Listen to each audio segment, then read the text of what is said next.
Today's protagonist is Jake Draker, the Draker family's first failed awakener. Born into a great family, he was unfortunate to possess a body unable to use aura. His failed awakening meant he was naturally considered trash and expelled from the family. In his past life, to prove himself to his family and his beloved, Jake attempted to steal an ancient artifact the Emperor was searching for. But he was ultimately pursued by the Imperial Army and cornered into a snow cave with 2 guards.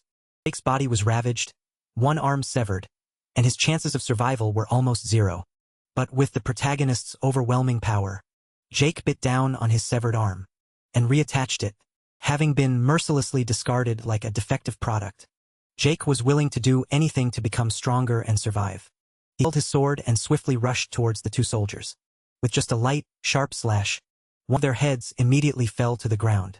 The other one, seeing this, immediately panicked and tried to raise his sword in resistance, but it was insignificant. Soon as he dealt with this group, another one continued to arrive. The reinforcement army had now swarmed around him like ants. This time, survival would truly be difficult. 2 against 1, even if you don't die, you'll be crippled. Even if Jake, with his superhuman strength, unleashed all his power to fight these groups, it would be difficult to defeat such overwhelming numbers in the end.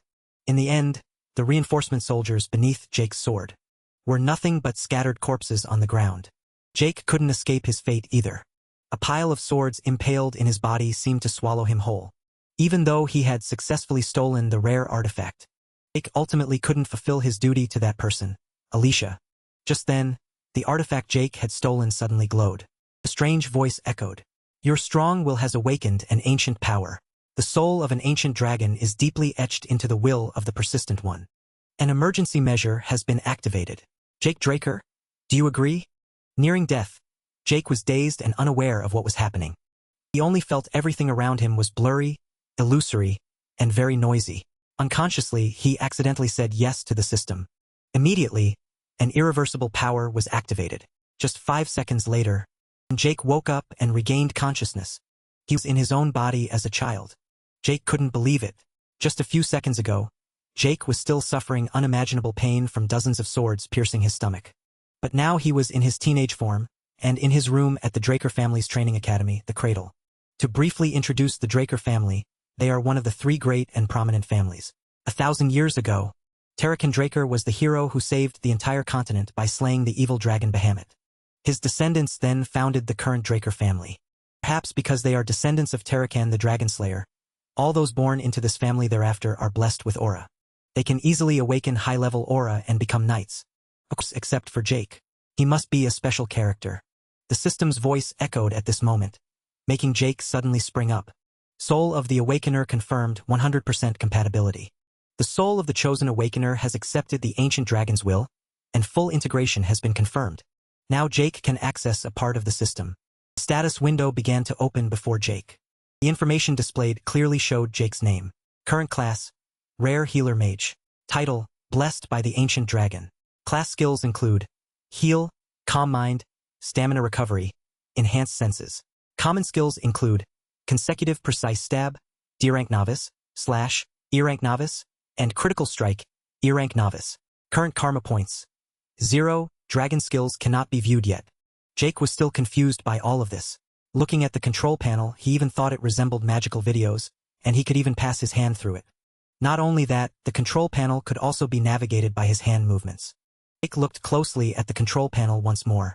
The information on it was a bit difficult for him to understand. After all, dragon language was no longer used in the current era. Jake recalled his master once saying, people in ancient times classified themselves into professions based on what they excelled at. Each profession would train a specialized technique called a skill. Jake's profession is Healer Mage, so he can use a skill called Heal. Back then, when Jake first awakened, his master trained him so intensely it felt like dying and coming back to life. Even now, recalling it still sends shivers down Jake's spine. But regardless, according to the system window, he was now a Healer Mage. Jake immediately decided to test his abilities. In his previous life, Jake became a mage when he was 20, right after Ezreal was unlocked. Jake now tried to focus energy into himself, and a purple stream of power radiated, enveloping his body. Just as Jake thought, Ezreal had been opened. This meant that even though Jake had reincarnated into the past with a shrunken body, his strength, skills, and memories from his previous life remained unchanged. Considering his situation compared to before his regression, Jake was now in a much more advantageous position. Jake was about to delve deeper into everything when, at that moment, a knock on the door made him jump. He couldn't hide now, and he hadn't finished reading the information. He also didn't know how to close the system panel. While he was frantically fumbling, Jake's personal attendant, Decker, entered, disbelieving that the young master still wasn't ready. Jake, confused, asked what he needed to prepare for. Luckily, Decker couldn't see the system window. Hearing Jake's question, Decker suddenly became a little annoyed. A terrifying aura emanating from him made Jake's hair stand on end. Looking back, in his previous life, Jake had truly been terrified of Decker as a child. Although he currently possessed the mind of a 32-year-old, Jake still couldn't forget the fear deeply ingrained in his body. At this moment, the system suddenly appeared. Class skill Calm Mind activated. In an instant, Jake's anxiety and fear completely vanished. Class skill Calm Mind. The user's mental state will not fluctuate regardless of the situation. They will be able to maintain their composure. Jake felt extremely satisfied. It was good that this system could activate skills automatically. Decker was still rambling, reminding Jake. Of course, he knew Decker was talking about the Pancreason assessment, which had left Jake battered and bruised in his previous life. All Draker family members undergo a training system called the Cradle, starting from the age of 8. For 5 years, they undergo rigorous basic training. Instructors will assess new students each year through sword fighting competitions and no rules Pancreason. Opponents are chosen by instructors, but there are times when students choose their own opponents if both agree. Because there are no rules, some people end up with injuries or even lose their lives. But because this competition is used to select the class students will attend in the academy, the children have no choice but to use everything. They have to fight. In a large arena courtyard, a team of students stood in strict formation. The team commander stood with his hands clasped behind his back, tall and broad, opening the training session. As you all know, today is the Pancreason competition. I believe you all know this is the final part of the assessment, correct? Students unanimously shouted, yes. The team commander, also known as Chief Instructor Panmark, nodded. Good. It seems everyone's spirits are high. Then we shall begin immediately. Be ready. The students again replied in unison, yes. At this moment, Jake Draker stood among the students. Everyone around him whispered and mocked him. It's Jake. He was humiliated last year, and he's still here this year? Tisk, if I were him, I'd have run away. How is he even part of the direct bloodline? How pathetic. Jake Draker, with an expressionless face, thought to himself, I hear everything. At this moment, the instructor called out loudly, Aaron, gotta, come here. A yes was heard in response. 2 students stepped onto the arena, ready. The instructor raised his hand high, signaling, prepare. As soon as his hand swept down, begin. One person rushed towards their opponent with lightning speed. Punch was thrown. But immediately the opponent reacted, kicking straight to the other person's chin. The person cried out in pain, spitting blood. Their eyes rolled back as they fell. Jake Draker watched, lazily yawning. That match is over. That's what happens when you don't properly guard yourself. The battle is over. Result: Gotta cannot continue. Aaron wins. Jake Draker, witnessing the fight, rested his chin on his hand, bored. I thought I was scared to death of it when I was little, but these guys are nothing. He yawned again. He didn't realize that in the distant stands opposite, a pair of malicious eyes were scrutinizing him. Leon Conrad cracked his knuckles, warming up, then looked at Jake Draker with a sinister smile. In the next match, Jake Draker and Leon Conrad stepped into the arena. Panmark asked, Jake, Leon, are you two ready? One eagerly said, yes. The other tiredly said, yes. He rubbed his eyes, vaguely thinking, my opponent is Leon again. Leon Conrad sneered, look at you, you're back again. It seems I didn't take care of you enough last year. Huh, Jake? Draker calmly replied, Tisk. Whatever. He remembered how humiliating and pathetic his defeat in his previous life had been. If you want to live, beg. You parasite. I am sorry, young Master Leon Conrad. Please spare me this time. Jake Draker knew full well this was a foolish, prearranged plan targeting him. He's always been my opponent every year, after all. I'm sure he's been playing dirty tricks behind the scenes. His family will say some nonsense like, you have to overcome such dirty tricks to become a true dragon slayer. Looking at Leon Conrad's arrogant and hateful face, he only felt disgusted. Why is such trash my cousin? Whenever he thought of the family, Jake Draker always remembered his 4 direct bloodline cousins. His previous life, the 4 direct bloodline cousins never had a chance to meet. However, there were dozens of other cousins always ready to bully him. Suddenly, Leon Conrad cut him off, interrupting his train of thought. I have to admit, Jake Draker, his voice was full of sarcasm. You really are stupid enough to come back here after getting beaten to a pulp last time. Then Leon Conrad looked at him and tapped his own head mockingly. Or maybe? The system immediately activated a class skill, Calm Mind. Jake Draker composed himself and sighed. It's been a while since I heard his annoying insults again. He looked up directly at Leon and said firmly, Hey, I won't go easy on you if you call me that again. Leon Conrad, a head taller than him, ruffled his hair. He even challenged him coldly. So what will you do? You lowly dog. Thud. Jake Draker stood firm and swung one arm, striking Leon Conrad hard across the face. Leon Conrad, caught off guard, was suddenly sent flying backward. The system announced, Skill Critical Strike activated. Skill Critical Strike, D. Deals critical damage to enemies. Can be countered if the attack fails. The bloody scene just now made Leon Conrad clutch his face in agony and scream, my face, my face. Jake Draker felt a surge of magical power. He was a little stunned as he spread hand. I only intended to knock him out, but my skill activated when I punched normally. I really can't control my abilities well. Instructor Panmark shouted, What are you doing, Jake Draker? He crouched down, shielding Leon Conrad, and criticized, You attacked even before I announced the start.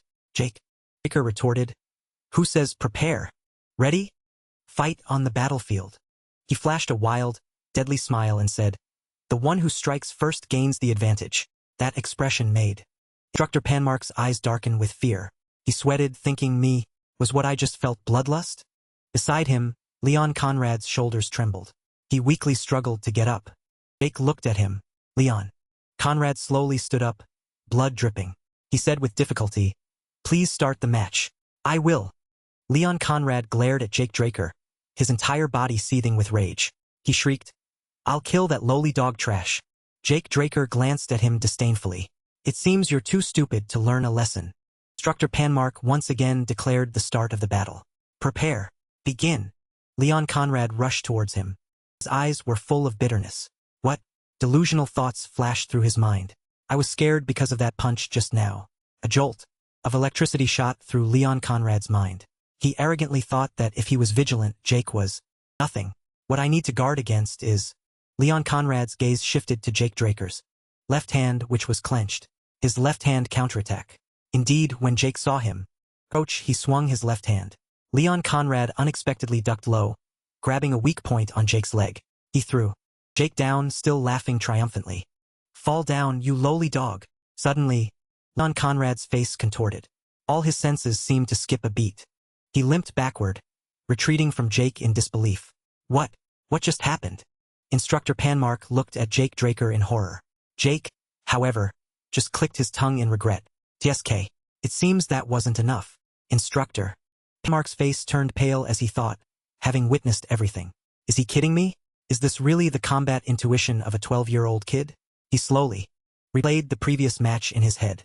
The moment Leon dodged Jake's counterattack and tried to take him down, I thought Leon would win. He continued to analyze. However, Jake punched Leon's chin and escaped his grasp. It was Leon's fault for letting his guard down, thinking he had caught Jake. Jake was too calm despite the failed counterattack. The focus and precision required to deliver such effective and accurate damage. Instructor Panmark had to look at Jake Draker with completely different eyes. Is this really the Jake Draker I know? Leon Conrad now noticed his bruised and battered face. His head was buzzing and spinning. He cursed under his breath. Oh God, I can't do anything like this. Leon Conrad thought, first I need to create some distance. The next second, Jake Draker accurately kicked a weak point on his leg. The impact was so great that Leon Conrad nearly lost his balance and stumbled. He panicked. Damn it, he's so small, but how is he so strong? Leon Conrad struggled to control his twitching calf. He muttered, This lowly punk. He shouted, How dare you? Then threw a punch. However, Jake Draker's eyes glowed purple. All movements in his vision now moved very slowly. He thought excitedly, all right, this time I can control my strength. The system announced, Class Skill Enhanced Senses activated. Class Skill Enhanced Senses. Temporarily boost senses. Jake Draker smoothly dodged Leon Conrad's attack. He stretched, this feeling is so familiar. He concentrated power in his arm and thought triumphantly. Now I'm used to controlling Ezer. Jake Draker easily threw Leon Conrad over his shoulder and slammed him to the ground. He decided, then I'll just end the match. Crash. Jake Draker knocked out Leon Conrad. The force was so immense that the ground cracked. Dust and smoke billowed everywhere. Instructor Panmark's hands trembled. He whispered, "What?" Jake Draker pinned Leon Conrad down. The system announced. Skill Precise Stab activated. Skill Precise Stab stabs an enemy's weak point to deal critical damage. When this skill activated, Leon Conrad's internal organs and spine cracked. Jake Draker still kept his fist raised high, showing no sign of mercy. He maliciously said, "Even an idiot like you can." Leon Conrad gasped. Stop. Crash. Jake Draker delivered another punch to his cheek. Leon Conrad spat blood. Under the astonished gazes of the instructors and students, he continued, "Learn a lesson from this, right?"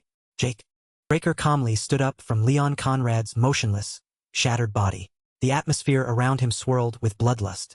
He said, "Just try it and you'll see." Then he ran a hand through his sweat-soaked hair, his voice full of satisfaction. "A little sweat clears the mind." He addressed the remaining hesitant students. "Now I can recognize everyone here. Stop looking around. If you have something to say, come down here." Jake Draker waved his hand, gesturing provocatively. Amidst the hostile crowd, a brown-haired boy burst out laughing and said loudly, "Jake Draker, I choose you as my Pancreasan opponent, because, as you said, I have something to say." He looked up. Jake immediately recognized him as another cousin named Jacquin Veredek. He quickly agreed, not forgetting to provoke him. He smirked, triumphantly suggesting, "But just you would be boring. Liam Stone, why don't you join too? I think that would make the match balanced." Jacquin fumed, grinding his teeth. His eyes like bullets, he stared and asked, "Did you just provoke me?" Jake put on an innocent, provocative face and calmly replied, "That's right, idiot." Jacquin's face swelled with veins as he vowed, "Jake Draker, I'll kill you." The two sides entered the arena. Chief Instructor Panmark sternly warned Jake, "Don't do anything before I give the signal." He was excited to see Liam here again, the one known as the Mercenary King. Even in his previous life as Jacquin's servant, Liam had participated in the Cradle and the Academy. But because he was a distant relative, he had been neglected in his education. He begged to participate in advanced studies at Valhalla Academy, but ultimately joined a knight order of a small nation called Baranong. And when Baranong fell, he eventually became a mercenary. But during chaotic times, people flocked to the strong. And after a long time as a mercenary, he had become a Red Knight and established his own stone mercenary army. He unified the three largest mercenary guilds and was quickly dubbed the Mercenary King. With the Imperial Stone Mercenary Army, Liam participated in the Great Continental War. And Jake, along with the Northerners, had faced Liam as an enemy. The "begin" command rang out. As fast as lightning, Jake closed in on his opponent. Jacquin, however, remained still. He spoke slowly. "I said, come at me together, didn't I?" Jacquin pushed his hand away, replying with hatred, "Do you think I'd fall for your cheap tricks?" He said this as he decisively launched a long-range kick. He thought he had a sure hit this time, but in reality, Jake had anticipated the move and raised his elbow to block. Pain quickly spread through Jacquin's leg. He looked down at his leg. As he looked, Jake had his hand raised in front of his face, preparing a boxing punch. By reflex, he raised both hands to cover his face. "It seems you're a bit too scared. You couldn't even tell it was a feint. That's why I told you to come at me together." Jake Draker decisively punched his opponent's left side, causing him to cough up blood. Jacquin collapsed after just one blow. "Go!" Liam said nothing. He just silently removed his hand wraps. Although he was mentally prepared, he was still a little hesitant against such a strong opponent. He's also 12 years old like us, right? The most annoying thing about fighting him is his incredible reach. If I let him strike first, Jake won't be able to do anything. I must seize the initiative. Thinking this, he acted. He quickly activated his E-rank/skill. He unleashed a series of attacks on his opponent, obstructing their vision. The audience turned pale at this technique. They had never seen it anywhere before. This was a northern boxing technique in the central continent, where swords dominated. Although born in a place of favorable conditions, his body was weak. Just doing that much already hurt. Faced with Jake's continuous attack skill, the Mercenary King merely stood in a defensive stance, receiving all the blows without attacking or dodging. That physical condition is the problem. The continuous striking quickly depleted his stamina. My body is reaching its limit. He put most of his strength into one hand for a decisive blow. But Liam easily tilted his head and dodged. Jake gritted his teeth. He can't even see Ezra with his eyes. Everyone here possesses incredible senses. Jacqueline took advantage of the situation. While Jake was distracted, he grabbed his wrist, intending to throw him down. Jake escaped the attack with a knee to his face. A class skill had been activated. Jake spun around, using his leg to choke and lock Liam's arm. He thought to himself, even if I cut off his oxygen, it won't do anything. Unexpectedly, Liam acted, making him exclaim, "This crazy guy!" Everyone nervously waited to see who would win. Jacqueline, on the sidelines, sneered. "Good. I expected at least that much from you. Only then will it be worthy of bringing you down, Jake Draker." In Jake's. That's what makes it worth taking you down, Jake Draker. In the private room of Jake, Decker's worried voice rang out. "I heard you were seriously injured during the Pancreason match. Are you alright, young master? If it's not too rude, may I check your pulse?" Actually, wanted to check if Jake had awakened his aura yet. Jake reached out his hand. The moment Decker touched his arm, a stream of blue light surged through his body. He a blue knight? Jake thought. When checking to see if someone has awakened, people usually only check the dantian. But he was actually being very thorough. Just infusing aura into another's body is hard enough, but to control it so precisely, he must be a blue knight. Not all knights are the same. They are classified by their combat power and aura mastery. Knight is the basic level. Most children who have not yet undergone the blessing ceremony are white knights. Yellow knight is the level reached when you awaken aura and open your dantian. All students at the cradle become yellow knights after the ceremony. Once you learn to control aura at will, you receive the title of knight. A purple knight is the level where you can enhance your sword with aura. A blue knight is the level where you can manifest an aura blade. And the realm of those who transcend all limits, the realm of the mercenary King Liam and the one Jake had achieved before his reincarnation, is the red knight. There are also black knights, but only a few such monsters exist on the entire continent. He kept wondering, how could someone strong enough to be a commander become his caretaker? But that didn't matter. There was no way he could detect Jake's error. There were only two people in the world who could use it. Decker let go of his hands and asked, "Young master, could it be that you? Is something bothering me?" Jake looked into his eyes and asked, "What is it? Are you hiding something from me then?" Atmosphere immediately turned silent. Jake waved his hand and said he was joking. As he was about to leave, a question made him stop. "Why did you change so suddenly, young master?" Jake turned his head back. His gaze instantly became sharp. "That's the wrong question. You should ask why I only changed now. Many things will change from now on. Everything will return to its rightful place. So all you need to do is follow me." The servant bowed his head. "Understood, young master. I see. I have prepared the training room as you requested." Jake Draker waved his hand. "Go rest." He looked relaxed on the outside, but his mind was filled with thoughts. If he was ordered to watch me, I should keep him close to extract information instead. The problem is who ordered him. I don't think it's my mother's side. It must be one of my siblings. He stopped in front of a room and looked around. Inside, the training equipment was fully provided. Is this my private training room? This family truly lives up to its reputation. He sat down on the floor. He opened the system to check. Status window, low-level administrator. Rare class, healing mage. Title, blessed by the ancient dragon. Healing skills, calm mind, vitality recovery, sensory ascension. Current karma points, 0. His slashing skill had reached proficiency. Skills activated naturally based on his actions. Jake pondered.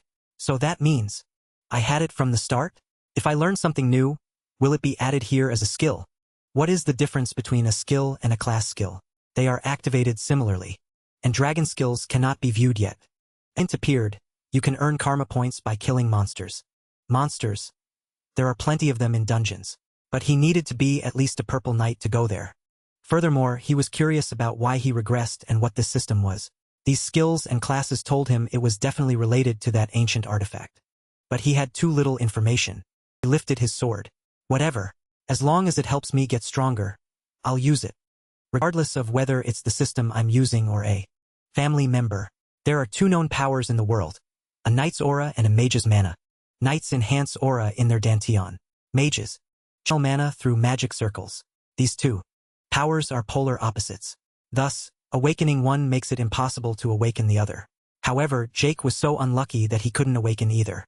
He was rejected by his family and met his master during his wandering days. He taught Jake many things, but the most useful were healing and the Ezra core. Through them, Jake could use natural energy. Ezra, his master, and he were the only Ezra users in the world. After only 2 hours of training, he felt like he was about to faint. He couldn't stand and had to lean on his sword. The system activated 2 class skills in succession: healing and vitality recovery. Healing is a very rare skill. If he used it in front of others, they would think it was freakish. That's why Jake couldn't use it during his match with Liam, despite being severely injured. In a short time, his body fully recovered. Brimming with vitality, he continued practicing his swordsmanship until dinner. The once tidy room was now filled with sword gashes, looking completely desolate. A week later, at the Cradle's dining hall, the knights were whispering, "Have you heard about Jake? He's a completely different person now. That failure. Could he have dabbled in black magic? Nonsense. I hope he puts those stronger guys in their place." Exactly. In the hall, 4 young masters sat at a table separate from the others. It was Jacquin Veredek and his friends. Each of them had their own personal servant. Rina Turuin ate with a look of disgust. "Owen," Zaymon said while cutting his steak, "you need energy for the swordsmanship duel." Rina looked at him and asked, "Are you trying to annoy me?" Owen replied, "I'm just being friendly, but it seems your inferiority complex is quite bad." Rina stood up abruptly, slammed the table, and shouted, "What did you say?" She made the piece of meat Owen was cutting fall.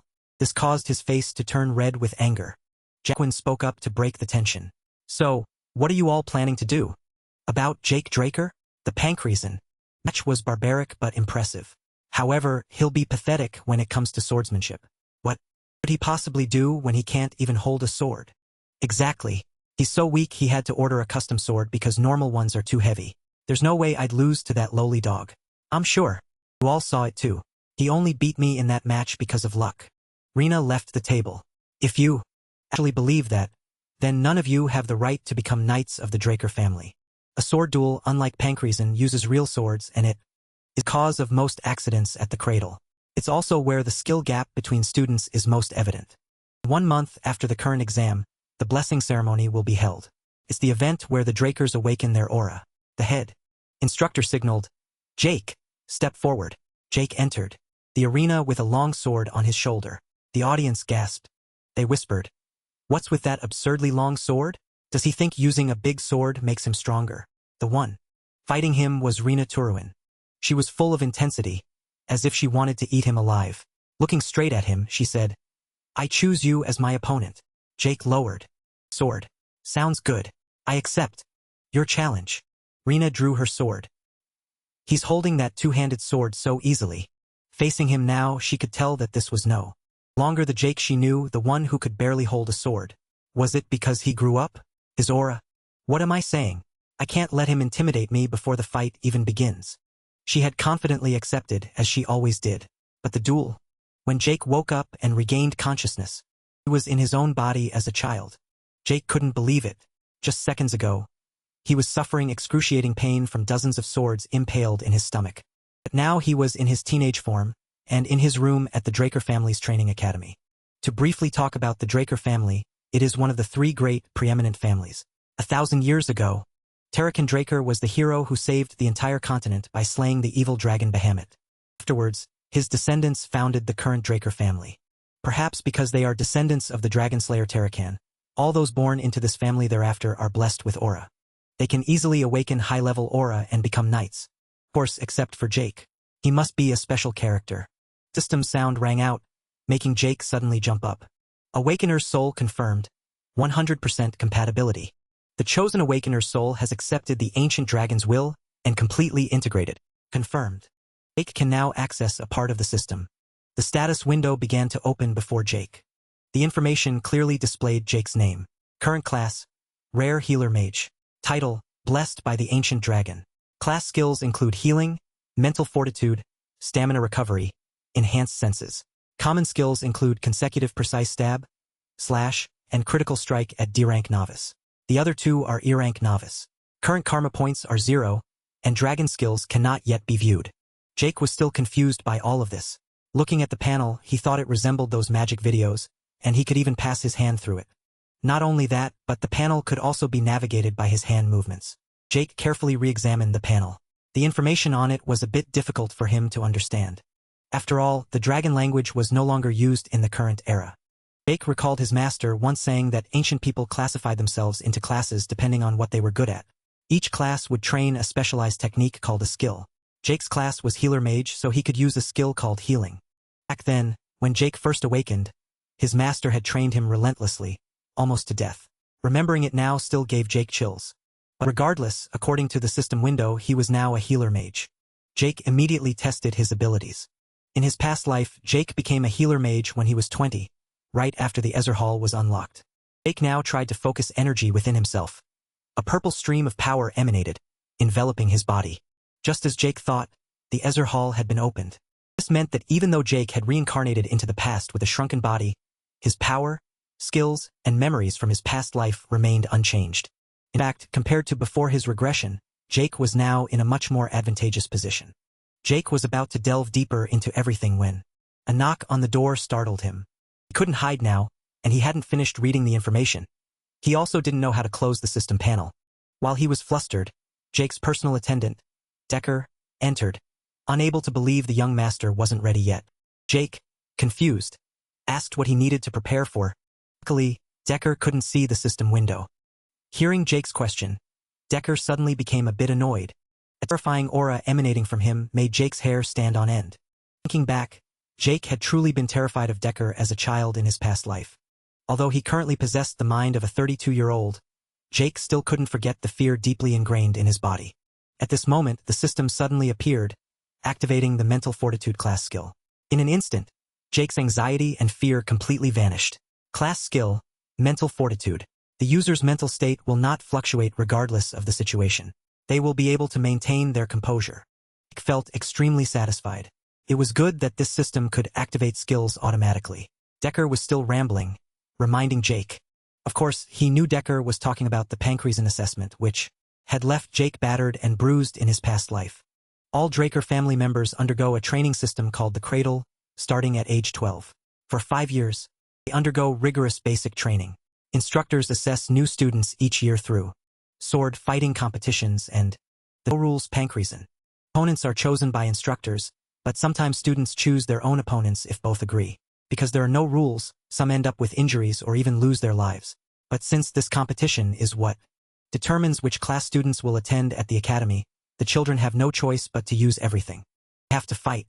In a large arena courtyard, a team of students stood in strict formation. The commander, a team, hands clasped behind his back, began the training session. As you all know, today is the Pancreason competition. I believe you all know this is the final part of the assessment. Correct. The students unanimously shouted, yes. The team commander, also known as Chief Instructor Panmark, nodded. Good. It seems everyone's spirits are high. Then we shall begin immediately. Be ready. The students again replied in unison, yes. At this moment, Jake Draker stood among the students. Everyone around him whispered and mocked. It's Jake, he was humiliated last year, and he's still here this year? Wow, if I were him, I'd have run away. How is he even part of the direct bloodline? How pathetic.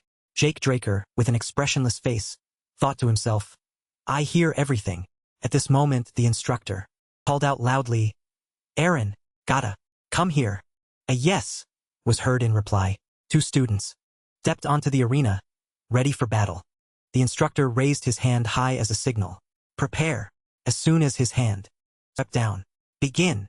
One person lunged at their opponent with lightning speed. Punch swung out. But immediately the opponent flexively kicked straight to the other's chin. The person cried out in pain, spitting blood. Their eyes rolled back, and they fell.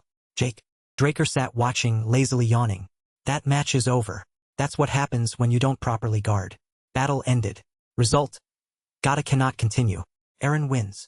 Jake Draker, having witnessed the fight, rested his chin on his hand, bored. I thought I was scared to death of him when I was little, but these guys are nothing. Yawned again. He didn't realize that from the distant opposite stands, a pair of cruel eyes were scrutinizing him. Leon Conrad cracked his knuckles, warming up, then looked at Jake Draker and flashed a malicious smile. In the next Match. Jake Draker and Leon Conrad entered the arena. And Mark asked, Jake, Leon, are you two ready? One excitedly said, yes. The other tiredly said, yes. He rubbed his eyes, drowsily thinking, my opponent is Leon again. Leon Conrad sneered, look at you, you're back again. It seems I didn't take care of you enough last year. Huh, Jake? Draker calmly replied, well, whatever.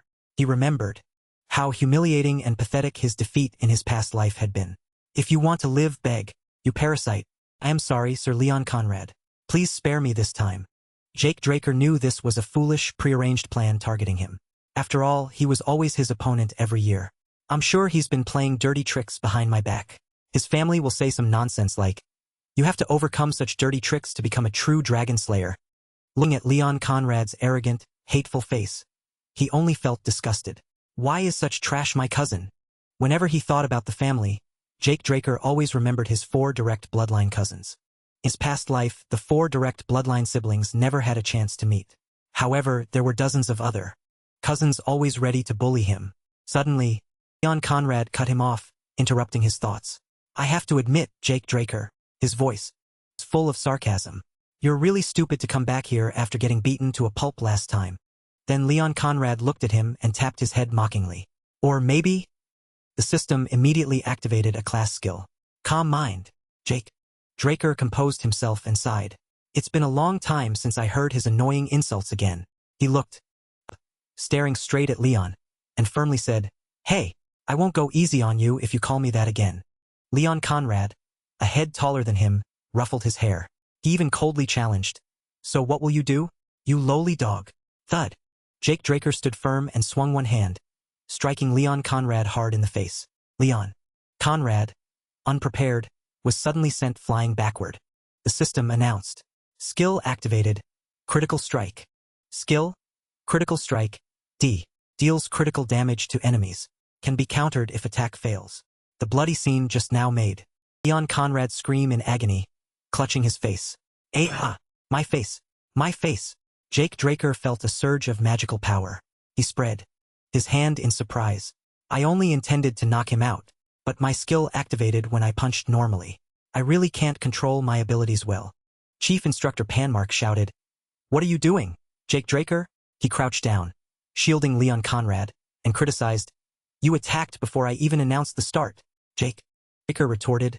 Who says prepare? Ready? Fight on a battlefield. He flashed a wild, deadly smile and said, the one who strikes first gains the advantage. That expression made Chief Instructor Panmark's eyes darken with fear. He sweated, thinking, me, was that bloodlust I just felt? Beside him, Leon Conrad's shoulders trembled. He weakly struggled to get up. Jake looked at him. Leon Conrad slowly stood up, blood dripping. He said with difficulty, please start the match. I will. Leon Conrad glared at Jake Draker. His entire body seethed with rage. He shrieked, I'll kill that lowly trash dog. Jake Draker glanced at him disdainfully. It seems you're too stupid to learn your lesson. Chief Instructor Panmark once again opened the battle. Prepare. Begin. Leon Conrad rushed towards him. His eyes were full of resentment. What the hell? Delusional thoughts flashed through his mind. I was scared by that punch just now. Jolt of electricity shot through Leon Conrad's mind. He arrogantly thought that if he was vigilant, Jake was nothing. What I need to guard against is... Leon Conrad's gaze shifted to Jake Draker's tightly clenched left hand. His left hand counterattack. Indeed, when Jake Draker saw him approaching, he swung his left hand. Leon Conrad unexpectedly ducked low and grabbed Jake's weak point on his leg. He wrestled Jake to the ground. He still laughed triumphantly. Fall down, you lowly dog. Suddenly, Leon Conrad's face twisted. All his senses seemed to skip a beat. He limped backward, keeping his distance, unable to believe it. What just happened? Chief Instructor Panmark looked at Jake Draker in horror. Jake, however, paid no attention, merely clicking his tongue in regret. TCH, it seems that wasn't enough. Chief Instructor Panmark's face turned pale as he thought, having witnessed everything. Are you kidding me? Is this really the combat intuition of a 12-year-old kid? He slowly replayed the previous match in his head. The moment Leon dodged Jake's counterattack and tried to tackle him, I thought Leon would win. He continued to analyze. However, Jake punched Leon in the chin and escaped his grasp. It was Leon's fault for letting his guard down, thinking he had caught Jake. But Jake was too calm despite the failed counterattack. The focus and precision needed to deliver such effective and accurate damage. Chief Instructor Panmark had to look at Jake Draker with completely different eyes. Is this really the Jake Draker I knew? Leon Conrad now felt his face was bruised and battered. His head was ringing and spinning. He cursed under his breath. Damn it, I can't do anything like this. Leon Conrad thought, first, I need to create distance. The second, Jake Draker accurately kicked his weak point on his leg. The impact was so great that Leon Conrad almost lost his balance and stumbled. He panicked. Damn it, he's so small, but why is he so strong? Leon Conrad struggled to control his twitching calf. He muttered, this lowly scum. He shouted, how dare you? Then threw a punch. However, Jake Draker's eyes glowed purple. All movements in his sight now moved very slowly. He thought excitedly, all right, this time, I can control my power. The system announced. Class skill activated. Enhanced senses. Class skill. Enhanced senses. Temporarily enhances senses. Jake Draker smoothly dodged Leon Conrad's attack. He stretched. Ah, this feeling is so familiar. He concentrated power in his arm and thought triumphantly, now I'm used to controlling Ezer. Jake Draker easily threw Leon Conrad over his shoulder and slammed him to the ground. He decided, then I'll end the match. Crash. Jake Draker knocked out Leon Conrad. The force was so immense that the ground cracked. Dust and smoke billowed everywhere. Chief Instructor Panmark's hands and feet trembled. He whispered, what? Jake Draker pinned Leon Conrad down. The system announced. Skill activated. Precise stab. Skill. Precise stab. Stabs an enemy's weak point to deal critical damage. When this skill activated, Leon Conrad's internal organs and spine cracked. Jake Draker still raised his fist with no sign of mercy. He maliciously said, even an idiot like you can. Leon Conrad gasped. Stop.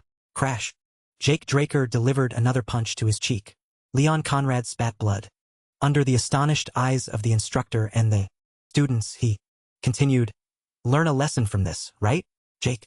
Draker calmly stood up from Leon Conrad's motionless, shattered body. The surrounding atmosphere seethed with bloodlust. He said, just try it and you'll see. Then he wiped his drenched forehead. His voice was full of satisfaction. A little sweat clears the mind. He addressed the remaining timid students. Now I can recognize everyone here. Stop peeking around. Jake Draker waved his hand in a come-here gesture to provoke everyone. If you have something to say, come down here. In a hostile crowd, an orange-brown-haired person burst out laughing and said loudly, Jake Draker, I choose you as my Pancreasin opponent, because, as you said, I have something to say. He looked up. Jake immediately recognized him as another cousin named Jacquin Veredek. He quickly agreed, not forgetting to provoke him. He sneered, triumphantly suggesting, but just you is boring. Liam Stone, why don't you join too? I think that would make the match balanced. Jacquin fumed. He gritted his teeth. His eyes like bullets stared intently as he asked, did you just provoke me?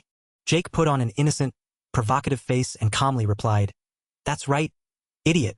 Jacquin's face was covered in bulging veins as he vowed, Jake Draker, I'll kill you. The two sides entered the arena. Chief Instructor Panmark carefully instructed him, don't do anything before I give the signal. He was very excited to see Liam here again, the one known as the Mercenary King.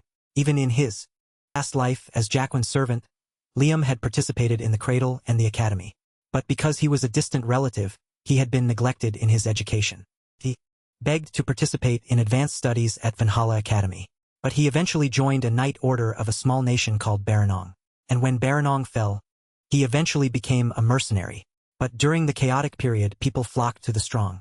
And after a long time as a mercenary, he had become a red knight and established his own stone mercenary army.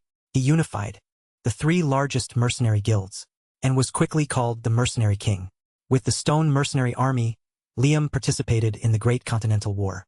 And Jake, along with the Northerners, had faced Liam as an enemy. The begin command rang out. As fast as lightning, Jake closed in on his opponent's face. Jacquin, however, remained standing still. He said slowly, word by word, I said to come at me together, didn't I? Jacquin pushed his hand away. He glared and replied, you think I'd fall for your cheap trick? He said this, and he decisively launched a long, powerful kick. He thought he had a sure win this time, but in reality, Jake had anticipated the move and raised his elbow to block. Pain quickly spread through Jacqueline's leg. He looked down at his leg. As he looked, Jake had already raised his hand in front of his face, preparing a boxing punch. Reflexively, he raised both hands to cover his face. It seems you're a bit too scared. You couldn't even see through the feint. That's why I told you to charge together. Jake Draker decisively punched his opponent's left side, making him cough up blood. Jacqueline collapsed after just one blow. Go, Liam. Liam said nothing. He just silently wrapped his hand bandages. Although he was mentally prepared, he still felt a bit timid before such a strong opponent. He's so 12 years old like us, isn't he? The most annoying thing about fighting him is his incredible reach. If I let him strike first, Jake won't be able to do anything. I have to seize the initiative. No sooner said than done. Quickly activated his E-rank/skill. He unleashed a series of attacks on his opponent, obstructing their vision. The audience's faces turned pale at this technique.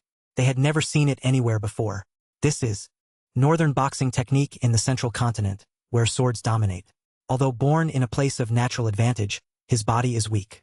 Just like that, it already hurts all over. Faced with Jake's continuous attack skill, the mercenary king merely stood in a defensive stance and took all the blows without attacking or dodging. That physique is the problem. The continuous attacks quickly depleted his stamina. My body is reaching its limit. He put most of his strength into one hand for a decisive blow, but Liam easily tilted his head and dodged. Jake gritted his teeth. He can't even see Ezra with his eyes. Everyone here possesses incredible senses. Jacqueline took advantage. While Jake was distracted, he grabbed his wrist, intending to throw him down, but he escaped the move with a knee to his face. The class skill had been activated. Mana reversal is classified as a skill. The mana lamp was unaffected because it's not a passive skill. Before the ceremony, Jake was a rare healer mage, but now he's a unique immortal. Jake seemed to recall something. He started piecing things together. Wait, all the graduating students had a normal awakening with blue aura. Only Cana had a red true blood awakening.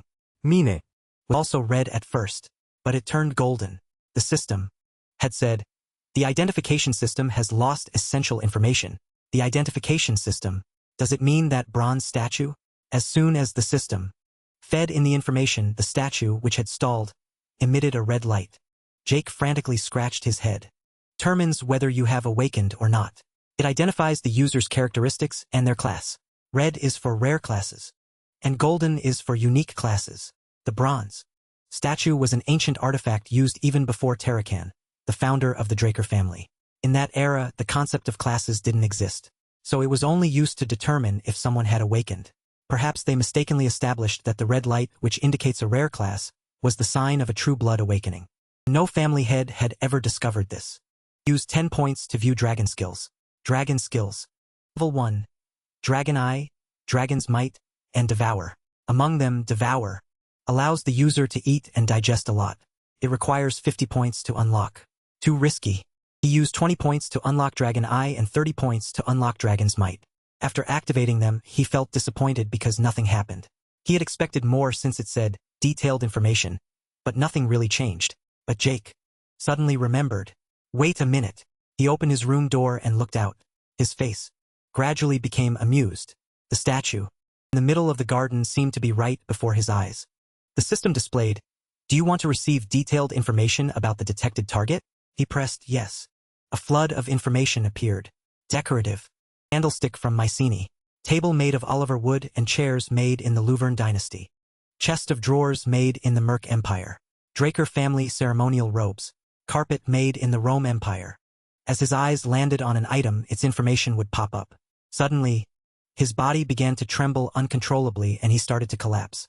He sat down on a chair. His entire body felt drained of energy. If all dragon skills were like this, he couldn't use them often. Class skill. Self-healing is activating. Stamina recovery has activated. Jake flinched. What? I didn't intend to use healing. He read the system message. Wait a minute. All class skills had turned into passive abilities, and their levels had increased by 1. Healing might be considered too powerful, but it's not something you can cast continuously, and its healing effect is limited. However, self-healing is infinite. I have to test it. Thinking this, Jake picked up a fruit knife from the table and cut his hand. A stream of fresh red blood flowed out. Just as expected. The self-healing. Skill activated automatically. The wound. Healed instantly. Takes 5 years to graduate from the academy, right? 5 years later. He smirked. Smugly. I'll only need 2 years. Draker Academy. The greatest knight academy on the continent. A place where aspiring knights are willing to pay a hefty price to study. The Duchy of Choi, where the academy is located, was filled with vitality every new semester in spring. Jake walked among the knights. Their gazes held a hint of envy and jealousy. The senior students were no different from adults. They were trained to perfection. However, compared to those from the cradle, they were still children of great families. It seems they've already staked their claims. This family is rotten to the core. Among the countless branch families supporting the preeminent Draker family, the three most influential families are known as the three great families, including Turuin, the family of strength, Zaemon, the family of wisdom, Veredek, the family of wealth. Even the children of those three families were in this state. Walked out of the crowd. TCH. It doesn't concern me anyway. At the elite dormitory, Platinum Tower. Dormitory with a training hall, library, and all kinds of facilities. It was only for senior students, and even those from the cradle couldn't easily enter. As for true Blue Awakeners, they were granted the privilege of owning an entire floor, called the Platinum Floor. Jake entered the lobby. A servant bowed. Welcome, Sir Jake Draker. We have been waiting for your arrival. We will escort you to your designated floor. On the floor's corridor, dozens of servants lined up on both sides. They spoke in unison. Welcome, young master. He felt a little awkward. Isn't this a bit much? Even for a true blood awakener. An elderly servant spoke up. Sir Decker is waiting for you in your room. Jake walked in and asked, What is it, Decker? The old man, who had placed a chest on the table, said, I have something to deliver to you, sir. Jake saw the item and was immediately delighted. He smiled. It's on a completely different level from the temporary gauntlets. I'm glad you like it, sir. Jake suggested. I've received new gauntlets, so I'd like to get a new sword as well. What do you think, Decker? He agreed. An excellent choice, young master. Jake looked into the distance. Because the Duchy of Choi is close to the giant mountain range, it has many high-quality materials and outstanding blacksmiths. To the point that many people say a student's first weapon after graduation is a mere trinket. Hearing this, Decker quickly said, Then I will find a skilled blacksmith. Jake picked up his sword and said, No need. I've already found the right person. He handed him a piece of paper and smiled brightly. I will go in person. So, please arrange the appointment. Decker opened the paper. Garnian Hanbeck. I've never heard that name before. I will contact them immediately. Also, classes will begin tomorrow, so please review the relevant documents beforehand. Decker sat alone in the room reading documents.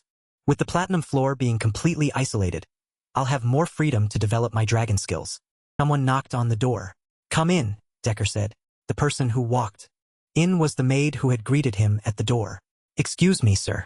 Floor Master Decker has sent an invitation to dinner. Hearing her name, he accepted without thinking. Stepping into Decker's presence, he scoffed. Quite interesting, huh? Looks just like a southern gang. Decker was already waiting. Welcome, Decker. My family is a bit unusual. My apologies. She invited him to dinner in a courtyard. The atmosphere around them was very open. He sat down and said, Thank you for your concern. Her bodyguards left. She ordered food with the chef. He was surprised. Thunder Knight. A blue light emanated from her. She's optimizing her Dantian to control aura. And she's already set her sights on the Purple Knight rank, too. So then, why is her swordsmanship so stagnant? He sighed. What a waste of potential. After dinner, he was surprised by the girl's appetite. It was probably 3 times Jake's. He told himself, I'm a big eater myself, but this far exceeds my expectations. Rena calmly wiped her mouth. We've finished eating, so I'll get straight to the point. Please accept the support of the Turuin family, Jake Draker. He replied, It seems you've forgotten, but we are both true blood awakeners. Rena explained to him, It seems you've misunderstood true blood awakeners. It's true that we receive many privileges. This Platinum Floor alone is proof enough. But don't receive any benefits when it comes to development. Centuries of academic and practical knowledge accumulated in the academy. A personal instructor to effectively enhance one's abilities. Without these, no matter how rich you are, you will fall behind. That is why family support is essential. Aben Draker, A true blood awakener like us, the youngest ever to achieve the title of White Knight and currently a Black Knight, also received support from his maternal family, the Zaemon family. Although the head of the Turuan family didn't tell me the reason, he told me you shouldn't receive help from your maternal family. I will say it again. Please accept the support of the Turuan family, Jake Draker. Her eyes were even more fervent than before. As for Jake, he put on an innocent, provocative expression and waved his hand in refusal. Rina was stunned. She hadn't expected such a series of benefits to be rejected. She asked, "Why? Accepting the Turuan family's support isn't a disadvantage for you." Jake scoffed, stood up, and turned away, saying, "That's not it. I don't need anything more than what I've already received as a true blood awakener. It's not much, but in return for the meal, I'll give you some advice right now. Your sword has too much power behind it. I guess you're too concerned about those people." Jake touched a tree, causing its leaves to fall, creating a poetic scene. "Listen carefully, Rina. Your greatest strength is the flexibility that comes from having an agile body. Don't take direct attacks and crush opponents with brute force. Instead, flexibly deflect your opponent's attacks to the side and deliver a truly subtle, precise strike. If you do that, you will develop many times stronger than your current self." After speaking, he thanked her once more and leisurely walked away without looking back. Rina gritted her teeth and slammed the table. Her mind was filled with thoughts. The Turuan family is a symbol of strength. I'm simply following tradition. It's not because I care about others, but thinking it over, no, he's right. Because I've been obsessed with becoming worthy of the Turuan name, this unconscious habit has been transferred into my sword. He simply saw right through it. When I was young, everyone praised me as a genius, and no one gave me real advice. She picked up a leaf. Jake Draker. Who are you, after all? As he walked home, he pondered what had happened. All his class skills had changed. Their efficiency was insane. How am I still fine even after staying up all night to train? In my past life, I thought this place was hell. Now, as a true awakener, this place has become heaven. Jake's expression became one of enjoyment. Money and power aren't everything. There's nothing quite like this. Suddenly someone called his name from behind. He turned around to see Owen with a group of people. He asked, "So, you're also in the special class?" Owen Zaemon was the third young master of the Zaemon family, one of the three great families. Since manipulation was the Zaemon family's forte, he had used others to bully him and cunningly maintained his image. Seeing no reply, he asked another question. "I invited you to dinner last night, but you didn't reply. Did you not receive the invitation?" Jake didn't rush to interrupt. He just wondered why he was acting so friendly now. Jake put a hand to his chin and scoffed. "Oh, that thing on my table?" Owen's face didn't change as he asked again, "Why didn't you reply?" Jake gently replied, "Well, you're funny, aren't you? Why should I reply?" The moment he uttered that sentence, a large foot stomped heavily on the ground. The man smirked and rubbed his wrist threateningly. How rude, even though young master has been so kind. Jake Draker. Unlucky for him, Jake was the king of endurance. He asked, "Who's this?" Then sighed and walked away. "It seems those from the cradle are worthless. Understand you want to show off in front of your young master, but remember who you're talking to." The other man said nothing, using aura to attack, but Jake blocked it with one hand. It seems senior students are capable of basic aura manipulation.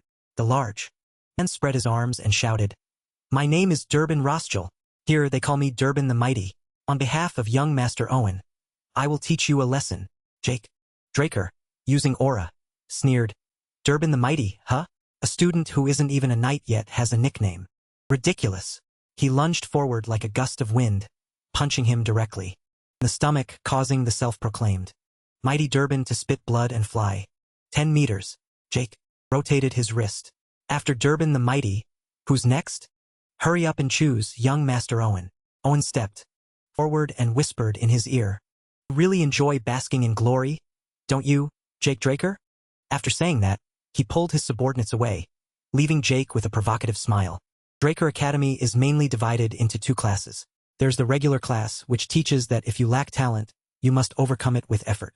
And so, they follow a strict regimen from early morning until late at night. And then, there's the special class, where students can freely choose subjects beyond the basic ones. Even within the academy, the place where the greatest elites gather is the special class. So Jake had some expectations. Most of the people here were just former students of the cradle. Special class? More like the cradle class. The instructor on the podium spoke loudly, "Silence. To encourage the new students of the special class, a very special person has come today. Not only was he the commander-in-chief in the Eastern Empire War 20 years ago, but he is also the hero who stopped the Empire's invasion with his ingenuity alone. Please welcome General Howard Draker."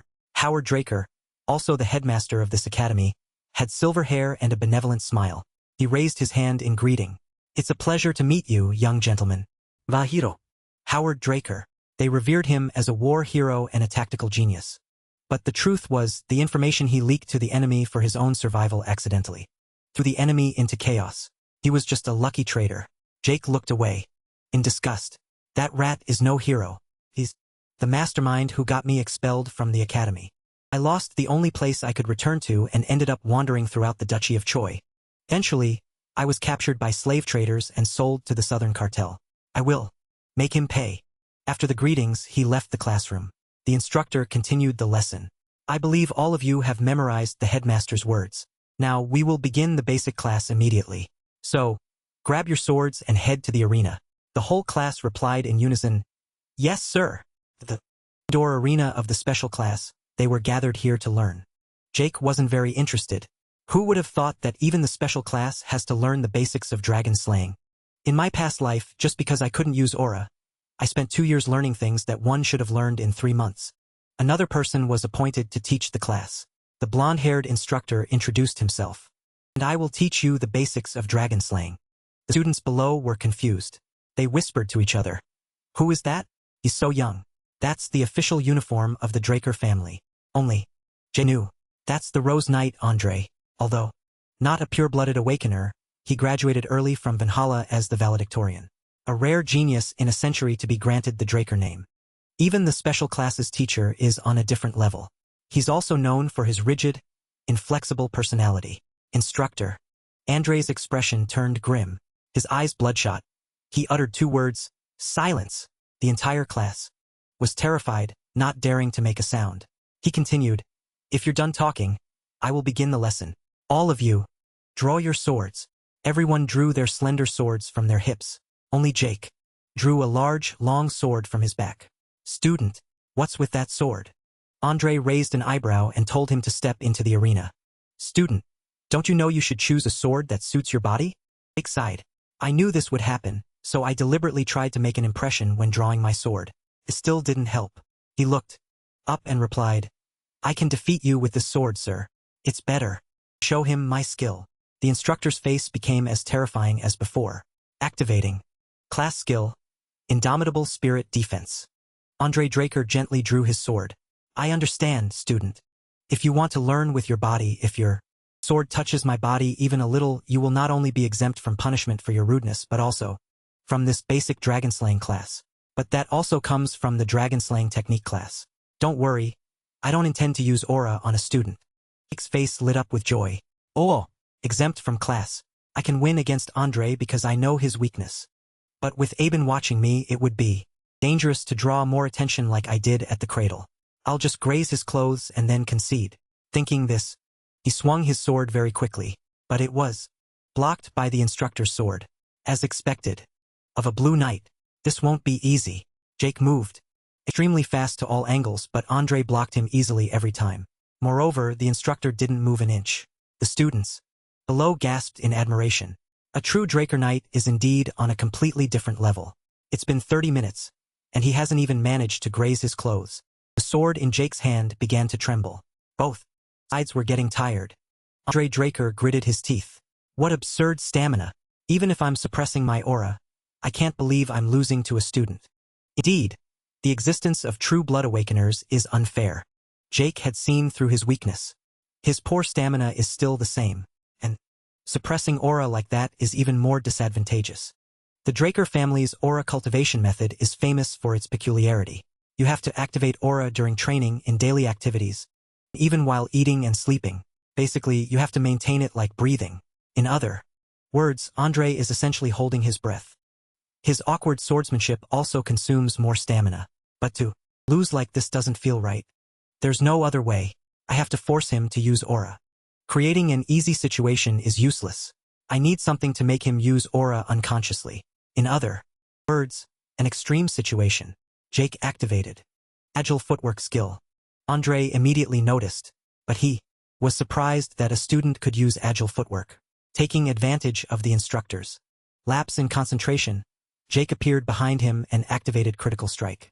The moment the sword was about to fall on his head, Andre unconsciously used dragon slaying technique to dodge the move. Chapter 1, First Segment. Skyrending. Slash. Thanks for watching the video. As he couldn't dodge in time, he took the full blow, injuring his entire body. Damn it. That really hurts. His body activated the class skill, self-healing. Now I can faint. Thinking this, he fainted. Andre. Breaker sheathed his sword and declared, "This student no longer needs to attend this class. Are there any other students who wish to be exempted?" The entire class was silent. "I will take that as a no." Andre continued the class. "Now raise your swords. From now on, students will see a." Jake Draker was taken to the infirmary and had received full first aid. Despite his injuries, he was very happy. To be honest, that was a pretty good performance. Though I didn't manage to graze his clothes, I made Andre use aura, which he said he wouldn't, and acknowledge my abilities. In the end, Andre was taught a lesson, and I got free time. Both of us won. Andre's final attack was the most basic move of the dragon slaying technique. Chapter 1, First Segment. Skyrending slash. However, because it was unleashed by a blue knight, its power wasn't particularly outstanding. Even so, I can still defeat a blue knight, thanks to my infinite stamina and healing. That's not enough to live freely. To be unrestricted, I need to achieve unstoppable power. Kind of power where I don't have to yield to anyone. Just then, a strange voice pulled him back to reality. A long-haired man drinking alcohol stood next to his bed. He smiled and said, "So you're Arthur's youngest son. You have eyes exactly like that arrogant bastard Arthur." Jake flinched. Who the hell is this? I couldn't detect him even with such a strong smell of alcohol. Not to mention, he dares to call the current head of the Draker family that. He spoke up. Asked, "Who are you?" The man didn't answer immediately but asked back, "How did you do that earlier, kid?" Then he took a sip of wine. He was clearly acting arbitrarily. Jake asked again, "What do you mean by that?" The man placed the wine bottle on the table, feigning ignorance. "Earlier, you suffered internal injuries. How did they heal so quickly?" He stared intently at Jake. Jake broke out in a sweat. He also became more vigilant. He detected self-healing? Class skill. Domitable spirit defense has activated. No. Can't be exposed. No one in the academy knows about self-healing. He denied. The man asked further, "So you're going to keep acting like that?" Then he used his hand to attack Jake. By reflex, he dodged the blow. Then he threw the blanket at the man's face. After that, he activated a series of combat skills. He held the sword ready in his hand. "If I don't kill him, he'll kill me." The man easily grabbed the blade and praised, "Your ability to adapt to situations is impressive. Just like a mercenary." Jake's sword was easily blocked. The man smirked and said, "Just like." He paused here. His eyes suddenly glowed strangely as he continued, "A mercenary." At that remark, Jake quickly jumped backward, disappearing from his original position in the blink of an eye. He showed a hint of worry, wondering, who the hell is he? A mercenary? And what worried him most was, does he know about my past life? Duck, at this moment, still looked incredibly relaxed, toying with the sword, and spoke up. A Draker abandoning his sword and retreating? After thinking for a moment, he raised a finger. Duck looked at Jake and said, "I think you're more suited to be a mercenary than a knight, kid." Hearing this, Jake flinched, thinking, is that what he means? I've never been like this since meeting my master. I was sure after that initial battle that there was too great a gap in power between us. So great that if he wanted to, he could easily kill me. He's at least an excellent knight.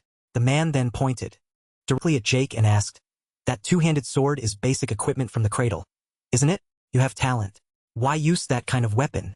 Jake blurted out, "No, he might even be stronger."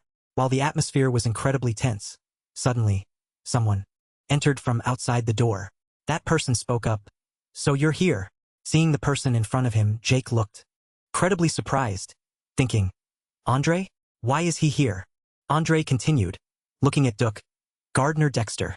Hearing this, Jake looked at the man with a provocative smile and blurted out, That's the gardener? That person. Duke then spoke up. This persistent bastard. How did you know I was here? Andre replied. You were in the training room earlier. The man continued. You're annoyingly quick-witted. Suddenly, Andre glanced at Jake and reminded him. If you're done with your treatment, you can leave, student. He quickly turned away and replied. Yes, understood. As he reached for the doorknob, a loud voice called out, Kid! The person who had just spoken was none other than Duke. He continued, If you have time, come to the West Greenhouse at the academy. I'll teach you useful things.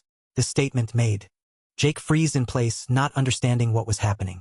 After a moment of daze, he directly walked out, fusing, No thanks. Hearing this, Duke became furious, fuming as he shouted, Look at your mouth. That attitude is exactly like Arthur's. After closing the door, Jake smiled, thinking, Gardner Dexter, huh? Who is he trying to fool? He recalled the man's earlier words. So you're Arthur's youngest son. He thought, if he's at a level where he can call the current family head Arthur Draker that easily, then he must be the one who only has one disciple, Andre, in his entire life. In Jake's mind, an image of him appeared. Duke Draker, the Whirlwind Knight, one of Black Knights with martial prowess capable of single-handedly fighting an entire kingdom. He was a hot topic when he suddenly disappeared one day. I can't believe he's living in seclusion at the academy. Perhaps Andre came here because he's here. Duke quietly walked away, thinking, Duke is mentioned as someone with terrifying determination. There are even rumors that he achieved the title of Black Knight simply because he liked the color black. That's just a silly rumor, isn't it? Currently, Duke is showing strong interest in me, but receiving ordinary instruction just out of pure interest isn't something I'm interested in learning. Thinking this, he suddenly had an idea. If I'm going to learn something, I should at least learn his secret technique. I'll transform that interest into determination. At the same time, at the academy's main building inside, a person standing on the podium spoke up. In a situation like this, do you know what will happen, students? He was Professor Fanong, the academy's magic theory professor. At that question, the atmosphere was completely silent. All the students were dozing off. The professor asked again. No. No one knows. Seeing no one. Sir. He forced a smile and said, Haha. All right. When forming the mana formula. Just as he said this, a voice interrupted. Due to the backlash, you will be severely injured. The person who had just spoken was Jake. He raised his hand and continued. Ah. I don't understand the law of mana energy flow that you mentioned earlier, Professor. Hearing this, the professor exclaimed in surprise. Oh ho! Jake called again. Professor. The professor then replied. Ah. My apologies. This is the first time I've received a question. All right. Regarding mana flow, to explain that concept, that's interesting too. That's how mana. The discussion proceeded very smoothly. In a flash, it was time for class to end. Everyone stood up and chatted amongst themselves. Why are we learning about magic theory at a night academy? It's basically nap time. However, Jake completely disagreed. That was an easy-to-understand lecture. He's no ordinary professor. Just as he thought this, someone called him from behind. Wait, Jake. The person who called was the professor. He turned in surprise and asked, What is it, Professor? He replied, panting. Well, it's nothing much. He smiled and continued. It's just been a long time since I felt like I taught a proper class, thanks to you. So, if you have any questions, feel free to come to my research lab anytime. I'm still a scholarship alumnus of Diofa Magic University, so I know a lot of things. Hearing this, Jake was surprised, thinking, I thought he wasn't an ordinary mage, but I didn't expect him to be an alumnus of Diofa Magic University, the country where magic originated. Thinking this, he replied, I understand, Professor. Even after leaving class, the professor was still very enthusiastic. He smiled to himself, thinking, there's nothing wrong with being close to a mage. Mages are good at mathematics and often flexible thinkers. They are better colleagues than knights. Fanong, huh? Let's see if he's useful. Thinking this, Jake suddenly stopped. His eyes widened. In front of him, Duke was sprawled on a chair, waiting. He's more impatient than I thought. It's only been about a week, I guess. Duke then glanced at him and asked, Done yet, kid? Jake continued, Why are you? Before he could finish his sentence, the man sat up abruptly and asked, Why didn't you come to the greenhouse? He continued, You surely understand what I meant by teaching you useful things. Hearing this, Jake replied, annoyed, I told you, I'm not interested. These words made Duk extremely angry, and he jumped up, shouting, What? Why not? Jake calmly replied, I know you're incredibly talented, but I'm busy with personal training right now. The man chuckled and continued, Of course, personal training can't be neglected. Just as he said this, Duk, without Jake noticing, appeared right behind him and asked, Did you think I'd say that? Sensing something was wrong, he quickly glanced behind him.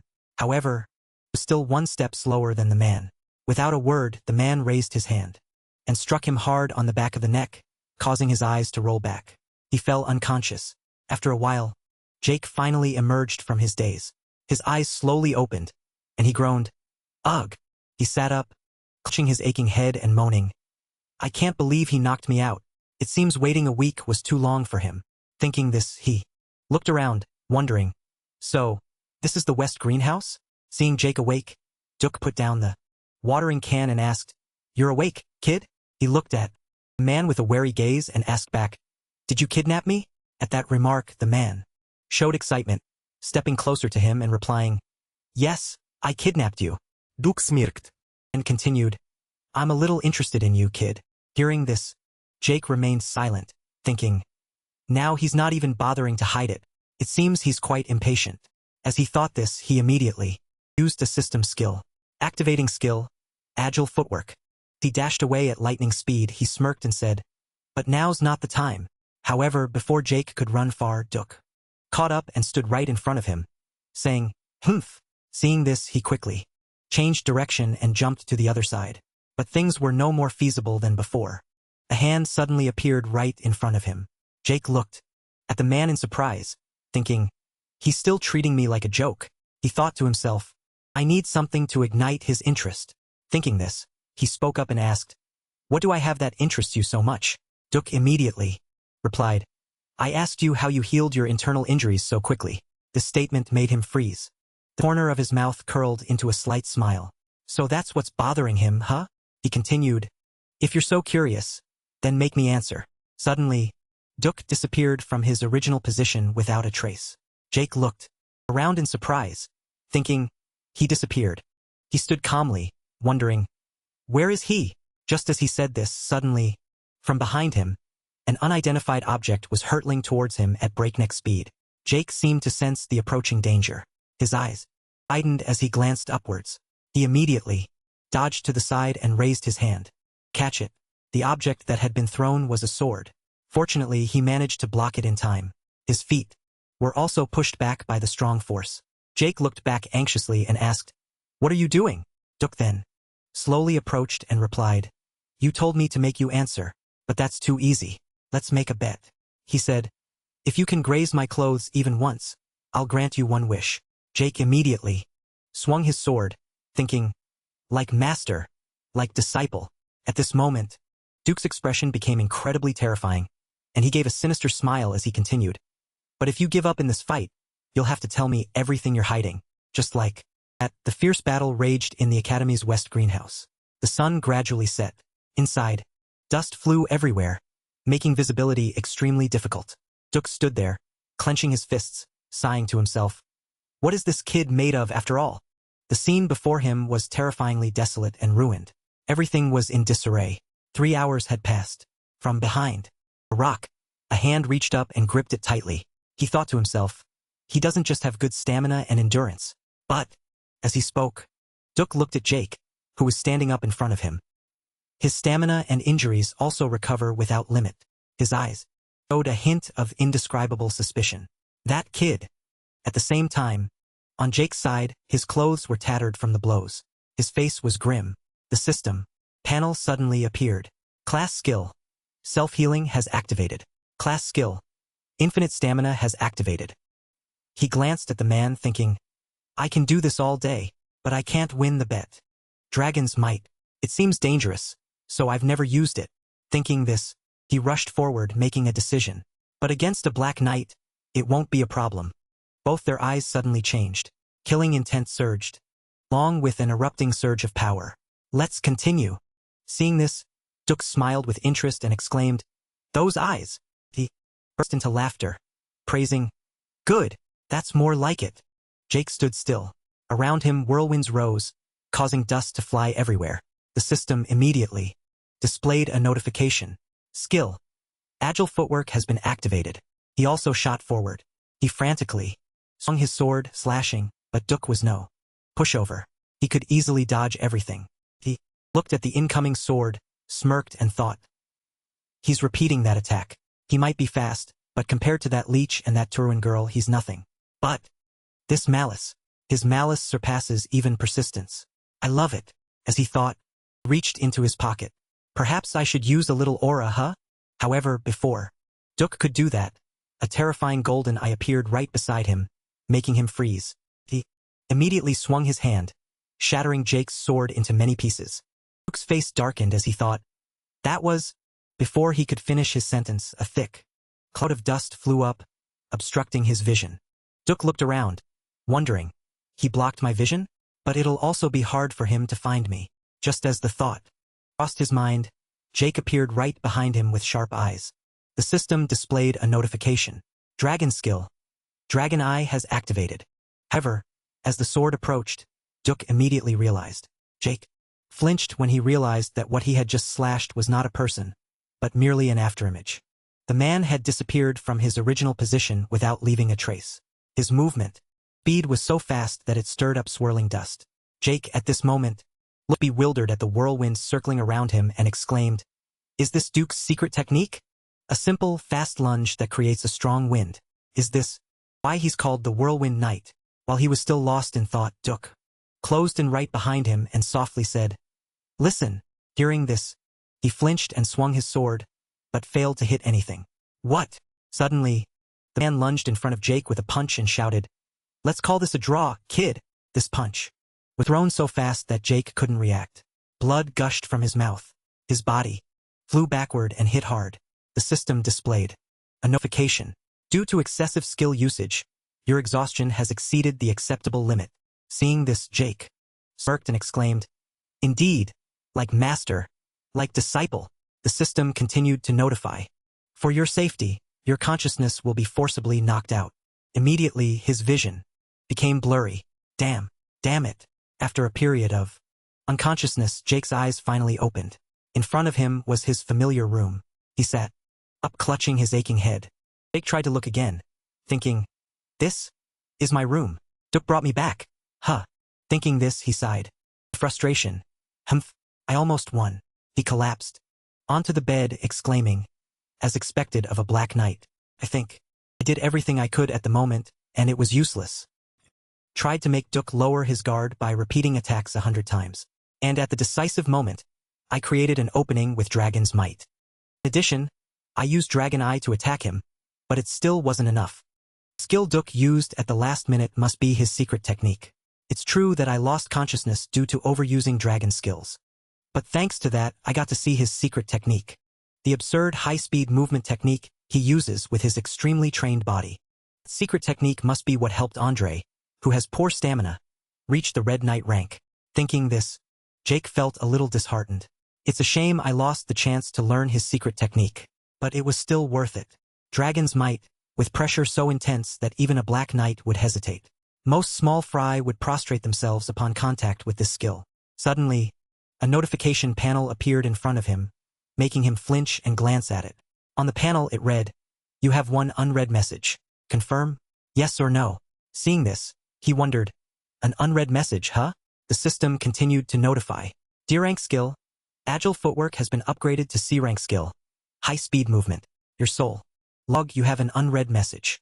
Confirm? Yes or no? Seeing this, he wondered, "An unread message?" The system continued to announce, D rank skill agile footwork has been upgraded to C rank skill high speed movement. Has evolved due to your strong display of will. Along with the evolution of your soul, your system functions have been activated. You can activate the next functions by using karma points. Jake's eyes became hazy. What? The system notified. Minimap. Geographical features can be viewed in map form. Locked. 20 points to unlock. Inventory. Can store as many items as possible within capacity. Locked. 20 points to unlock. Beginner quest. Book. Includes guides and quests for the effective development of low-level administrators. Locked. 4 to 5 points to unlock. Current karma. Points. 40. After reading through it, he sat lost in thought. A bunch of things have appeared, according to the description, besides the inventory. Thinking this, Jake didn't hesitate and immediately pressed the yes button on the system panel. I'll check the inventory first. A notification immediately appeared. If you select the item you want, it will be stored in the inventory. When retrieving an item stored in the inventory, you can think of the item's name or shape. The spatial range an item occupies in the inventory depends on its size and weight. If you want a larger inventory, you can use karma points to increase your inventory size. After hearing the explanation, he glanced to the side, wondering, select the item I want. Huh? He quickly walked over and picked up his shattered sword. I can activate skills by thinking of them. So, putting items into the inventory must be the same. Jake gripped sword tightly, continuously thinking in his head, store, store, store. And immediately the sword emitted a white light and slowly disappeared. He looked into the inventory in front of him, thinking, the two-handed sword has disappeared and occupies 2 out of 28 slots in the inventory. So this is what the system meant when it said the spatial range an item occupies in the inventory depends on its size and weight. To retrieve it, I need to think of its name or shape. Just as Jake thought, the sword appeared in his hand. He smirked with amusement and said, I was thinking of subspace storage, but this is even better. That artifact is very expensive, obviously, but it's very difficult to find something to put it in. And I can even expand the inventory space by using points. On the notification panel, it read, Status window, low-level administrator. Name, Jake Draker. Class, unique immortal. Title, blessed by the ancient dragon. Administrator functions, low level. What will this excessively advantageous function be like when I reach a higher rank? He thought to himself, if the value of these points is so high, I can't use them recklessly. It seems I'll have to change my plans. Just like that, Jake was immersed in a stream of chaotic thoughts. Suddenly, the excessive advantage is only at this level. What will it be like when I reach a higher rank? He thought to himself, if the value of these points is so high, I can't use them recklessly. Seems I'll have to change my plans. Jake was thus immersed in a flood of complex thoughts. Suddenly, a voice from outside the door rang out. May I come in, young master? Hearing this, he thought, Decker, huh. Then he replied, Come in. What is it? He replied, There's a message for you, sir. Finishing his sentence, he took out a piece of paper and handed it to him, saying, He said you would know who it's from if I said, Gardner Dexter. Hearing this, Jake immediately understood, the corner of his mouth curling into a slight smile. He began to read the contents of the paper. Kid, if you want to challenge me again, you can come anytime. He thought to himself. It seems it wasn't a complete defeat. Jake recalled the man's earlier words. Let's call this a draw, kid. He wondered. Is that what he meant by a draw? His hand clenched happily, exclaiming, Anyway, it means there's still a chance. Suddenly, Decker, standing beside him, spoke up. I have one more thing to tell you, sir. He continued. I've found the blacksmith you mentioned earlier. Hearing this, he exclaimed, Oh, really? So when is the appointment? He gently adjusted his glasses and replied, Well, there's a problem, Decker announced. The blacksmith has refused the appointment. Hearing this, Jake cried out in surprise. What? Why? The same time, on the blacksmith's side, the space was incredibly dark, with weapons scattered everywhere. He spends all day immersed in alcohol, Decker explained. He doesn't forge weapons anymore. Early the next morning, a foot stepped down from a carriage. Jake was now in front of the blacksmith's house. He thought, It's been a while. Above signboard, it read, Papnia Brett, Papnia's breath. He forced a wry smile. Haha, quite a prestigious name for a forge. Thinking this, Jake slowly pushed the door open and asked, Is anyone inside? From what he remembered, Graham, the aura sword, was the masterpiece that Garnian forged. He said it was the price for his research, worthy of the title Soul Blacksmith. It's known that he reads the souls of blacksmiths before forging weapons for them, and he lives up to that reputation, creating the sword with the ability I needed most, the ability to replace aura with Ezer. The greatest blacksmith on the continent forged that sword. Thinking this, Jake looked at the man slumped in drunkenness, wondering, what's his current state? Sensing a presence, the man looked at Jake in confusion and asked, What is it? A kid? This is no place for children. Get out. The man was the soul blacksmith, Garnian Hanbeck. At that remark, Jake paid no attention and looked around at the mess, thinking, Although he's a very emotional person, he's not usually this extreme. What happened to him before he met me? Anyway, immediately he went and fetched a large bucket of cold water. Then he directly splashed it onto Hanbek's face. After doing so, Jake tossed the bucket aside, where it clattered. He walked over and smiled, asking, "Are you awake now?" He continued, "I want to know why you refused my request." After a moment of daze, Hanbek finally recognized the emblem on Jake's gauntlet. He trembled and blurted out, "D. Draker." Hanbek bowed his head and said loudly, I apologize for showing such disrespect." His entire body trembled with each word as he continued, "Please forgive my rudeness, but I'm not accepting any requests right now. How can a scoundrel create something someone else wants when he can't even create what he himself desires?" Hearing this, Jake understood a part of it. So even Garnian went through such a phase. Looking back, it seemed that he was already the greatest blacksmith on the continent when I met him. Garnian had never told me about his life before that. Hanbek sat, holding his head and sighing. "Why am I so useless? Can I ever forge weapons again?" His entire body trembled. A blacksmith who cannot forge weapons. Jake shouted loudly, "Garnian Hanbek." Hearing this, he startled awake and replied, "Please forgive my disrespectful behavior earlier." Jake continued, "Let me see some of your failed products." Hanbek quickly replied, "Let me lead you to the back." He secretly thought, "There's no other way. I'll have to guide him onto the right path myself." A moment later, both of them were in the backyard. Hanbek spoke, "I apologize, sir. I shouldn't have left everything in such a mess." Jake continued, It's fine. It's fine." He looked towards the pile of weapons in front of him and continued, "One could say they're quite captivating." Hearing this, Hanbek replied, Thank you, sir." Saying this, he continued to step forward. So, seeing Jake pick up a sword to examine it, Hanbek nervously warned, "Sir, please be careful. Even though they are failed products, they are still very sharp." Jake paid no attention to his words. Each sword was inspected. This one, and this one. No, these. They were not failures. Their quality was comparable to the items he had forged when he was hailed as the greatest blacksmith on the continent. The system displayed a notification, "Dragon skill, Dragon Eye, activated." He exclaimed aloud, "Just as I thought." He immediately asked, "Your furnace has a problem, doesn't it?" Hearing this, Hanbek was extremely surprised and asked, How did you, sir?" Jake replied, "I'm asking you. You have optimized your own metallurgy style, haven't you?" Jake continued, "It seems you've mixed several metals to create lighter and more refined materials." As he spoke, he immediately swung the sword. With just a slight force, the sword instantly shattered. He then said, "But the durability is too poor. In such cases, it's because impurities weren't properly removed during the heat treatment process." Hanbek looked at Jake and thought, "How precise." He not only recognized my metallurgy method, but even analyzed the critical flaw and its cause. If it's this person, perhaps. Thinking this, he immediately spoke. "See, sir, this is a bit, very unexpected." He continued, "But I have something I'd like to ask of you."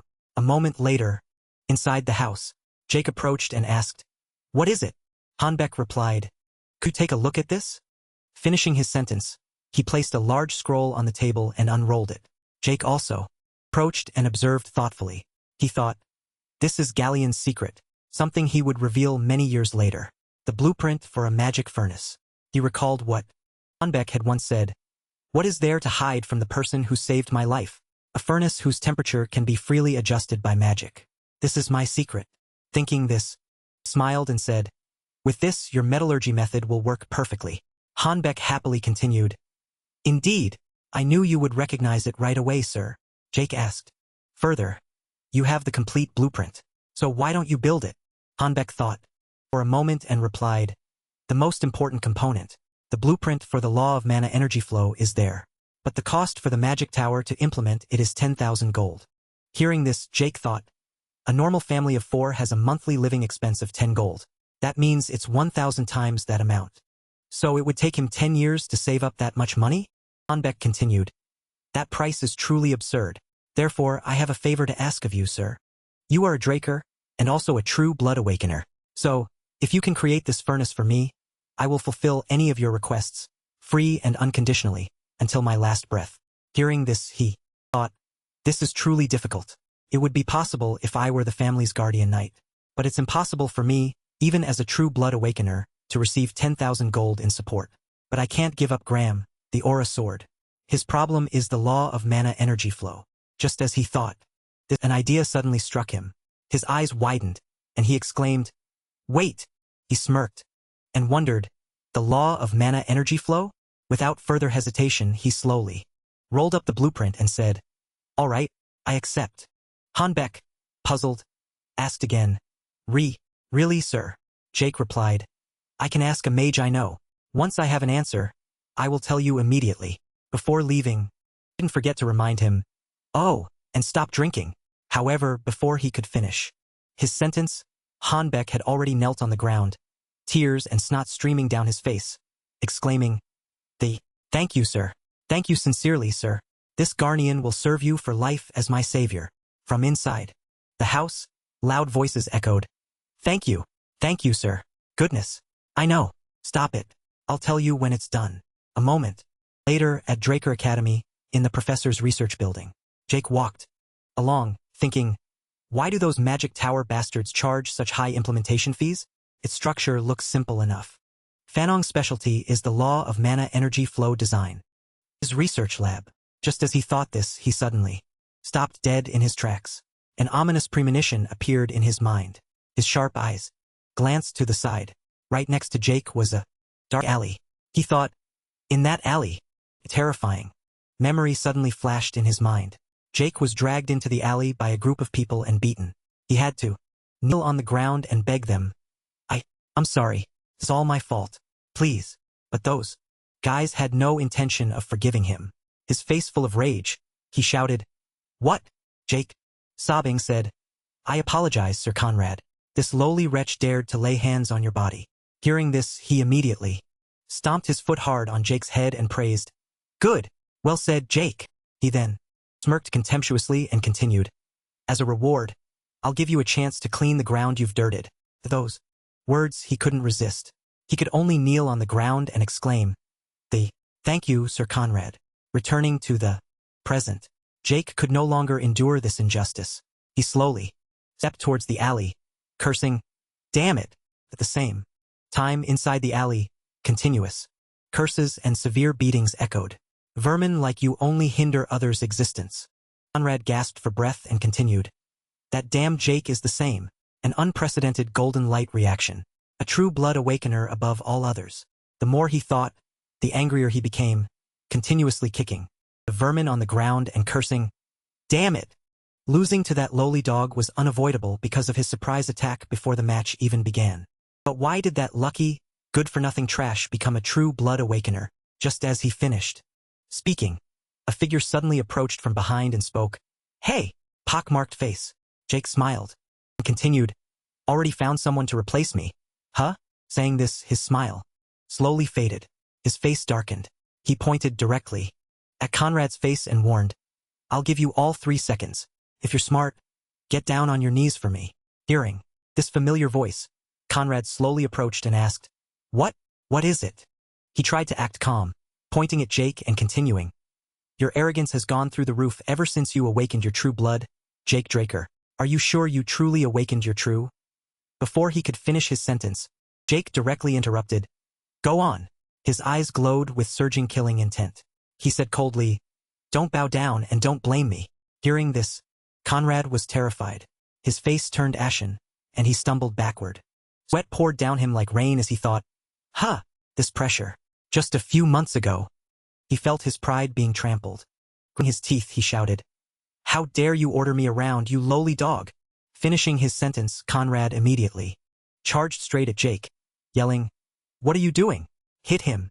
Seeing them frantically charging at him, he remained calm, standing still and asking, "Don't blame me, all right?" As he spoke, Jake quickly tilted his head to the side, dodging the attack. The other guy was still confused about what was happening. A lightning-fast punch flew straight towards his face. He directly delivered a crushing blow, sending him sprawling backward. The other guys saw this and were somewhat intimidated, but they couldn't stop now. Jake continuously threw punches, knocking out their teeth one by one. It seemed that none of them were a match for him. He could easily defeat them all. Jake mercilessly threw them around like trash. He delivered knee strikes and kicks, taking down each one. Every blow he landed was incredibly swift, without any openings.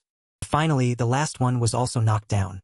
Witnessing the entire scene, from start to finish, Conrad was terrified, breaking out in a cold sweat. His whole body stood stunned in one spot. He looked at his subordinates, none of whom could stand, and exclaimed, "No way!" He repeatedly asked himself, "Is this damned guy really the Jake Draker I knew?" Jake then approached him and reassured him, "No need to be afraid. I believe you already know." In an instant, Conrad immediately took a gamble and drew his sword. Trembled, pointing the sword at Jake and shouting, Stay away. If you come closer, I'll cut you." Hearing this, Jake coldly replied, "You actually drew your sword outside the training grounds? You know what that means, don't you?" These words made him stiffen, speechless. His eyes filled with fear. Jake reached for the sword on his back and continued to confront the killing intent of Leon Conrad, who drew his sword outside the sacred training grounds. Hearing this, he fearfully shouted, Wait! But Jake had no intention of stopping. His face showed clear killing intent as he said in a low voice, "I, Jake Draker, will retaliate in the name of honor." At his powerful words, he was scared stiff. "The next battle will end when one of us dies. All responsibility lies with ourselves, and the opponent bears no responsibility for its outcome." As he spoke, he looked at the guy lying on the ground and continued, "Liam Stone, you are the witness." Without wasting another second, Jake began to swing his sword. "Now then, let's continue." Seeing the non-joking look in his eyes, Conrad, terrified, quickly begged, I'm sorry." He was so scared that he wet his pants, kneeling on the ground and bowing, "Sir Jake Draker, please, sir, let me live." His whole body trembled uncontrollably. "Please forgive me." Hearing this, Jake slowly lowered his sword. He remembered his own appearance from before, once like this. I'm sorry, Sir Leon Conrad. Please spare my life." The more he remembered, the more his blood boiled. "You damned fool." Immediately after, a lightning-fast sword strike swung straight at Conrad's face. Jake directly took one of his ears. He sheathed his sword and said, "I'll take your ear as the price." Hearing this, he clutched his head, groaning in pain. My ear." Jake approached, placed his hand on Conrad's head and warned, "If your ear is reattached when we meet again, what I take next won't be an ear." Jake gripped his hair tightly and roared, "It'll be your head." After that, he slammed Conrad's head straight into the ground. Then he let out a sigh of relief and stood up, dusting himself off. Stone watched Jake's retreating figure and called out, Jake! Hearing this, he stopped. Liam continued to ask, "Why? Why did you help me?" At that question, Jake immediately replied frankly, "Don't think about it." He smiled and continued, "I didn't help you." Saying this, he turned and walked away, thinking, "I was helping myself." Jake scratched his head and sighed, wondering, "Is it Garnian influencing me?" I almost blurted out something shameful. Returning to the academy, Fanong's research lab, a voice echoed from inside, "Is it possible, Professor?" Fanong looked at the blueprint Jake brought and replied, "Let me be frank. It can be said that it is possible." Jake continued, "Really? Then I want to entrust it to you, Professor." Fanong gently adjusted his glasses and replied, "Wait, I think it would be better if you heard my explanation first." Both of them looked at the blueprint. He continued, "As you said, the overall structure is simple. However, the problem is the core responsible for the energy output. The core is considered the heart of this machine, but the circuits it follows have extremely complicated limitations. Although it may be small, it requires sufficient energy, and we will also need a way to adjust the output without delay." Fanong exclaimed, "This is unprecedented." Jake asked again, "But it's possible, right?" He replied, "Yes, there are two options. Based on the core's condition, I can personally adjust your design. However, it will take at least a decade to revise the design for the core. No, it will take 15 years. Hearing this, he screamed in horror. 10, 15 years. Fanong replied, "Yes, it will consume a significant amount of time. As for the second method, we can bypass the core design and use similar materials. But even though doing so can save a lot of time, the required material is a high-compression mana stone." This answer made Jake unable to believe it, and he asked again, "What? Isn't that an ancient treasure that cannot be created with modern technology?" He replied, exactly. Ancient treasures are already rare. However, searching for treasures in ruins is even harder than finding a mana stone that can withstand our design. It will cost over 3,000 gold. These words shattered Jake's hope. His face was blank. He slumped, thinking, I might get kicked out if someone finds out I can't use aura, but 15 years is too long. However, 3,000 gold is too high. I can't believe I can't give up Graham, the aura sword. Most people think I'm an aura user because of what happened during the blessing ceremony. But it was just a reaction created by healing and Ezer. The reality that I can't use aura remains unchanged. Ezer is considered a power that is difficult for humans to control. However, except for the primordial spirit sense skill that my master taught me, I can't use any aura-based sword techniques even with that skill. I can only enhance and swing my entire body. Compared to others, aura is much easier to use and more versatile. That's why I need Graham, the aura sword.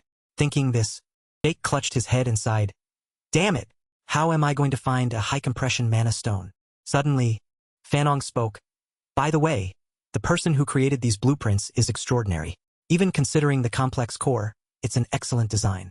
He continued, it would be difficult to create even among the treasures of the Golden Age. Hearing this, an idea suddenly struck him. His whole body froze, and he exclaimed, treasures of the Golden Age? A slight smile appeared on his lips. Why didn't I think of that before? Without wasting any more time, Jake slowly stood up and left. Please keep the design safe until I return, Professor. Hearing this, Fanong asked, puzzled. What do you mean? Do you want me to spend 15 years perfecting it? Jake chuckled and replied, haha, of course not. He gripped his sword tightly and continued, I'll bring one. Jake's face was filled with confidence. I mean, a high-compression mana stone. The Golden Age. The Age of Liberation. The war to escape the dragon's dominion. Ended with the defeat of the evil dragon Bahamut by Tekken Draker, bringing humanity a century of peace. During that time, many ancient artifacts were discovered in dragon caves, relics of the Hero King's era, the peak of magic. All discovered artifacts possessed technology and magic far surpassing modern standards. Among them was the high-compression mana stone, containing enough essential mana to sustain an entire village, a treasure from the Hero King's era. Scene change, Draker Academy, Central Library. Although rarely used, the Central Library was maintained because it was believed to have been personally established by Tarakan. During the expansion of the archives, artifacts from the Golden Age were discovered. This led to the involvement of the Magic Tower and Grand Mage Nirvana, a member of the three great families, in the excavation. In those months, countless Golden Age artifacts were discovered, and news of it spread through continental newspapers, or at least that's what would happen 10 years later. At the Central Library archives, Jake was also present. He looked around thinking, no one has discovered the artifacts yet, or even become aware of them. Saying this, he sighed in frustration. I could search all day and still not find anything. System displayed a notification. Dragon skill.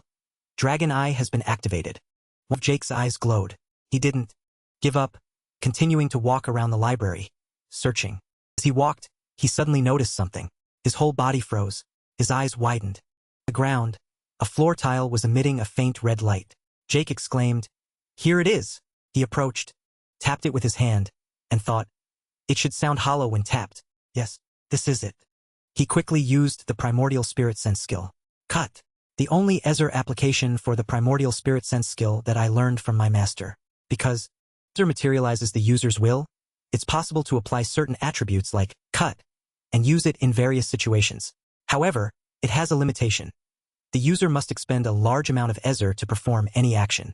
Just as he thought. His head throbbed. It seems using it is still too much for me. The last tile slowly opened after a long time.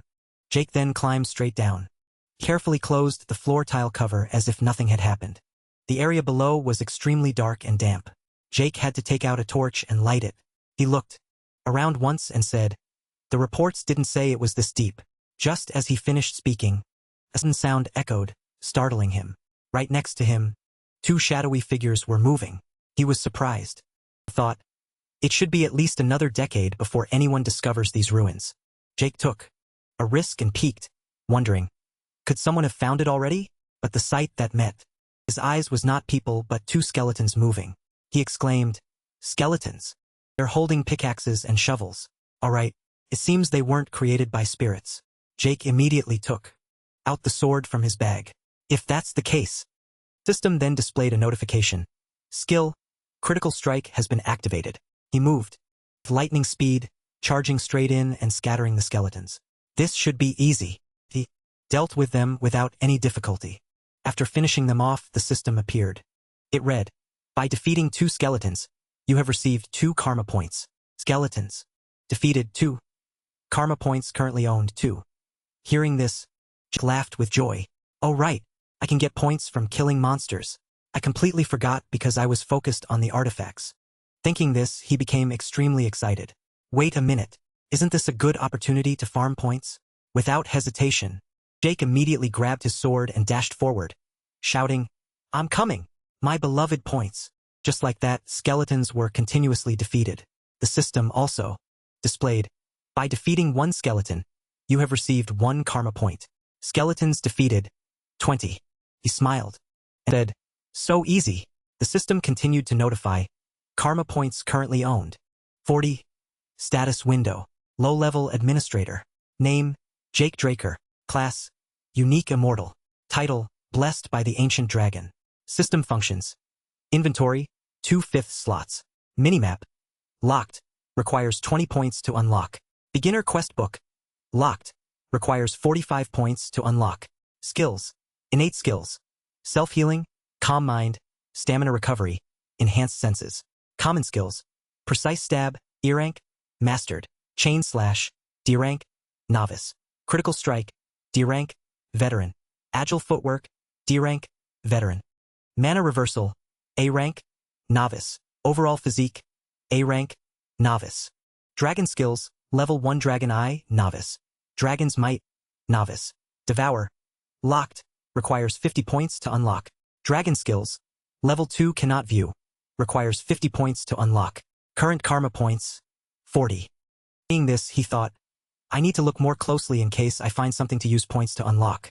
The beginner quest book is 45, and the minimap is 20. Dragon skill, Devour and the locked level 2 skill both require 50 points.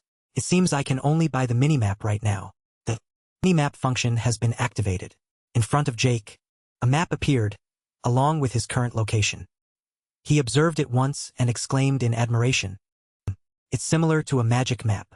He continued to press a button on the side, wondering, what is this? The system then appeared.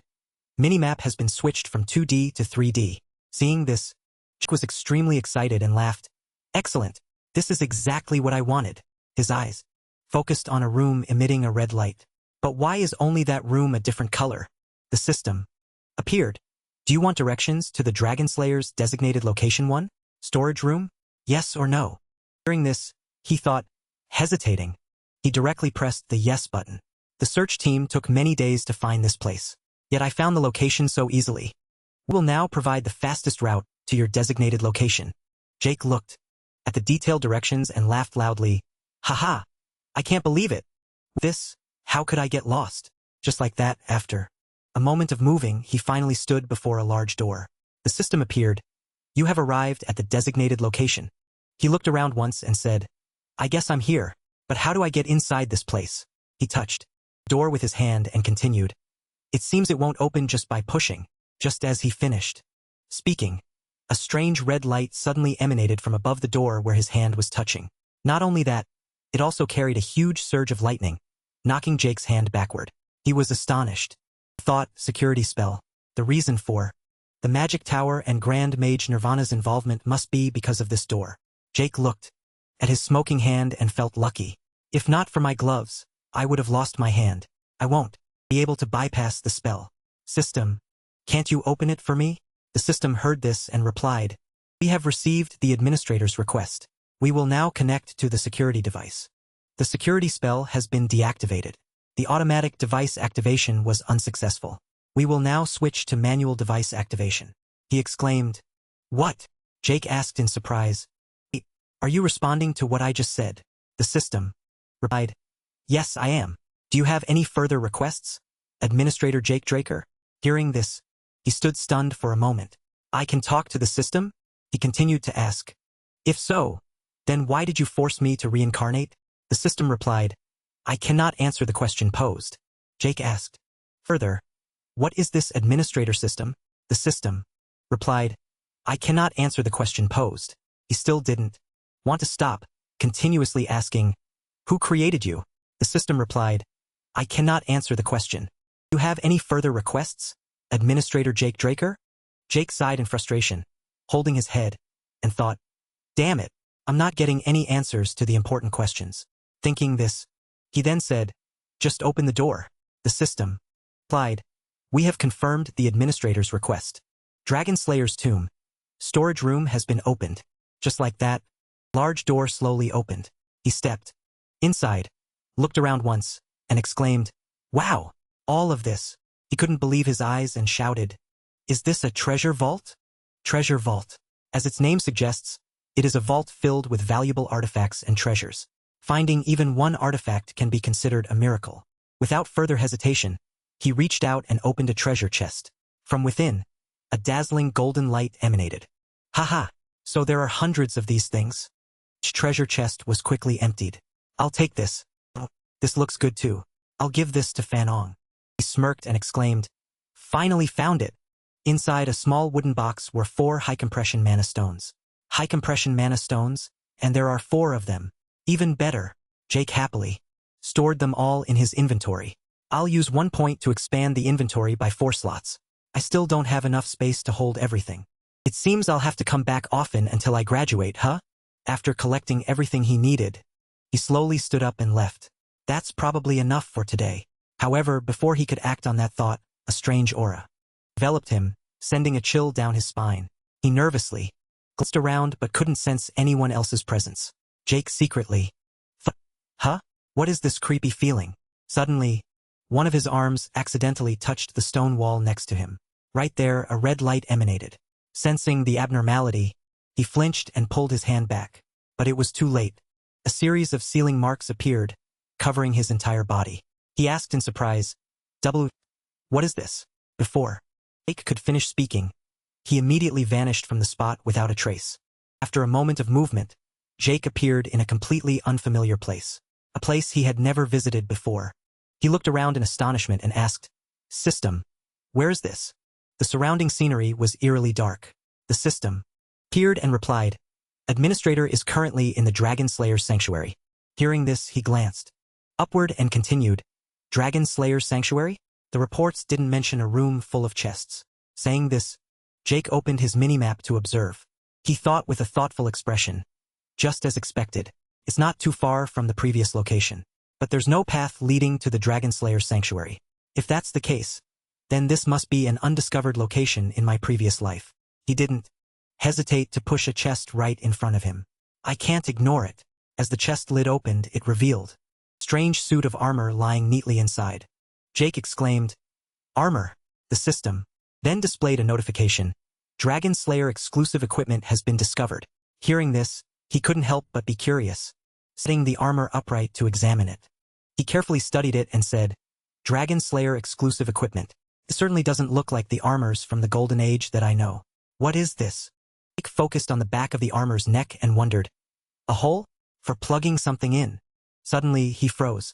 His eyes widened as an idea struck him, and he exclaimed, "Could it be?" Unable to wait any longer, he immediately took out a high-compression mana stone.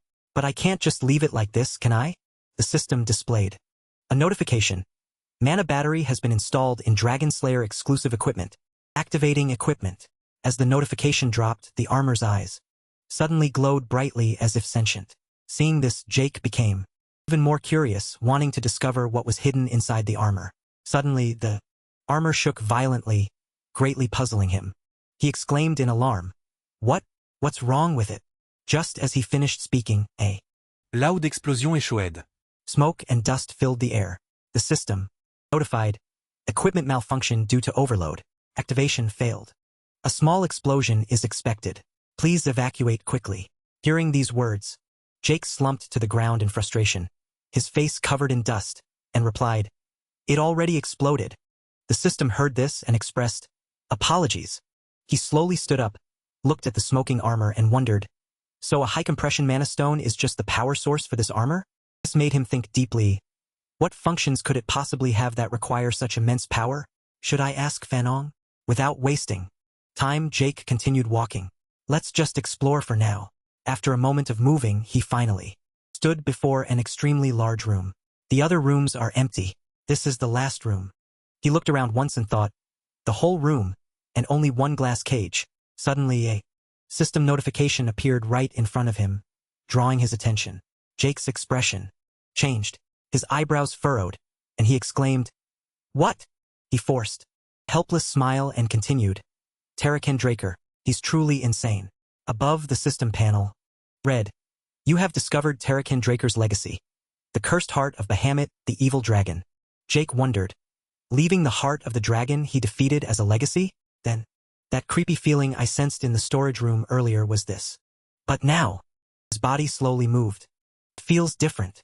The system appeared. The cursed heart of Bahamut, the evil dragon, reacts to the administrator. His hand was now placed on the glass cage. From there, a mysterious black aura emanated, accompanied by a voice. "All right, I hear you." His expression became unusual. His eyes were wide and vacant. "It seems there's no other choice. All right. Myself too." He continuously muttered, "I will kill them all." At the most dangerous moment, the system appeared, activating indomitable mental fortitude skill. Thanks to this skill, Jake finally returned to normal.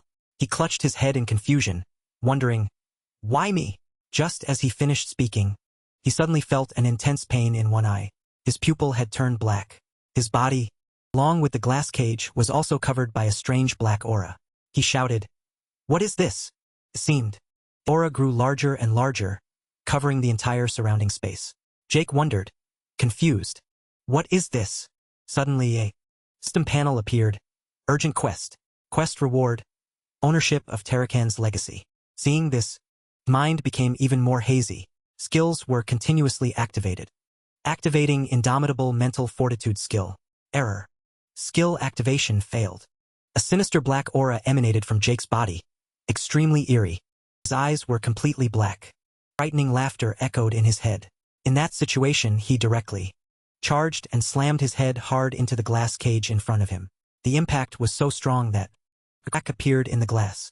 Jake smirked and said, "It won't break? How annoying." Through the glass, he could see a completely different, human-like version of himself. "You speak of freedom? Freedom is something you must seize, you fool." Finishing his sentence, the glass immediately shattered into many pieces. The system displayed a notification. "You have overcome the curse of the cursed heart of Bahamut, the evil dragon. Urgent quest completed. Quest reward. Ownership of Tarakan's legacy has been obtained." Hearing this, Jake's whole body ached, and he knelt on the ground, thinking, "Damn it, I almost died. I can't believe my skill activation failed. What was that just now?" The system appeared. Activating innate skill. Self-healing. Activating innate skill. Endless stamina. Beginning.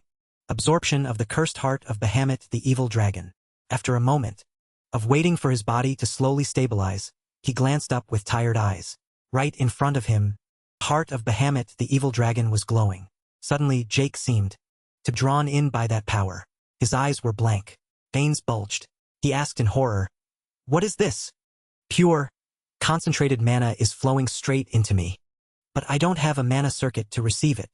The vast amount of mana, with nowhere to go, is destroying my body." Everything became increasingly dangerous. "I have to do something." Without further hesitation, Jake slowly raised his hand.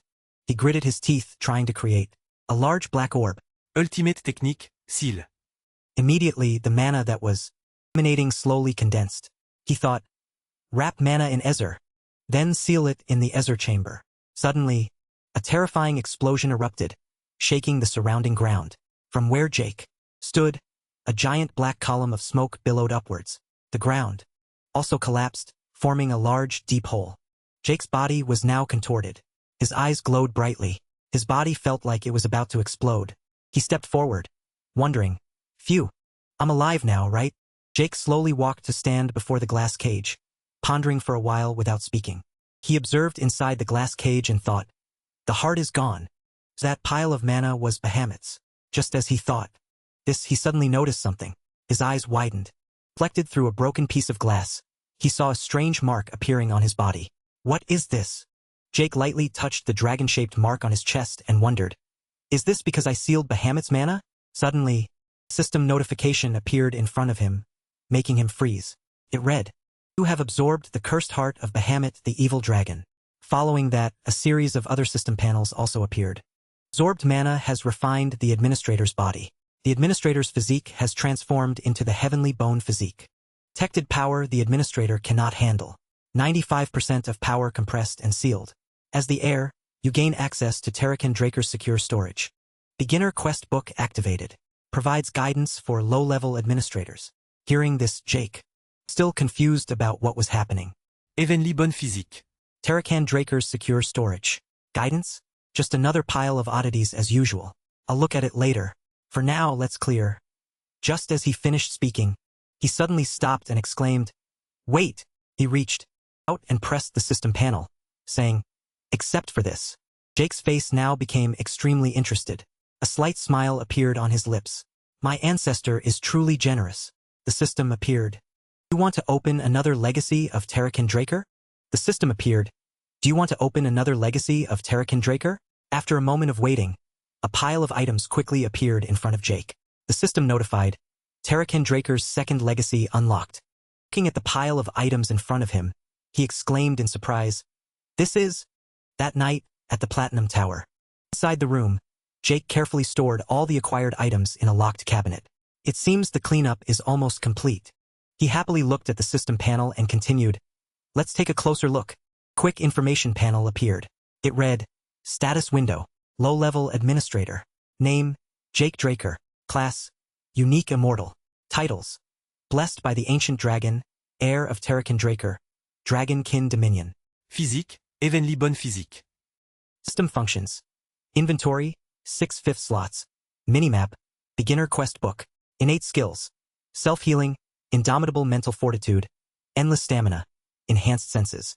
Common skills, precise stab, E rank, mastered, chain slash, D rank, novice, critical strike, D rank, veteran, agile footwork, C rank, novice, mana reversal, A rank, novice, overall physique, A rank, novice.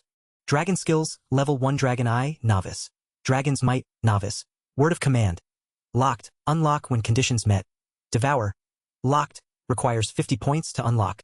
Dragon skills, level 2 cannot view, requires 50 points to unlock. Current karma points, 10.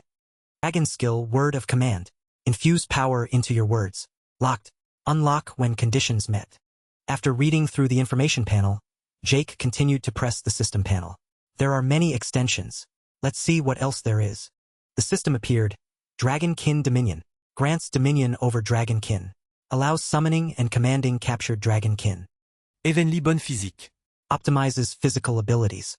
Increases martial arts learning speed. And enhances Ezer conductivity. Even after repeatedly studying it, Jake was still somewhat puzzled, thinking, just a description doesn't tell me much. Before that, I briefly saw it. Not only Terrakin's second legacy, but also a system window related to Terrakin. He sat down on the steps and commanded, System, show me the notifications related to Terrakin again. System quickly appeared. To access Terrakin's secure storage, data synchronization is required. Hearing this, Jake pressed the system panel and wondered, Terrakin's secure storage? The system replied, please move to a synchronization point. Do you want the synchronization coordinates displayed on the minimap? He sighed and exclaimed, what? So I have to go to a designated location to access it? Show me the location. Immediately, a minimap appeared before his eyes. He softly said, so, recording. Thanks for watching the video. To what he knew, Yahello was a top tier Knight Academy. Thinking this, he scratched his head in frustration. No one but licensed individuals can even approach it, let alone enter. Even for me, sneaking into Valhalla is impossible. Going to Valhalla wasn't part of my plan either. But if there's something like Terrakin's legacy there, he quickly reached out and pressed the system panel, thinking, then it's worth changing my plans.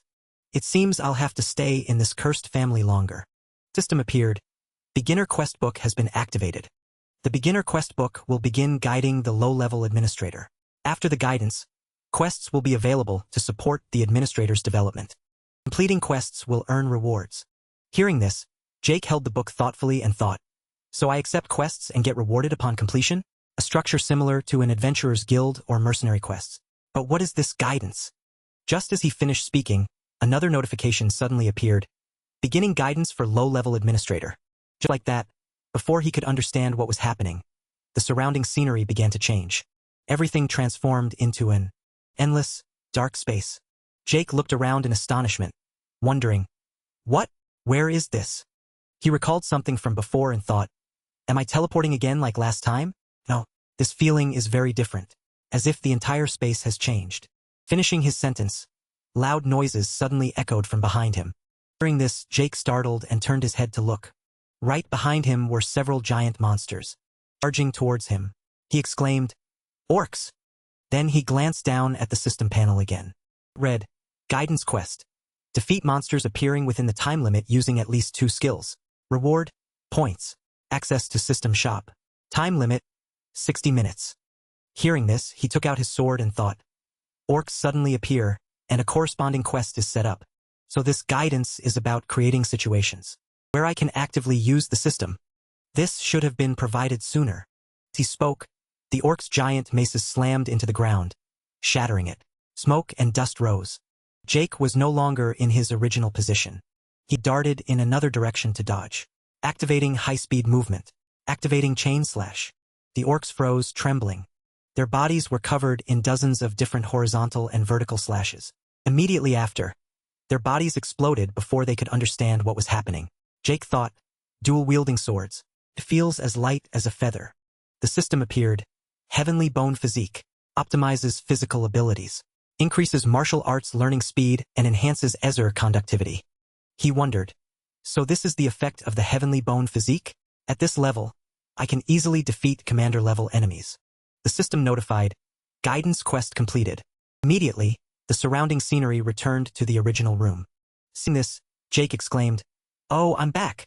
He put his sword back into his inventory and thought, so it was all just an illusion? The realism is no joke. Bonus time has been added to the reward. Quest reward, 40 points and the shop category have been unlocked. He excitedly looked at the system panel and asked, I can buy items through the system? On the system panel were countless strange items. Giant skin, 10 points. A elixir similar to a giant's tough hide. Temporarily increases defense. Low ancient script. Speed, 7 points. A magic stone engraved with ancient script that slightly increases movement speed. Fire giant's mighty breath, 20 points. An elixir containing the unique breath of a fire giant. Unleashes unquenchable flames. Wings of the sky, 5 points. An elixir made from bird feathers. Temporarily increases agility. After reading through them, he exclaimed, what is this? This is too convenient. Giant skin. Fire giant's mighty breath. All of them are rare treasures worth hundreds of gold. Just selling the items in the shop would be enough for me to make a fortune. The notification continued to echo. Please place the item you wish to sell in the designated window. Items stored in your inventory can also be sold. Training dual swords. This item cannot be sold. Elf's dagger. Do you want to sell this item? Selling price, 4 points. Hearing this, Jake thought deeply. But selling them seems to apply to 3 ancient items. 4 points for this dagger? I could get at least 100 gold at auction. Selling items won't be useful unless I desperately need points. Saying this, he stretched tiredly and walked away. Phew, what a tiring day. The lights in the room quickly turned off. The large door slowly closed. Tonight, I'll definitely get a long sleep. Early the next morning at Draker Academy, in the professor's research building. Inside Professor Fanong's room, he spoke. You actually brought back a high-compression mana stone in just 1 day? How did you manage that? Hearing this, Jake replied, it's complicated. He slowly picked up a teacup and asked, when will the device be completed? Fanong replied, it's already completed. These words greatly surprised him, and he exclaimed, already? You truly are extraordinary. He continued, the fact that Jake brought this here is even more extraordinary. Faced with Jake's calm demeanor, he felt even more that something was hidden. How suspicious. Whenever high-compression mana stones are discovered, major powers on the continent register ancient characters as serial numbers and manage the ownership of these valuable mana stones. So, by checking the serial number, you can determine the excavation time, location, and current owner. Jake thought, but what I brought would never be registered in that book. The Encyclopedia of High-Compression Mana Stone Serial Numbers of the Central Continent. It's a completely new discovery of my own. Thinking this, he slowly put down his teacup. Putting aside the suspicion, he does have good judgment and skills. Quickly approached and asked, If you've already confirmed the registration code, can we go now? Hearing this, Fanong startled and turned to reply, "Oh, you know that too? You're too talented for this place." Jake thought to himself, but what I brought could never be registered in that book. The Encyclopedia of High-Compression Mana Stone Serial Numbers of the Central Continent. It's a completely new discovery of my own. Thinking this, he slowly put down his teacup. Suspicious matters aside, he does have good judgment and skills. He quickly stepped forward and asked, "If you've confirmed the registration code, then can we go?" Hearing this, Fanong started and turned to reply, "Ah, you know about it too? You're too talented for this place." The scene shifts to Hanbeck's forge. From inside, a voice rang out, "All right, I'll activate it." A green magic circle quickly appeared. It was like the main mechanism connecting all surrounding parts of the forge. Everything was now operating perfectly. Thanks for watching the video. Hanbeck couldn't believe his design had finally been realized. Jake and Fanong, standing behind, couldn't help but be happy for him. The professor spoke. "I have to go teach now." Hanbeck happily replied, "Thank you, Professor." A moment later, once everything was settled, he happily looked at Jake and said, "I never imagined I'd see a fully functional magic furnace in my lifetime. Thank you very much, sir." Jake replied, "It was nothing. There's no need for such formality."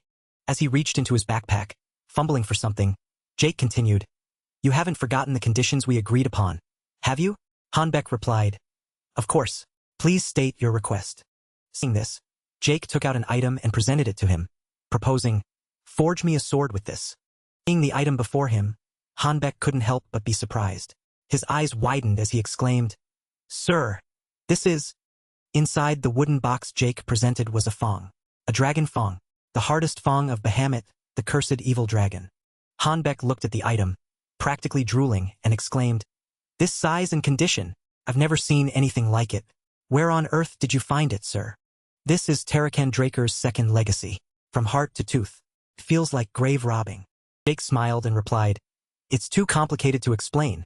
Before Jake could finish his sentence, Hanbeck's sudden demeanor made him pause. He was trembling all over. With snot running down his nose, he spoke, "Not only did you make me a magic furnace, but you also gave me the chance to forge a dragon fong." Seeing this, his aura seemed to explode as he roared, "I will definitely repay your trust." Hanbeck's eyes, more determined than ever, continued, "I, Garnian Hanbeck, will risk my life for your sword." These words immediately reminded Jake of a familiar scene from before. "I, Garnian Hanbeck, will risk my life for your sword." Faced with those words, Jake felt extremely awkward. That kind of talk is too much pressure. Please don't. Jake smiled, satisfied, and thought to himself, "He's truly resolute. All right, I'll trust you." With that, Jake happily turned and walked out. Let's see what kind of sword he'll make. I'm really looking forward to it. The scene shifts to the Platinum Tower, Jake's bedroom. He pulled at his shirt inside. Making a sword is truly exhausting. The image of his previous fight with Duke appeared in his mind. It had been a week since I received the message, telling me to return after the bet with Duke concluded. Just as he thought this, suddenly, he froze. His eyes widened as he exclaimed, "It's about time he came." From outside the window, footsteps slowly approached. The atmosphere became incredibly eerie. Immediately after, a voice rang out from behind Jake. "Why didn't you come this time, kid?" Hearing this, Jake's entire body trembled slightly. He forced a smile. Duke was now extremely angry. His eyes bulged as he roared, "Answer truthfully." Seeing his expression, Jake thought in horror, "He looks like he wants to kill me." Thinking this, Jake waved his hand and said with a laugh, "Well, you said to come back if I wanted to challenge you. Naturally, since I had no such intention, I didn't come." As soon as he finished speaking, Duke suddenly stepped directly towards him and asked again, "I told you to be truthful." His hand tightly gripped Jake's collar and pulled him up. Immediately after, directly threw Jake backwards without a word. Jake flew out the window, unable to react. His eyes widened in shock as he exclaimed, "What?" Realizing he was in a dangerous situation, he glanced down, looking worried. The scene below was truly dizzying. Too high. To save himself, Jake quickly sprang up and jumped back inside. At this height, I'll die instantly without a chance to heal. His arm reached out, trying to grab the railing. But before he could do so, a large hand reached out and tightly gripped his neck. Duke's face darkened as he asked, "You don't want to challenge me again? I don't think you're so foolish as to not understand my meaning. Either way, it's the opposite. You didn't come after losing. You didn't even come to the infirmary. It's as if you're deliberately provoking me. Hearing these words, Jake looked bewildered and thought, what? He knew and still went along with it. Duck continued, I'll give you 5 seconds. Answer truthfully this time. 5. Jake slightly curled his lips into a smile and exclaimed, how absurd! Duke's hand tightened around his neck as he continued to count. 4. 3. Jake said, you haven't even revealed your true identity. After the count of 2, Jake continued, am I wrong, Gardner Dexter? These words made Duke pause. The corner of his mouth curled into a knowing smile. Immediately after, forcefully through Jake, who rolled hard inside. Jake leaned against the wall, rubbing his aching head and groaning, ouch! Duke continued, all right, you're right, kid. Saying this, Duke stepped in front of Jake and introduced himself. I was once a Black Knight of the Draker family. Jake thought in confusion. Was? Duke happily continued, Iam Duke Draker. After a moment of stunned silence, Jake placed a hand on his chest and replied, esteemed elder of the family and former member of the Black Knight Order. He slightly bowed his head and continued, I sincerely apologize for the disrespect I have shown as a knight. Seeing this, Duke pointed at him in surprise and asked, that expression, as if you knew it would happen. What was that? Jake scratched his head innocently. Not at all, sir. Saying this, stood up again and asked, but Duke, what do you mean you were a Black Knight? Duke replied, it's simple. Before, I was a Black Knight, but now I'm a Red Knight. This statement left Jake utterly confused, wondering, what? Is that even possible? A knight's rank can increase, but he had never heard of it decreasing. Duke interrupted, kid. Duke warned, don't talk about that anymore. Hearing this, Jake observed that Duke's hand was trembling rhythmically. Jake then replied, all right, he confidently placed his hand on his chest and added, since you've been honest with me, Duke, I'll be honest in return. Duke then asked, so you guessed my identity from the start? And deliberately provoked me to become my official disciple. Faced with that answer, Duke became extremely interested and exclaimed, you're quite the cunning brat, aren't you? As soon as he finished speaking, Duke slapped his thigh and roared, good! Duke happily broke into a wide smile and shouted, I'll take you as my disciple. Everything happened so smoothly that Jake hadn't even fully grasped what was happening. Huh? That's it. Without further hesitation, he knelt on one knee and thought. Then before he changes his mind, he began to recite the oath. I, Jake Draker, hereby pledge my disciple's oath to the great Duke Draker, knight among knights. I swear to follow my master's teachings with diligent cultivation of virtues, learning, and striving to preserve and elevate my master's honor. Hearing this, Duke replied with satisfaction, oh, you even know the disciple's oath? That's rarely used these days. Jake smiled and continued, cultural knowledge is a knight's virtue. Isn't it, master? Duke grumbled. In response, you sly brat. Jake chuckled. I'll take that as a compliment. Saying this, he glanced up and asked, but master, may I ask a question? Duke replied, calling me master so quickly, huh? Go ahead and ask. Jake asked directly, what about me attracted you to decide to take me as your disciple? It was known that Duke was famous for not taking disciples. Even the century's prodigy, Andre, had to beg for years to become his only disciple. Why did he accept me so easily? I have a suspicion. He must have seen my potential in the bet. Something far beyond Andre's talent. He's clearly sharp-eyed. Faced with that question, Duke burst out laughing and asked in return, why do you think, disciple? Take a guess. Jake replied frankly, of course, because I am the ultimate prodigy. Duke held his head, speechless. Your confidence is truly admirable. Ha ha ha. If that were the reason, I would have taken Rena as my disciple already. He continued, because you have determination. Not all so-called prodigies can reach the level of Red Knight or Black Knight. Those who grow up without facing hardships will easily collapse at the smallest challenge. Hearing this, Jake's face turned cold as he thought. He's right. Many prodigies, expected to at least reach Red Knight, ended up stuck at Purple or Blue Knight. Just as he thought this, Duke slowly stood up and said, enough chit-chat. He continued, follow me. The first lesson begins now. Jake became excited and replied, yes, master. The scene shifts to the West Greenhouse training ground. Jake looked around and thought, who would have thought there was a place like this under the greenhouse? What does he plan to make me do? He told me to run, so I ran. I can't understand his expression at all, but it's been 3 hours. Just as he thought this, Duke shouted, stop! Hearing this, Jake asked in surprise, "So I can stop running now, master?" Duke continued, "Yes, but I want to ask you something."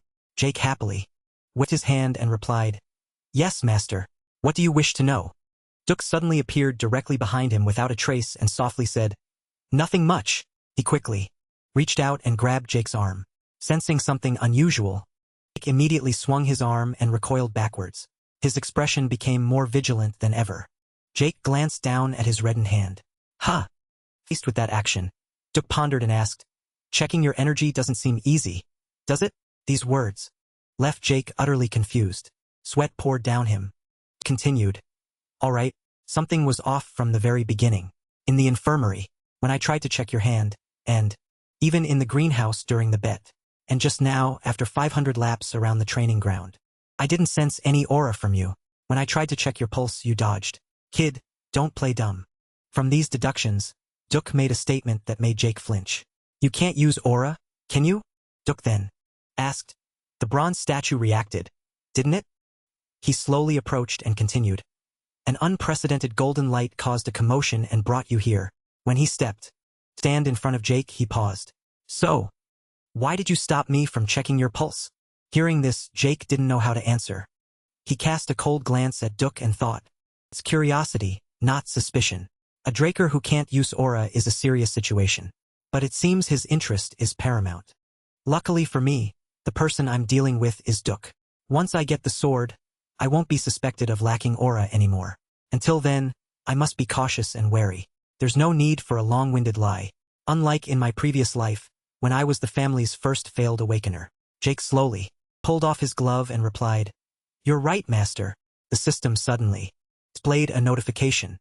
Skill activated, mana reversal. Jake continued, "I even have the ability to influence mana, a hallmark of true blood. Yet, for some reason, I can't use aura." Jake held his hand out in front of Duke and thought, "This truth will shield my deception." He began to immerse himself in the act. "I apologize, master, for being afraid earlier. If it were revealed that a Draker couldn't use aura." 2 streams of tears rolled down his cheeks as he continued, "I would be expelled. A suitable principal for this situation." Faced with those words, Duke gently reached out to sense the aura on Jake. His face became pensive. Jake asked in surprise, "So what do you think, master?" Duke's eyes subtly glanced down at Jake as if wanting to say something. He thought to himself, a kid with such determination at this age. But why can't I feel any aura? Even after he awakened.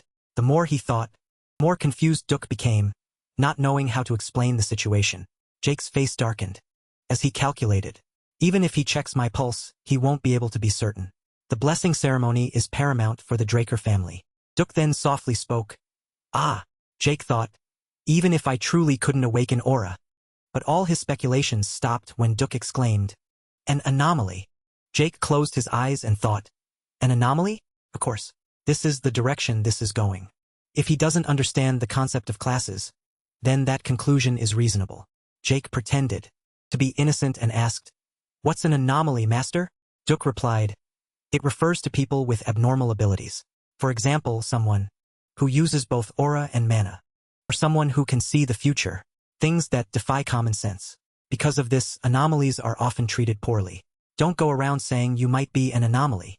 Jake continued to follow and ask, "Then why do you think I'm an anomaly, master?"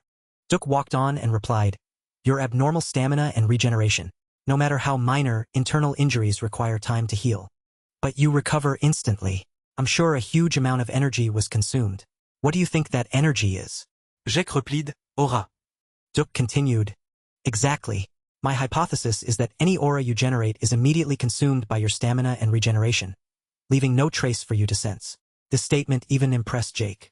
"Oh, that's quite convincing." Jake stepped closer and asked, "So does that mean I'll never be able to use aura, master?" Hearing this, Duke burst out laughing. "Haha, no need to worry." Saying this, he glanced at Jake with a smirk. Whirlwind technique. Special techniques are unique skills developed by high-level knights. Typically, they involve the application or enhancement of dragon-slaying techniques, which require aura. But my whirlwind technique relies entirely on physical training. Saying this, he began to warm up his limbs. "I'll demonstrate. Watch carefully." As soon as he finished speaking, his body shot forward like lightning, leaving a large dent in the ground. The speed made Jake unable to take his eyes off him, trying to observe very carefully. His every step was incredibly agile. One could only feel the slightest footsteps everywhere, but no person was visible. After a moment, Duck stopped directly in front of Jake. He looked at Jake and asked, "Did you see it?" Jake slowly stood up and replied, "I just need to follow your footsteps, right?" These words made Duck quite surprised.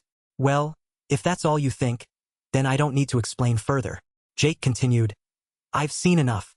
Duck burst out laughing and exclaimed, "Your confidence rivals that of a black knight. Very good. Show me what you can do."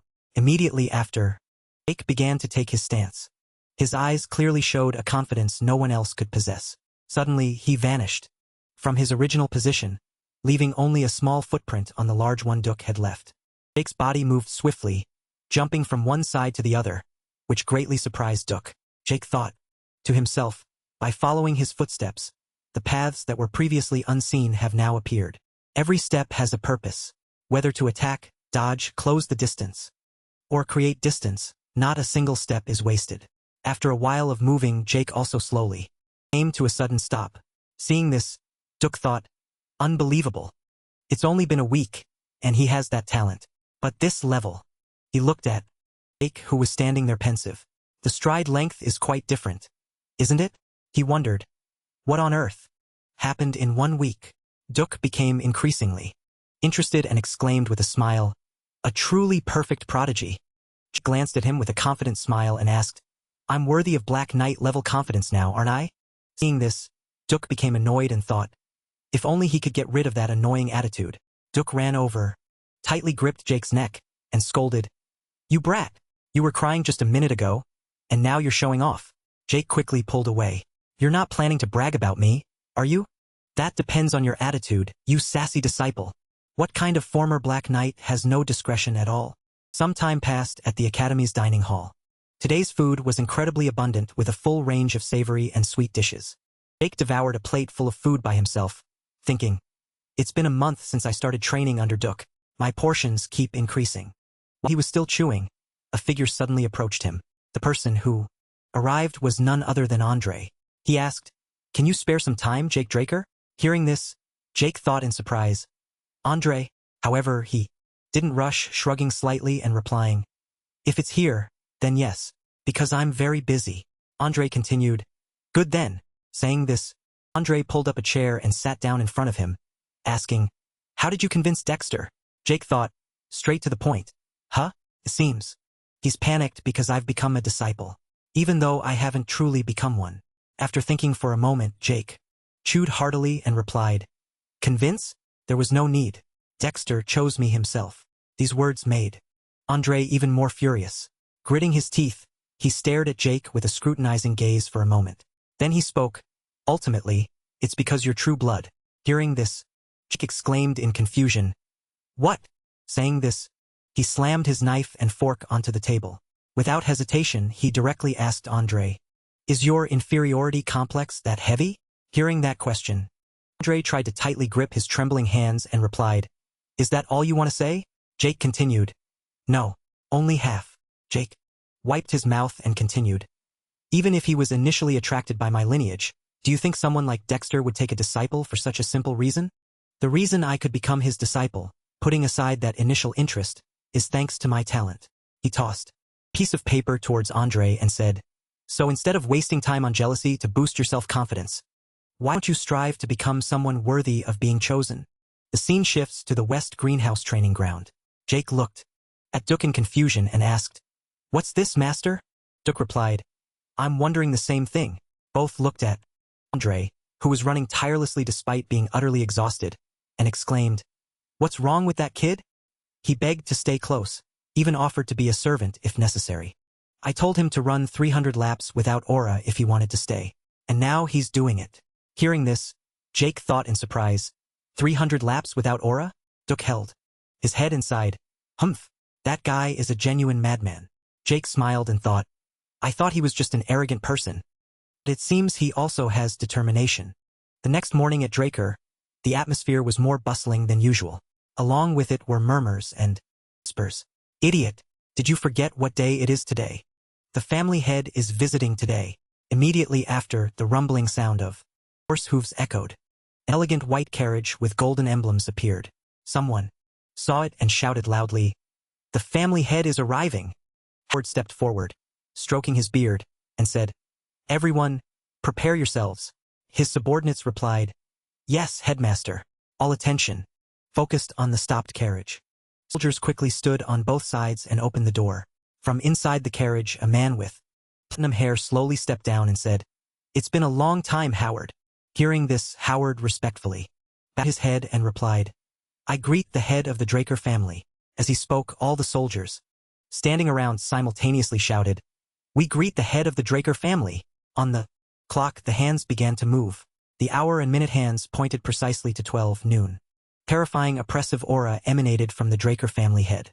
He raised his large hand and reached out. His hand rested directly on Howard's shoulder. The family head spoke, "You've been through a lot, I can imagine." Howard heard this and replied, "My efforts are nothing compared to yours, master." The family head smiled with satisfaction and continued, "I will continue to rely on you then." He was Arthur Draker, head of the Draker family, one of the 3 great Dragon Slayer families.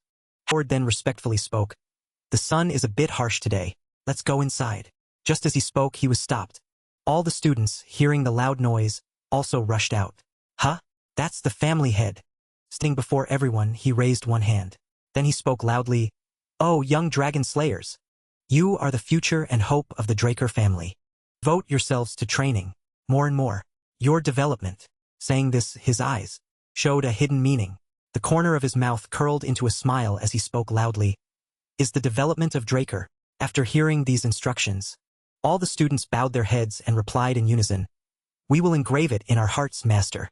The sunlight became increasingly dazzling. Arthur turned and walked away, saying, "All right, let's go." Howard replied, "Yes, master." A moment later, from outside the family head's room, a voice rang out, "To the master of all knights, and the honorable protector of dragon slayers, Arthur Draker. I, Jake Draker, a member of this family." He stood before Arthur and continued, "Offer my respect and greetings." Hearing this, Arthur turned and replied with a smile, "Even those at the Four Seasons Fortress no longer greet me like that. Skip the formalities and sit down. I heard you like tea. I brought an excellent one, hoping it suits your taste." Jake softly replied, "Thank you, father." He sat down and looked at Arthur. His eyes were somewhat suspicious as he thought, "Even my tea preferences are reported to the family? There's a saying that even the emperor might not know, but the Draker family knows everything. Now I feel it." Just as he thought this, Arthur spoke, "The reason I summoned you is because I heard surprising news. Duke has taken a disciple." Arthur's words made Jake flinch and think, "Direct to the point, no ambiguity?" Thinking this, he replied, "Sir Duke simply showed generosity towards me." Arthur's face was calm as he sipped his tea and continued, "Is that so? If you say so, then it must be. I don't know what your goal is, but as long as you follow Duke's teachings, you will become the strongest on the continent." As soon as he finished speaking, Arthur's golden eyes showed calculation. He continued, "Stronger than anyone, so you can live more freely than anyone else." Saying this, gently placed his teacup on the table. Jake happily said, "That is my goal."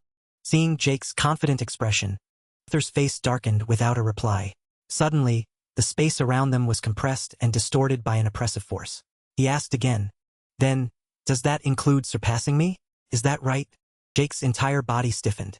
Sweat poured down him as if he had taken a bath. "Ugh," he asked in agony, "could this be?" Within this range, the power over life and death of all beings is controlled. Though uncomfortable, he felt extremely interested. A smile formed on his lips as he thought, "Celestial sword, the pinnacle of aura manipulation, only achievable by Black Knights." Arthur then glanced down at his son, the corner of his mouth curling into a slight smile. Jake, however, did not collapse. He looked directly at Arthur and replied, "Of course." Faced with that confident statement, Arthur smiled slightly. He picked up his teacup. Immediately after, the immense amount of aura in the room was instantly withdrawn. He spoke, "Of all the things I've heard recently, that is the most interesting." Jake's face showed a hint of worry as he thought, "This is..." Arthur continued, "I came to visit the academy to encourage you, but now that I see you, encouragement alone is not enough." Faced with Arthur's demeanor, Jake had to exclaim, the current master of Draker, a true black knight, saying. This Arthur placed a card on the table. Seeing it, Jake thought, I thought Duke's level was absurd. But this is completely different. Arthur continued, as a gift for becoming Duke's disciple. Jake asked in surprise, this is? Arthur continued, a black card. These words made Jake flinch slightly and exclaim, Father, you're giving this. Me, Arthur continued. Seeing your reaction, it seems you know what it is. Jake picked up the card and thought, a card only issued to a very few VIPs. It's known to offer incredible benefits and unlimited spending. I never thought I'd see this legendary card with my own eyes. Arthur smiled and said, I'll add you as a co-user. Feel free to use it. Jake replied, Thank you, Father. I will certainly use it wisely. He glanced at the card and thought, his words are kind, but his intention is too clear. Since the card records information, it means my actions will be easier to track. However, the fact that he's using a superficial method instead of brute force means he's not overly concerned about me yet. Arthur continued, I cannot waste any more of your precious time, Jake.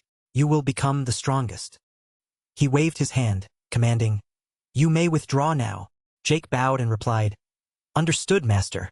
As soon as he finished speaking, Jake quickly walked out and slowly closed the door. With that, he silently returned to his room. Inside the room, the atmosphere was stiflingly silent. Arthur leaned back in his chair, his eyes tightly closed. Suddenly, Duke appeared from behind him. With an annoyed expression, he said, What a hateful guy. Hearing this, Arthur smiled and asked, Why are you so agitated, Duke? Duke's lips curled slightly as he replied, He was neglected in the cradle, and now you're playing the caring father. Arthur glanced and continued, As the family head, I have no choice. You know that, and what you just said is slandering the family head. Duke then waved his hand, sat down and sighed, Ha, fine, arrest me. Arthur reached into his robe and pulled something out, saying with a smile, This is why you're the only one I can talk to freely. What he had just pulled out was a bottle of alcohol.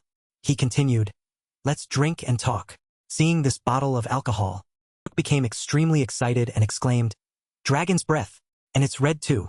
See, you do have taste after all. The two continued to converse. You've heard about the strange situation on the continent, haven't you? I'm holed up in the academy. Duke smiled and continued, How would I know? Arthur asked again, Your eyes and ears across the continent are still alive, aren't they? Duke's face flushed red as he scoffed. You already know, so why ask? You cunning fox. The Emperor, obsessed with immortality, is searching all over the continent like a madman. Arthur asked, Yes, do you think it's possible? These words left Duke speechless as he loudly said, Of course not. Eternal youth might be achievable through magic, but immortality is absolutely impossible. Hearing this, Arthur's eyes became somewhat pensive as he continued, I agree, he continued, but what if it involves an ancient dragon artifact? These words made Duke flinch and exclaim, What?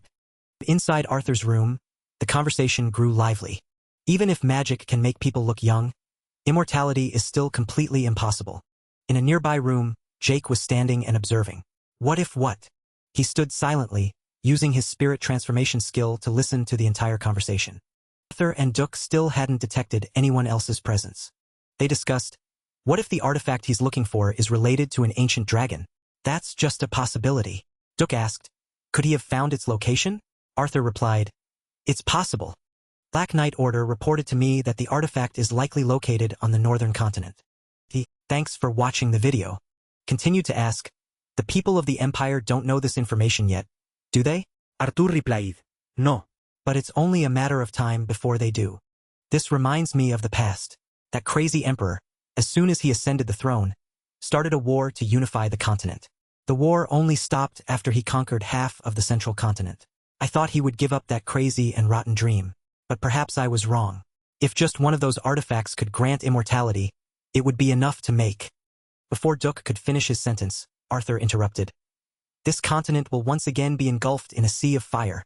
He continued, realizing the importance of this, I've decided to go north alone for a trip. Hearing this, Duke exclaimed in surprise, But you're abandoning your post when you know for sure that Bastard Emperor will cause chaos everywhere. Arthur smiled knowingly and replied, That's why I came to see you. Faced with Arthur's words, Duke also understood implicitly inside, asking, Were you a cunning fox in your past life? How did you get so shrewd in this one? With that, they both clinked their cups in agreement. Right next to them, Jake was still listening intently. I knew I could trust you. You always make me do difficult things. Just as he heard this, he suddenly collapsed to his knees on the ground. His face became tired as he thought. I overused spirit transformation. Even after absorbing Bahamut's heart, I still can't do anything about this side effect. Ancient lineage. That's right. So the statue I held in my hand before regression must have been an artifact of the ancient lineage. The voice I heard in my head before dying and the system message I saw right after rebirth. Now everything makes sense. I stole the artifact the Emperor wanted. He even sent hellhounds to hunt me down back then. I didn't even care what it was. However, I still found a clue. The administrator system that sent me back in time is a function of an ancient dragon treasure. But who created it and why? Thinking this, he sat on the ground. His mind was in turmoil as he sighed. Ultimately, I just have more questions. After they finished talking, Duke began to leave, saying, That's it, I'll act immediately. Arthur waved his hand in reply. I'm counting on you. After seeing his close friend off, Arthur quickly returned to his room. His powerful footsteps echoed as he walked swiftly. Suddenly, Arthur paused and stood motionless. He cast a probing glance towards the closed room. He seemed to sense something. Inside the room, Jake still sat there, pensive, thinking. If this is indeed the treasure the Emperor is looking for, what does rebirth have to do with eternal life? Just as he thought this, a loud noise suddenly rang out, startling him. His eyes widened. From outside the door, Arthur suddenly pushed the door open and rushed inside. But before him, the room was completely empty. No one was in sight. It turned out that at the most dangerous moment, Jake had managed to jump out the window to escape. Arthur stood there, wondering, was I mistaken? A moment later, Jake returned to the training ground. While training, a loud knock suddenly came from outside the door. Hearing this, he said, Didn't I say not to disturb me in the training room, Jake? Decker replied, My apologies, young master. A fellow student is looking for you. Shall I tell them to leave? The words made Jake very curious, thinking, a fellow student? I don't have any friends at the academy, do I? Is it Rena? Thinking this, he replied, All right. Jake tiredly looked at the man kneeling before him, thinking, It's Liam Stone again. Why am I your friend? Liam was now continuously kneeling on the ground, loudly saying, Please, please accept me. Hearing this, Jake sighed awkwardly, thinking, I should have left then. Thinking this, he asked again, Accept you? What? You mean as a subordinate? Liam bowed his head and replied, Yes, master. I pledge my loyalty to you. Jake asked again, So what about Jacqueline? Hearing this question, Liam angrily clenched his hand on the ground and said, I've abandoned him. His face darkened. Sweat poured down him as he worriedly continued, I need to get into Valhalla. Faced with Liam's attitude, Jake wondered, It was the same in my past life. Why is he so obsessed with Valhalla? Liam didn't give up, continuously pleading, Please, please accept me. Jake replied, Are you stupid? You should have chosen Zaymon or Turuin. He spoke, he turned and walked away. I have no family backing. He walked over, picked up a sword, and continued, Which means I'm useless in helping you get into Valhalla. And his eyes sharpened as he asked, Why should I trust you? Frankly speaking. The next words he spoke made Liam's face darken. He was so scared that sweat poured down him. You could be a spy sent by Jacqueline. Suddenly, Liam pulled out a dagger from his person. He looked more resolute than ever, wanting to show his loyalty. Liam gritted his teeth, enduring, and brought the knife to his ear. Without a moment's hesitation, he directly cut off one of his ears to prove himself. Liam swung the knife and shouted, Sir, you're right to doubt me, but I will prove it to you. No matter the cost. If you want me to be mute, I'm willing to cut out my tongue. His entire body trembled as he continued. If you want me to be crippled, I'm willing to cut off my legs. My life will be yours to decide, master. His words left Jake utterly confused. His cold eyes glanced back. He recalled the previous scene. In exchange for your life, I'll take this ear. Liam's face was more serious than ever as he said, So please, accept me. Jake recalled a familiar scene. He once said, I want to become stronger. He stood before his master and continued, And surpass everyone. His eyes at that time were exactly like Liam's now. Please teach me, master. Returning to the present, facing the image of his past self once again, Jake still didn't know what to say. Liam continued to plead, Please, please, I beg you. As soon as he finished speaking, Jake directly threw sword towards Liam and replied, "One strike." He pointed directly at Liam and continued, "If you can withstand one strike from me, I will accept you." These words gave Liam hope. He smiled and replied, Thank you very much, sir." A moment later, Jake asked, "Are you fully healed now?" Liam replied, Yes, sir." He worriedly thought, "Honestly, I thought one strike would be easy, because my ability to use the Draker family's aura is undeniable. However, is he really my age?" The aura Jake emitted made him afraid. His entire body trembled rhythmically.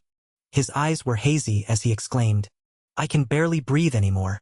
Before Liam could get ready, Jake charged with his sword. There was no time to think. He also recklessly swung his sword. The clash of the two swords created a large shockwave that enveloped them. The two swords scraped against each other, sparking. Immediately after, one sword was knocked flying into the air. That sword was none other than Liam's. He sat on the ground, faced with his frightened expression. Jake asked, "Liam Stone, is that all you've got?" He continued with disappointment, "You're making me disappointed." Jake stood and looked directly at Liam, saying, "Acknowledge your determination, but..." He turned and continued, "You'd better give up your dream of going to Valhalla." Hearing this, Liam flinched, stood up, and called out, Sir Jake." Jake thought, it seems he really was abandoned by Jacquin. If he wasn't Jacquin's servant, someone from a distant branch family like him wouldn't have been able to study at the cradle. Even I, a direct bloodline, was expelled from the academy. If Liam were expelled now, it wouldn't be strange. Just as he thought this, he suddenly paused. I know he has reason to be worried. He glanced behind him. Liam was kneeling on the ground, tightly clutching his leg. But is it worth clinging on this much? In my past life, Liam was expelled from the academy, and his knight order was disbanded. After that, he achieved Red Knight status and became the mercenary king. Liam was now helpless, tears streaming down his face, saying, please give me another chance." Seeing this, Jake felt extremely awkward and thought, this guy really has no intention of giving up, huh? Thinking this, he said, "All right, I'll give you a chance." His face darkened as he continued, "But there's one condition. You said if I wanted you to be mute, you'd cut out your tongue. Or if I wanted you crippled, you'd cut off your legs. Right?" He gently stepped forward and placed a hand on Liam's shoulder. He commanded in a low voice, "Cut off your right arm." These words made Liam freeze for a beat. His eyes widened in horror. Seeing him hesitate, Jake asked again, "What? Is this arm too precious?" He thought, this is no different from telling someone to give up the life of a swordsman. No sane person would accept this offer. Thinking this, Jake stood up and said, "I still have a mountain of exercises to practice, so if you can't do it, hurry up and leave." A moment later, Liam suddenly slowly stood up. Jake glanced back, thinking, I don't know why you're so desperate. I hope you don't get discouraged, Liam. Even if you can't go to Valhalla, you can still reach the Red Knight threshold. Just as he thought this, the sword stuck in the ground was suddenly slowly pulled up. Jake's eyes widened in astonishment. At this moment, Liam truly intended to cut off his right arm. Jake angrily rushed forward, thinking, this madman. At the same time, Liam was also bringing his sword down. At the most dangerous moment, luckily Jake managed to use his sword to break Liam's sword. Thanks for watching the video. Both were utterly bewildered, staring at each other motionless. Broken sword piece rolled across the ground. Seeing this, Liam gasped for breath, fearfully looking down at his hand. Jake couldn't take it anymore. He ran over and tightly gripped Liam's collar. He angrily looked at Liam and asked, "Are you out of your mind? What if I changed my mind after you cut off your arm?" Hearing this, Liam's face became incredibly sad as he replied, "That's because," he continued, "I cannot give up something even more important than this arm." Hearing this, Jake turned around and said, "If you do something stupid like this again, I won't hesitate to get rid of you, regardless of your loyalty. Remember that carefully." These words made Liam exclaim with joy, Sir Jake, so that means..." Before Liam could finish his sentence, Jake interrupted, "Hurry up, Liam. What would people think if my subordinate only had one arm?" Liam happily replied, "Yes, I understand, master." A moment later, inside the dining room, both sat together, enjoying their meal. One of Liam's ears had also been healed. He worriedly asked, "Can I really use such good medicine?" Jake smiled and replied, "Don't worry, you're worth my investment." Saying this, he gently placed his teacup on the table. His expression became more serious than ever as he asked, "So what exactly is going on?" "Right arm. No, What is more important than even your life? Hearing this question, Liam tightly gripped his arm and replied, "It's my mother." He explained, "A few days after being expelled by Jacqueline, I received news that my mother had collapsed with a high fever. Fortunately, the fever quickly subsided. Like roses. Not to mention she's getting weaker and weaker." As he spoke, he painfully slumped onto the table. The village healers didn't even know the name of this disease. Jake asked again, "So you're aiming for Valhalla?" He replied, "That's right. The medical benefits Valhalla provides to its students and their families are considered the best on the continent." Hearing this, Jake unhappily picked up a pen and dipped it in ink. As he wrote something on paper, he said, "Red spots that look like roses? Periodic high fever and rose-shaped red spots all over the body. These are the symptoms of the red rose disease. A disease that will spread across the entire central continent within the next 5 years. With high contagion and mortality rates. It claimed countless lives. Till a breakthrough cure was developed, ending this pandemic." Thinking this, Jake handed the paper to Liam and said, "This is the formula for the medicine that will cure your mother's illness. It's not too difficult, so the village healers should be able to make it." He took the paper in surprise and replied, Thank you, sir. But how do you know about a disease that even the healers don't know the name of?" Genius alchemist siblings, En and Zep. They developed the medicine that saved the declining central continent at that time. But the Alchemist Guild was blinded by money and exploited desperate people to amass huge fortunes. When the siblings found out, they publicly released the formula, and information about it spread so widely that even mercenaries like me knew about it. Jake smiled and replied, "Let's just say I know a talented alchemist."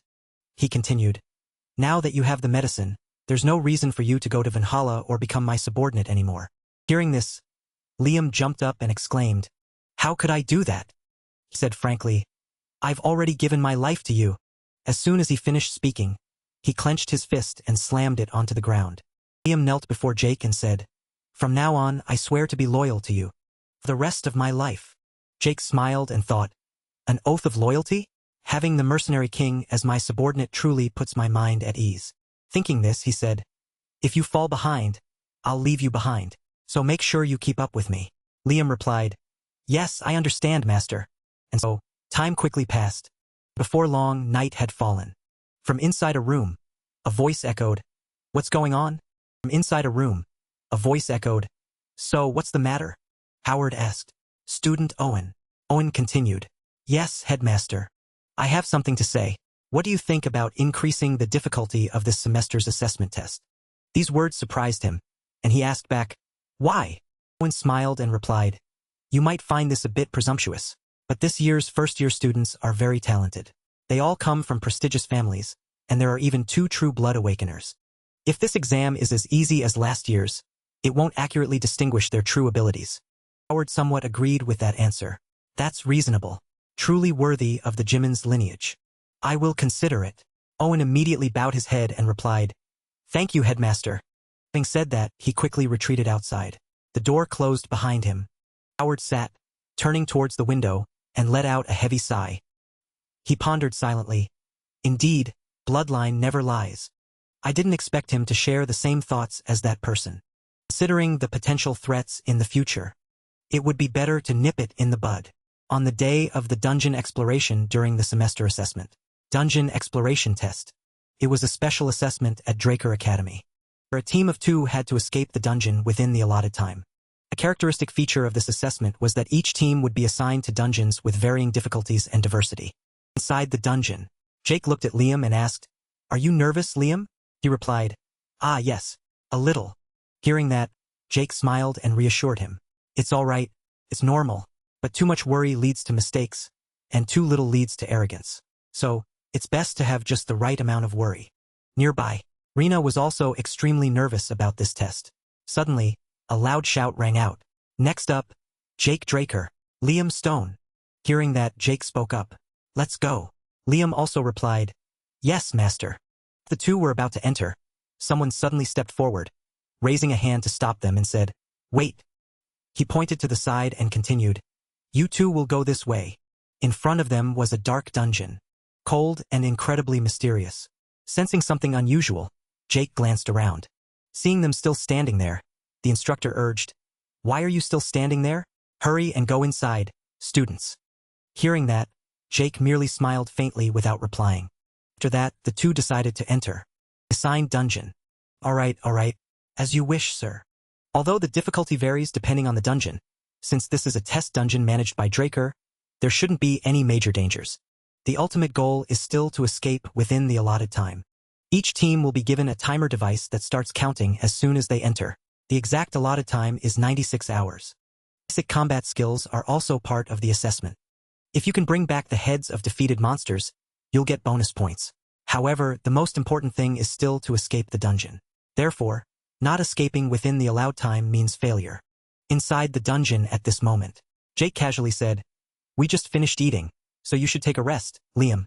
Hearing that, Liam replied, "But you've already set up camp and prepared the meal yourself. Perhaps you should rest first, master?" He continued, "I can go without sleep for 4 days and still be fine, so don't worry." Can Jake say that? Liam didn't dare to argue further. "Then, if you don't mind, I'll lie down and rest first, master." Jake replied, "All right, I'll wake you up if anything happens." Just like that, the two set up a tent, lit a fire, and rested in a dark, old dungeon. Jake sat, looking at the watch on his hand, and thought to himself, 16 hours have passed since we entered the dungeon, and I was awake for 3 days before the test. So, in total, I've been awake for about 90 hours. However, unlimited endurance can only recover physical fatigue, not mental fatigue. In a place like this, where anything can happen, it's best to minimize as many risks as possible. Around him at this moment, a series of bell ropes had been set up to guard against any major disturbances. His eyes also began to blur and droop. Then, when Liam wakes up, I'll switch shifts. Suddenly, an image of a bell in a snow-covered space appeared in his mind. His eyes slowly closed, succumbing to sleepiness. A strange scene continued to appear in his mind, a place he had never seen before. Right above the city gate, there was a red flag with a large lion emblem. Everything was incredibly desolate and ruined, as if a war had just occurred.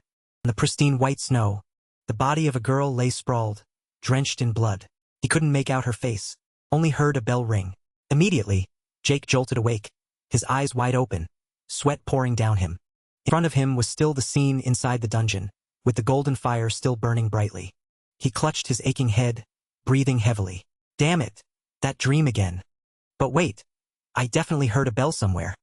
Just as he thought this, he suddenly remembered the bell ropes that had been strung outside the entrance. Jake immediately splashed water to extinguish the fire. He woke Liam up. "Wake up, Liam. The enemy is here, I'll check the situation first."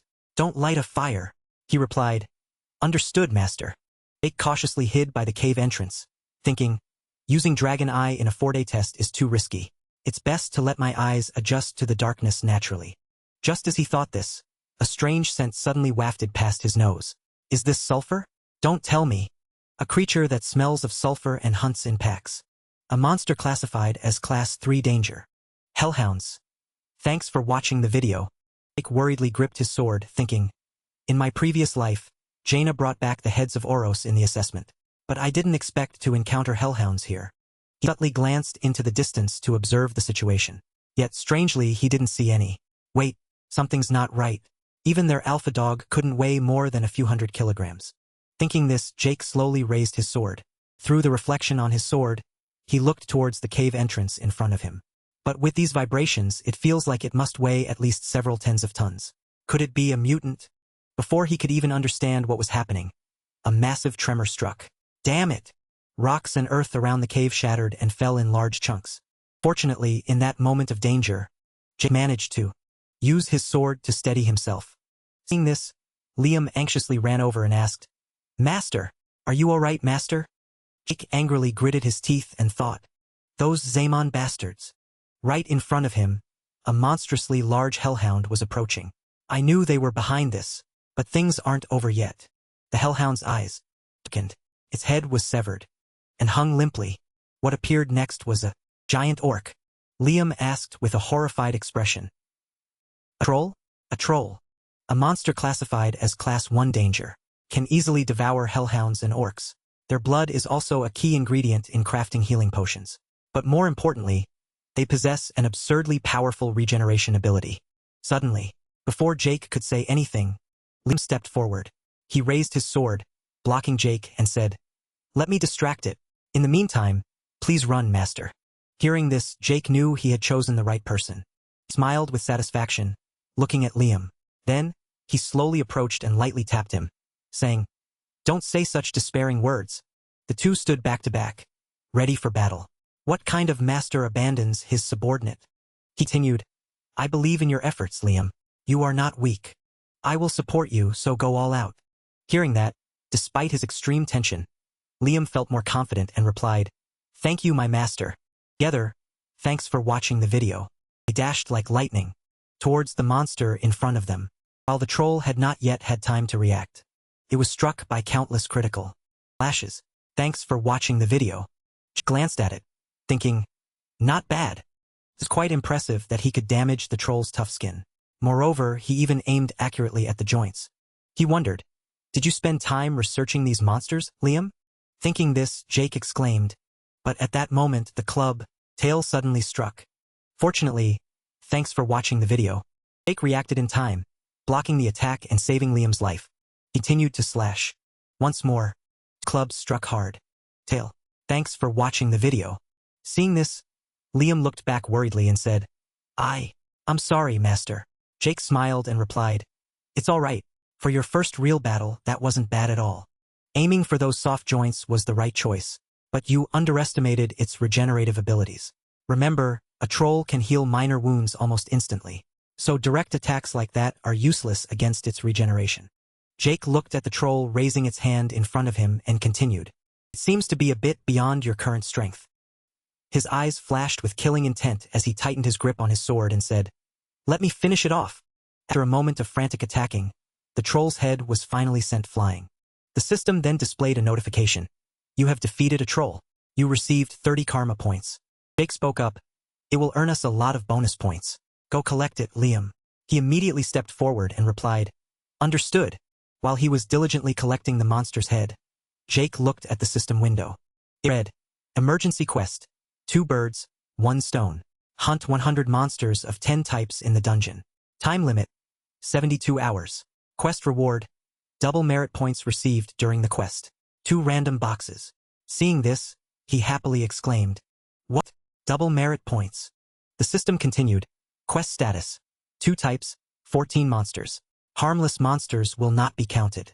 Time remaining, 71 hours, 59 minutes, 52 seconds. Jake looked at his watch and thought, there are 79 hours left before the assessment ends, so 100 monsters isn't a problem. 10 different types will be a bit difficult. Even though this place is vast, it's still a test dungeon. So usually it only has 3 to 4 types at most. But since this is a trap set by those Zaemon bastards, who knows, if we search carefully we might find all 10 types. Completing the quest and escaping from here, it won't be easy." Just as he thought this, Liam spoke up, "I'm done, master." Along with the timer, we were also given a bag to hold the heads of the monsters we defeated. Although it's far inferior to a spatial bag, it's enough to transport the spoils. Thinking this, Jake replied, "All right, let's go. Don't fall behind, Liam." He continued, "Understood." The two continued to fight like that. Time gradually passed. 67 hours, 4 minutes, 16 seconds. 61. Sound for 3 seconds. 5 to 6 sounds for 4 to 7 seconds. 4 to 7 sounds for 1 minute 6 seconds. 4 to 1 sounds for 1 minute 41 seconds. A series of monsters were discovered by both of them. 3 to 9 sounds for 8 minutes 4 seconds. 3 to 1 sounds for 3 to 3 minutes 4 to 4 seconds. Time was passing and the mission was about to end. 2 to 7 sounds for 4 to 7 seconds. 2 to 10 sounds for 8 minutes 4 to 9 seconds. 12 sounds for 2 to 6 minutes 2 to 6 seconds. A moment later, Jake looked towards Liam and asked, "How is it, Liam? We've hunted quite a lot already. Have you gotten used to real combat yet?" Hearing that, Liam forced a smile and replied, "I'm not sure either." Seeing this, Jake smiled reassuringly. "It's all right. Everyone needs time to adapt."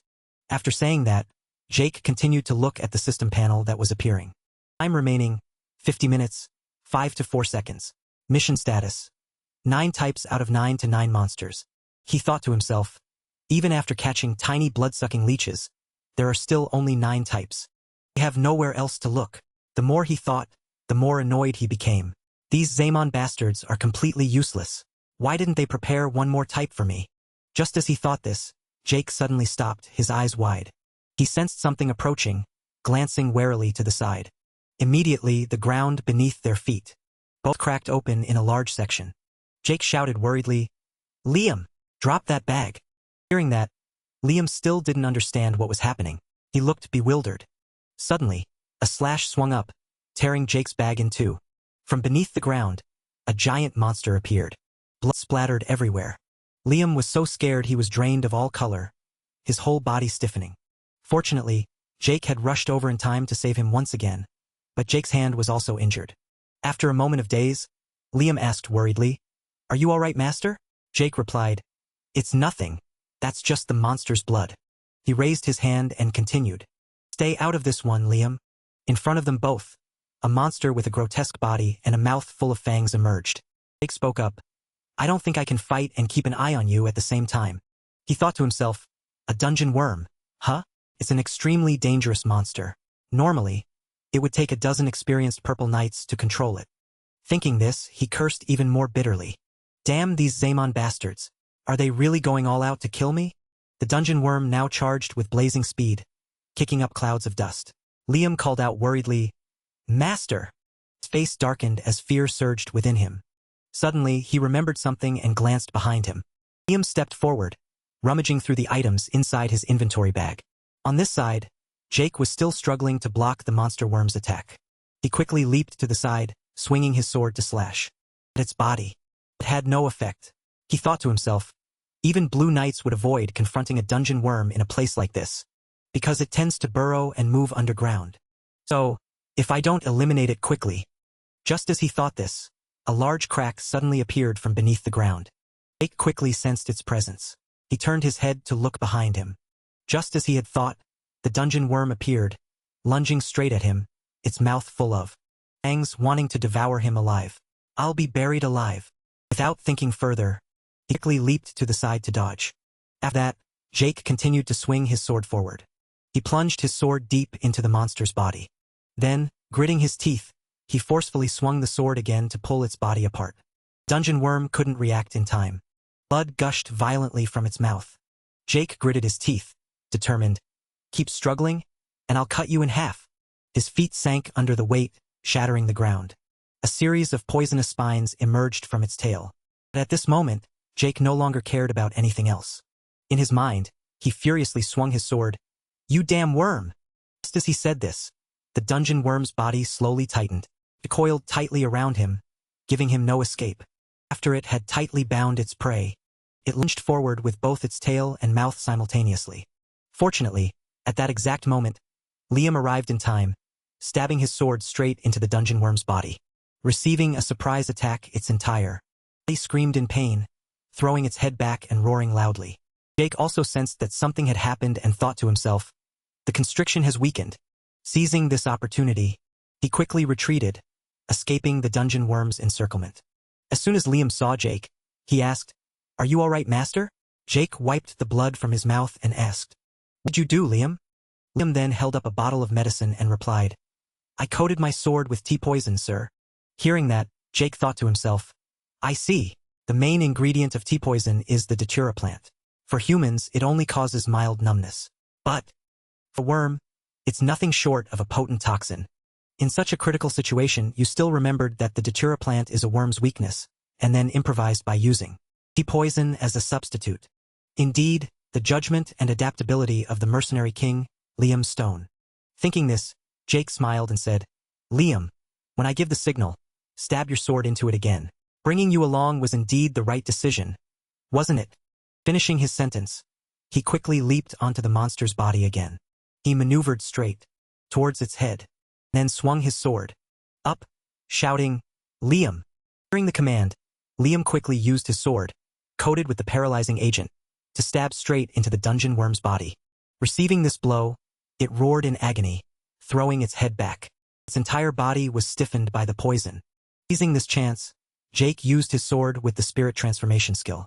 He slashed a vertical line from its neck downwards. Slash! Like that, the monster's body split in two, dying. On the spot, the system then displayed a notification. You have completed the emergency quest. Karma points earned during the quest have been doubled. You have received 2 random boxes. Current karma points, 780. At the same time, outside the dungeon, An announcement echoed. Students have successfully escaped the dungeon. Come here to tally your scores. Those who are finished may leave. Professor looked at the pile of monsters Rena had collected and said, All right, I'll start tallying the points now. She replied, Yes, sir. The professor continued, Base points for escaping the dungeon, 30 points. 20 goblins, 2 hobgoblins, 1 orc. Total points, 180. Hearing that, the other students couldn't help but exclaim and discuss among themselves. That's almost equal to Sir Aben's record of 200 points. As expected, a true blood awakener is truly on another level. Professor also praised her wholeheartedly, truly worthy of the Turuin family name. You've exceeded the passing score by 130 points. She placed her hand on her chest and replied, Thank you for the compliment, sir. After saying that, the professor continued to look at Owen and said, All right, I'll start tallying the points now. After a moment of tallying, the professor announced, Total points, 120. You have exceeded the passing score by 70. Well done. His teammates happily said, Thank you, sir. Owen, at this moment, looked at Rena with extreme anger and thought to himself, Rena Turuin, you won't be arrogant forever. Thinking this, he smirked. Well, if anything goes wrong, I just need to deal with her like I did with Jake. Just as he thought this, a familiar voice suddenly rang out. Ah, how long has it been since I last saw sunlight? He immediately turned his head to look back, thinking, that voice. Just as he thought, the person who appeared was indeed Jake. Not only that, Liam was also carrying the head of a dungeon worm out. What? Why is he here? All the students standing nearby were astonished. That's a dungeon worm? Wasn't the orc the highest scoring monster? Then why is it here? Did they defeat that dungeon worm together? After reaching the professor, both of them threw the worm down. Jake smiled disdainfully, turned to Owen, and asked, Why do you look so surprised, Owen? He continued, Not happy to see me? These words infuriated Owen, who gritted his teeth and thought, This arrogant bastard. But it didn't stop there. Jake continued to tease, Where's your usual emotionless face? He put his hands in his pockets and continued, Well, you look better like this. Owen was speechless, his face darkening without a word. Jake watched his angry figure turn and walk away, asking, Leaving already? Owen angrily thought to himself, Damn these true bloods. I'll make you pay for daring to look down on me. Their retreating figures made Jake feel immensely satisfied. So scary. The professor spoke up. Has your little squabble ended, students? Jake smiled and replied, Ah yes, it's finished, sir. He continued, Instructor Andre. Andre looked at the paper and began, Then I will proceed with the scoring. Jake spoke up, We only have this one. Do we need a separate scoring system? Andre replied, As long as I'm the one scoring, rest assured, I won't miss anything. He asked again, Did you lose your collection bag, Jake? Jake replied, Ah yes. Faced with this horrifying sight, all the students covered their mouths in terror and fled. Jake smiled, thinking, Looks like I got lucky. Damn dungeon worm ambushed me, making me lose all the monster heads I'd collected over the past 3 days. I didn't want to fail, so I had to quickly take its head to make up for the loss. Besides Andre, who else would be meticulous enough to check every piece of flesh and skin stuck in those teeth? After a moment of examination, 2 pairs of gloves stained with monster blood were also thrown down. The professor spoke up. So far, the types of monsters identified are gremlin, goblin, everyone. Listeners were thrown into a commotion upon hearing that. Beetles? There are even A-grade ones. Andre continued, Judging by the amount of blood, the quantity is quite large. However, acknowledging that would be unfair to the other contestants. Therefore, we will count each identified monster type as one creature. Additionally, jewel beetles and dungeon worms weren't on the scoreboard, but they are worth 90 and 180 points respectively. Total points, 368. Pass. Other professors also exclaimed in admiration. How many points did we get when we were students? Back then, hellhounds weren't even on the score sheet. 368 points? Is it even possible to achieve that many points? Suddenly, a student angrily stepped forward and shouted, Nonsense! The only corpse here is the dungeon worm. Another student replied, Hey, that one worm alone is 180 points. Besides, what does that matter now? Think about it, everyone. If you were to encounter a dungeon worm or even just a single jewel beetle, then everyone, think you would survive. Exclaimed, Could Jake Draker really be that talented? Seeing their reactions, Jake thought to himself, These guys are overreacting again. This feeling is completely different from when they used to mock me. Not bad, but I've unintentionally drawn attention again. The Zaemon family even went so far as to manipulate the dungeon assessment just to eliminate me. Was it Owen's sole intention? No. Even he wouldn't dare interfere with the Academy's test. It might have been the Zaemon family themselves who got involved. Thinking this, Jake became worried. It seems I'm being watched more than I thought. Hiding my power too obviously might backfire. From now on, it's best to go along with it and observe. Suddenly, someone approached from behind him and called out, "Jake Draker!" The person who had just arrived was none other than Rena. Seeing this, he exclaimed in surprise, "Rena!" She glanced at him with a scowl and said, "Consider this round your win." After saying that, the group of them silently walked away. Jake was bewildered, thinking, "I won? What does that mean?" A moment later, in the training room, he looked at the system panel and said, "This is what you wanted, right?" The system displayed, Dragon Skill Level 1, Devour. You can eat a lot and digest a lot. Requires 50 points to unlock. Current karma points, 780. Hearing that, he said, I ignored it because it seemed useless, but now spending 50 points isn't much.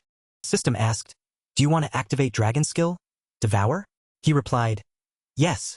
Just as he finished speaking, the system panel suddenly underwent a major change. Jake was startled, thinking, the skill description has changed? The system displayed, Dragon Skill Level 1, Devour.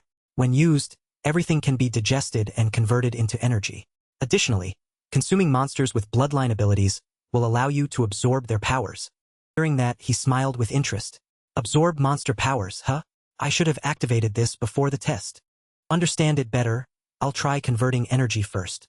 The system displayed, activating Dragon Skill, Devour. Before Jake could even bite into the piece of meat, a surge of dark energy suddenly pushed the meat to the side. He was startled and glanced behind him. The scene before him was extremely strange. He exclaimed, "What is this?" On the ground, the meat was slowly being pulled down by some force. Jake thought to himself, "It looks like it's sinking into a swamp. The meat is gradually disappearing into the darkness." Suddenly, the system announced, replenishing lost energy with absorbed energy. My headache has subsided. It's as if I just took a nap. Could it be that it reduces mental fatigue? Not only that, my entire body feels full of vitality. Mental fatigue, physical fatigue. Even my Ezer, though only a little, has definitely been restored. Activating Dragon Skill, Devour. Thinking this, he continued to throw more meat downwards. It's completely worth 50 points. With just this skill, I can reduce the risks of all other skills. Mental fatigue can be relieved with Devour. As for physical fatigue, infinite stamina will take care of it. The more Jake thought, the more excited he became, throwing his head back and laughing loudly. So I can train for 24 hours without eating or sleeping. All right, let's get to it. Just as he said this, a knock on the door suddenly rang out, ruining his mood. He tiredly asked, "Decker, didn't I tell you last time? Don't disturb me when I'm training." Decker stood outside and replied, "Forgive me, young master. This is an important message, so I needed to deliver it to you urgently." Jake asked again, "An important message?" Decker then said, "Your sword is finished, sir." Hearing that, Jake exclaimed happily, "Finally!" A moment later, at Hanbeck's forge, Decker spoke up, "Garnian, my sword is ready, sir." Garnian replied, "Yes, please wait a moment." Jake sat in a daze, thinking to himself, in my previous life, the sword I received from Garnian was forged from mithril and pure iron. The legendary sword Graham. Everyone could recognize it. It was a masterpiece. Even though I provided a dragon fang as material this time, I thought it would still look like Graham. However, his expectations completely shattered when he saw the sword. It wasn't a gleaming golden sword, but a solid black sword lying on a wooden box. What is this? Decker held the sword in one hand, raising it in front of him to observe. He secretly evaluated it. On the outside, this sword looks dull. Decker then asked Hanbeck, "Did you intentionally not sharpen the blade?" Hanbeck replied, "Originally, this sword was meant to be like this." Decker glanced at him. He placed the sword in its box and said, "So this is the form you thought best suited me?" Hanbeck stammered, "Yes." Hanbeck looked at the person in front of him and thought, most people would be confused by it, but he understands my exact intention. Seeing Jake's thoughtful expression, Hanbeck suddenly thought, if it's him. Hanbeck said to Jake, "Master, actually, this sword doesn't have a name yet. I tried to name it, but I couldn't think of anything." He asked, "Will you name it yourself, Master?" Jake pointed at himself, bewildered. Me? Name it myself. Jake's eyes suddenly changed. He recalled. Graham's Sunpoint was the name given by Gullion himself. But now he says it's Graham with a new appearance and made from a dragon fang. But it's a completely different sword from Graham. Thinking this, Jake decisively drew a sharp knife and cut his hand. A name, huh? Hanbek was utterly astonished to see him do that. He exclaimed, Master, what are you doing? Jake didn't answer his question, only thinking, even with self-healing always active, this is still a skill I use. I should be able to control it. Hanbek, however, kept worrying and urging him, Quick, stop the bleeding. The system displayed a notification. Administrator's request confirmed. Class skill. Self-healing will be temporarily disabled. A blue aura surrounded Jake's hand. At the same time, the cut automatically stopped healing. Jake murmured to himself, All right, it worked. Now then, he closed his eyes. He dripped his blood onto the sword. Hanbek looked at these actions with some confusion. Could this be a sword naming ritual? The sword naming ritual. A traditional dwarf ritual used to bestow a name upon a weapon. The user transfers their aura or mana into their blood. The ritual begins when the blood touches the sword. Once the ritual begins, the practitioner will sink deep into their subconscious. They will wander through endless time until they find the sword's name. It's so dangerous that it's almost forgotten. But he knows this ancient dwarf ritual? How can this be? Among countless names that arise, you must find the name with which you will advance. Name for a new path.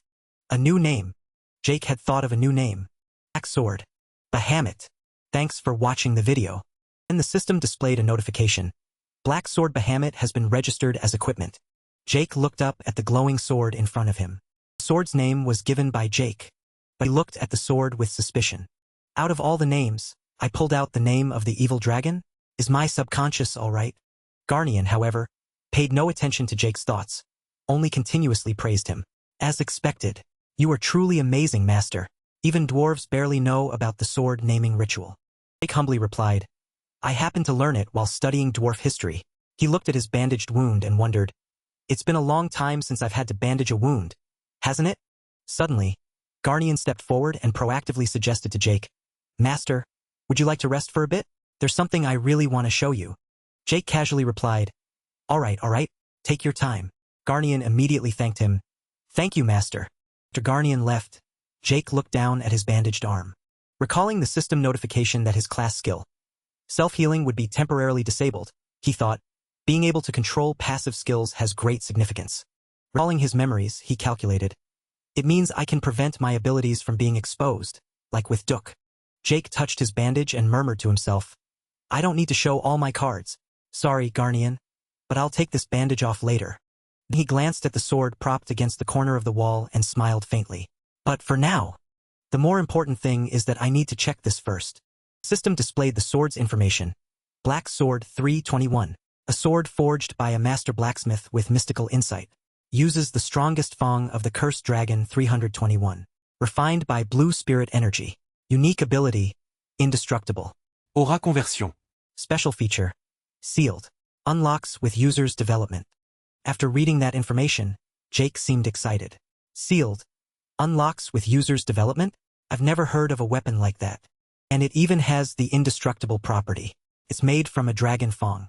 But this is absurd. Thinking this, Jake picked up the sword. Well, even so. His face reflected on the sword. The most important thing is, Aura. Thanks for watching the video. Conversion. Thanks for watching the video. Jake thought, I had to go through a lot of hardships. Help Garnian create the magic electricity and forge the sword. Not just because of his exceptional skill, but also because of Graham's core ability, aura conversion. Jake slowly began to feel the sword's power. A unique ability to convert mana, ether, or any energy into aura. A blue aura began to emanate from Jake's sword hilt. That aura gradually enveloped Jake and the sword. I was born unable to use mana. But this is what helped me reach the Red Knight level. At this moment, Garnian scratched his head and emerged from the room, speaking, Phew, finally found it. My apologies, Master. You must have waited a long time, right? But as he stepped out, he was surprised by the sight before him. Jake, with the sword slung over his shoulder, looked at him and smiled. You're here, Garnian.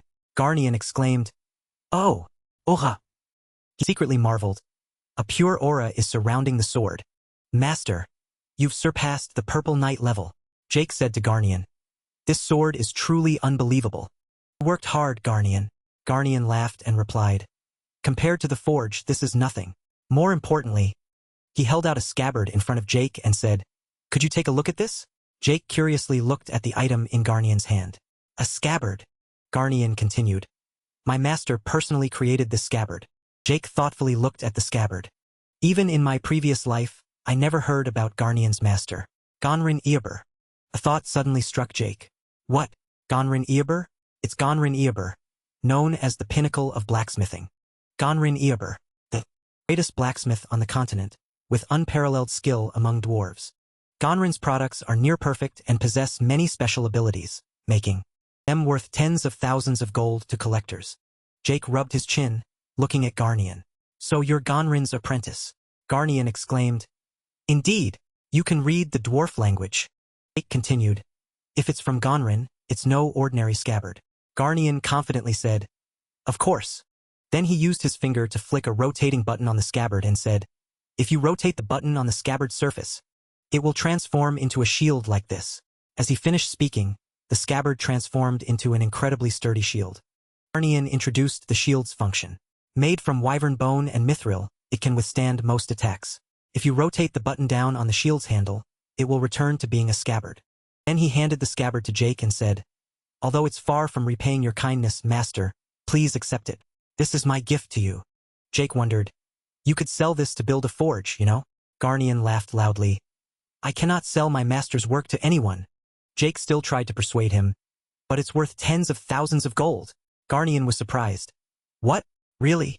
But Jake continued. Well, I'll gratefully accept it anyway. Jake took the scabbard and compared it to the sword in his hand. The scabbard was smaller than the sword. Taking this, he tried to sheath the sword. But if it's a product of Gonrin Eober, then it must be. Watching the scabbard transform to perfectly match the sword's appearance, Jake was pleased. Just as I thought, this thing far exceeds all expectations. Jake happily thanked Garnian. I have received a truly precious gift. Thank you, Garnian. Seeing him satisfied with his gift, Garnian also felt happy. I'm glad you like it. On returning, Jake continued to examine the gloves he had just received. Meteorite iron, huh? That's a super rare material. The system displayed the information of the gloves he was admiring in his hand. Glove information. Gloves made from durable and lightweight meteorite iron. Unique ability, none. Special feature. Unique ability will be activated when the full set of meteorite iron equipment is equipped. 2 random boxes were given as quest rewards. Jake looked at the first open box with a mix of surprise and caution. Random box I received as an unexpected quest reward. I thought it was like a treasure chest. But what's inside is far more valuable. There's still one unopened box. Jake quickly unboxed it. Now then, to the second box. The box slowly opened. But when he saw what was inside, Jake's face was full of question marks. What is this? Jake picked up a rather old piece of paper. It was also colored. In many places with Jake. He was curious. What is this? A map? Suddenly, Jake's eyes widened in astonishment. The system displayed a notification before him. We have detected a map containing traces of Grand Master Kaiser. Ich wundert, Kaiser? Could it be? Hero King Kaiser. Hero King Kaiser and the Clock Tower Knights. A popular book across the continent. It was a record of Kaiser and his knights' journey to overthrow the Kronos Kingdom. Once a brilliant civilization. However, the content was too incredible, and no historical evidence existed to verify it. So it was only considered fiction. But with the system's previous notification, Jake trembled, clutching the map tightly. So Hero King Kaiser is real. System displayed another notification. Restoring and analyzing damaged parts of the item. Analysis complete. Confirmed location has been marked on the minimap. Jake held still, looking at the system screen. This is. Looking at the map in front of him, Jake thought, the giant mountains. Huh? That's Manji territory. This might be easier than I thought. Jake was deep in thought.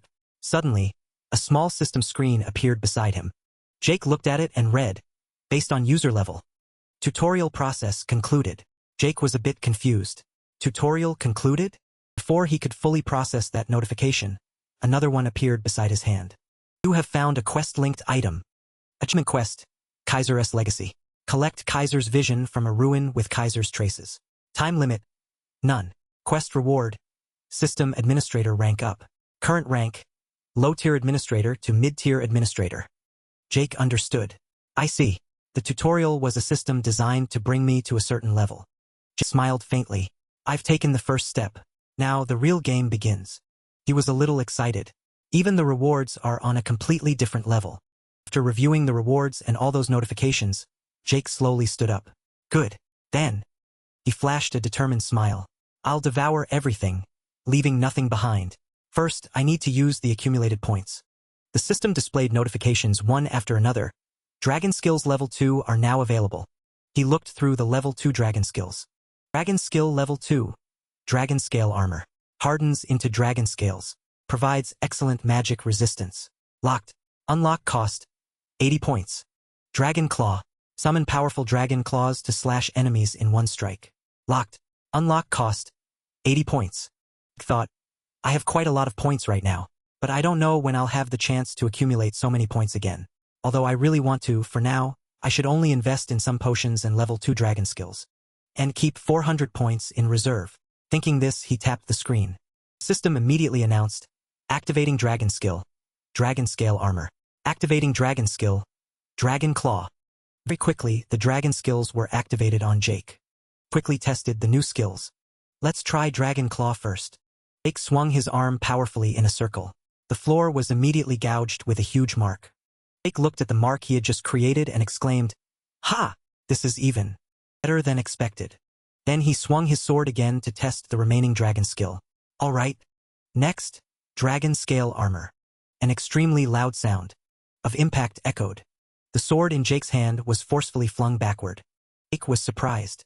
I didn't use aura, but even when I used my full strength instead of cutting through, the blade bounced back at me.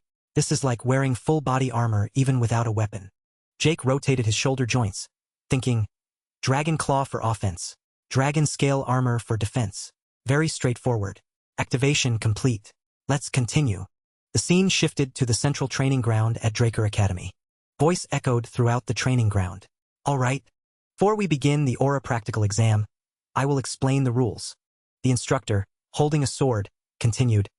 Behind me, you can see the training dummies. They are specially made dummies. A normal physical attack cannot even scratch them. As he used the tip of his sword to draw a line on a dummy, he continued, however, if aura is channeled into the attack, they can be easily destroyed. After demonstrating, he sheathed his sword and continued to lecture. But if you can't even break it, then he looked at everyone with sharp eyes. Then you will fail. Regardless of previous assessments, you will have to start over from the basics. Hearing this, the students became tense, sweating and discussing among themselves. Start over? That means no promotion. The instructor shouted, Silence! When I call your name, step forward. Next, Aaron. Student named Aaron quickly ran forward. Present. Seeing his worried expression, Owen, standing behind, thought, These freshmen are all nervous and anxious. Then he smirked. But for me, this training method is just like my family's aura techniques. Ultimately, the aura curriculum at this academy was also established by the Zaemon family. Then he glanced at Jacqueline and Jake standing behind him. No matter how talented a true blood awakener is, they can't surpass me in aura control. This moment, the instructor spoke up. Next, Owen. Owen confidently stepped forward, holding his sword, ignoring the instructor's warning. Step forward when you're ready. He stomped his foot and swung. Sword. Looking at the aura surrounding him, everyone around was surprised. Huh? Sword resonance. The examiner turned to the instructor and said, At just 13 years old, he has already achieved sword resonance. Truly impressive. The instructor coldly replied, That's to be expected from someone of a renowned noble family. Flash of light appeared. One dummy was torn apart. The second dummy had its head torn off. Only flashes of light streaked by, and the other dummies were also torn to pieces. The other students were astonished by this sight, speechless. The dummies there were all shredded by Owen's sword. The examiner immediately praised him. Excellent, truly a Zaemon family member. Then he placed a hand on Owen's shoulder, encouraging him. At this rate, he might even surpass Sir Aben. But at this compliment, instead of being happy like other ordinary students, Owen gritted his teeth and shoved the man's hand away. Watching his angry back walk away, the examiner muttered, What's with that attitude? The instructor crossed his arms and frowned. That arrogant brat. After that, the next names were continuously called. Other students took their turns performing the test. It seemed none of them performed very well. The examiner glanced at the scoreboard and sighed. It seems everyone is having difficulty. The other instructor said, they must have lost confidence after seeing Owen's performance. He glanced at the students, thinking, however, no one has failed yet. Even if it's just a small fragment, all students in the special class can channel aura into their blades. Even in a place full of elites, the strong always stand out. At this moment, it was Rena's turn to take the test. She spoke up, I'm ready. Before starting the test, she said to the instructor, Instructor, I have a request. The instructor replied, Speak. Rena looked at him with determined eyes and stated her request. I want to be assessed on my use of dragon slaying technique. The instructor said to her, That's an upper-class assessment. Rena remained firm. I know. The students below, seeing her like this, began to think. Ever since she awakened as a true blood, she's become unbearably arrogant. The difficulty of channeling aura and dragon-slaying technique is completely different. Maintaining aura on a blade is already incredibly difficult. But dragon-slaying technique requires precise control to distribute the correct amount of aura for each movement. Owen thought. She'll probably only manage a couple of swings before losing control of her aura. Rena Turuin, your competitive nature will be your downfall. Instructor asked Jake suspiciously. The failure conditions will be much stricter. Are you absolutely sure? Rena affirmed. I'm sure. The instructor then agreed with her. Humph. As you wish. Rena bowed and replied, Thank you. Finishing her words, she raised her sword. The other students seriously watched Rena perform the test. A surge of aura quickly enveloped Rena. She swung her sword down, slashing line across the dummy. Next, countless flashes of light streaked by, tearing the dummies into many pieces, until the last dummy. Rena decisively plunged her sword into its body, shattering the dummy. Rena had completed her test. Behind her were the scattered fragments of the dummies, strewn across the floor. The students who witnessed this continuously exclaimed, Just looking at it, it's unbeatable. I thought Owen was the best at aura control, but compared to her, he's far inferior. Hearing such discussions, Owen gritted his teeth in anger, veins popping on his face. Damn it! Rena breathed heavily as she turned around. She pointed the tip of her sword directly at Owen, surprising him. He frowned, speculating. What is this? Is she trying to provoke me? But then his eyes suddenly changed. Slowly turned around. His entire face became tense. No. From the beginning, the sword tip was indeed pointed at him. But there's a formidable person standing behind him. Jake smirked disdainfully. You're not even worthy of my attention. Jake scratched his head in confusion, thinking, looks like I'm in trouble now. He recalled the image of Rena looking at him. Since she tricked me like that, I can't ignore it anymore. Well, should I meet her expectations a little? Thinking this, he raised his hand and said, Instructor, I also want to be assessed based on dragon slaying technique. Hearing that, the professor's face showed annoyance. His eyes narrowed. He spoke up. You said your name is Jake, right? Do you think dragon slaying technique is simple for you just because you saw student Rena perform it easily? Continued. Student Rena is a true blood awakener. Just as he said this, he was interrupted by another person. The assessment conditions will be the same as for student Rena. Is that all right? Hearing that, Jake smiled confidently and replied, Of course, sir. Without much hesitation, he began to take his position. The professor was still dissatisfied and asked again, Why did you allow this, sir? This student is marked as present in all classes, but I've never seen him attend even once. The other professor replied, That's the result of this student defeating instructor Andre. Well, you're new, so you probably don't know. A true blood awakener with an unprecedented golden light. The student who broke Sir Aben's record in the dungeon exploration test. It's the person standing over there. Jake Draker. The system displayed a notification. Black Sword Bahamut has detected Ezer, activating Black Sword Bahamut's unique ability. Aura conversion. Converting Ezer into aura. His face became worried as he thought, Damn it, suppressing it is harder than I thought. After a moment of calming down, he gripped his sword tightly and smirked. This much should be fine, right? Without further delay, Jake began to swing his sword. As soon as she saw this attack, Rena immediately recognized it. Her eyes widened as she exclaimed, That's the technique Jake was using was dragon slaying technique. First form, part 1, Sky Slash.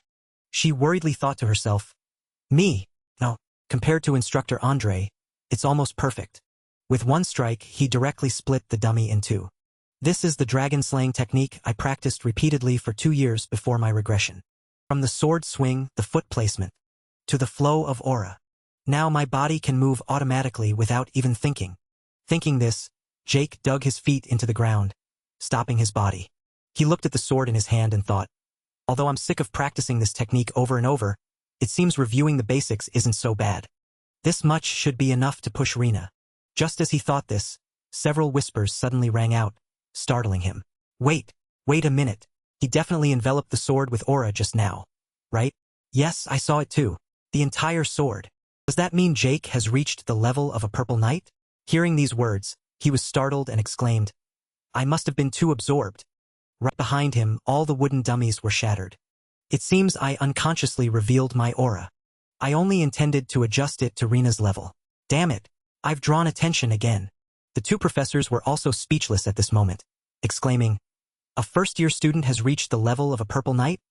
Hearing these words, Owen was so angry that his fists clenched, trembling with each beat. A fear had risen within him that he didn't want anyone to know.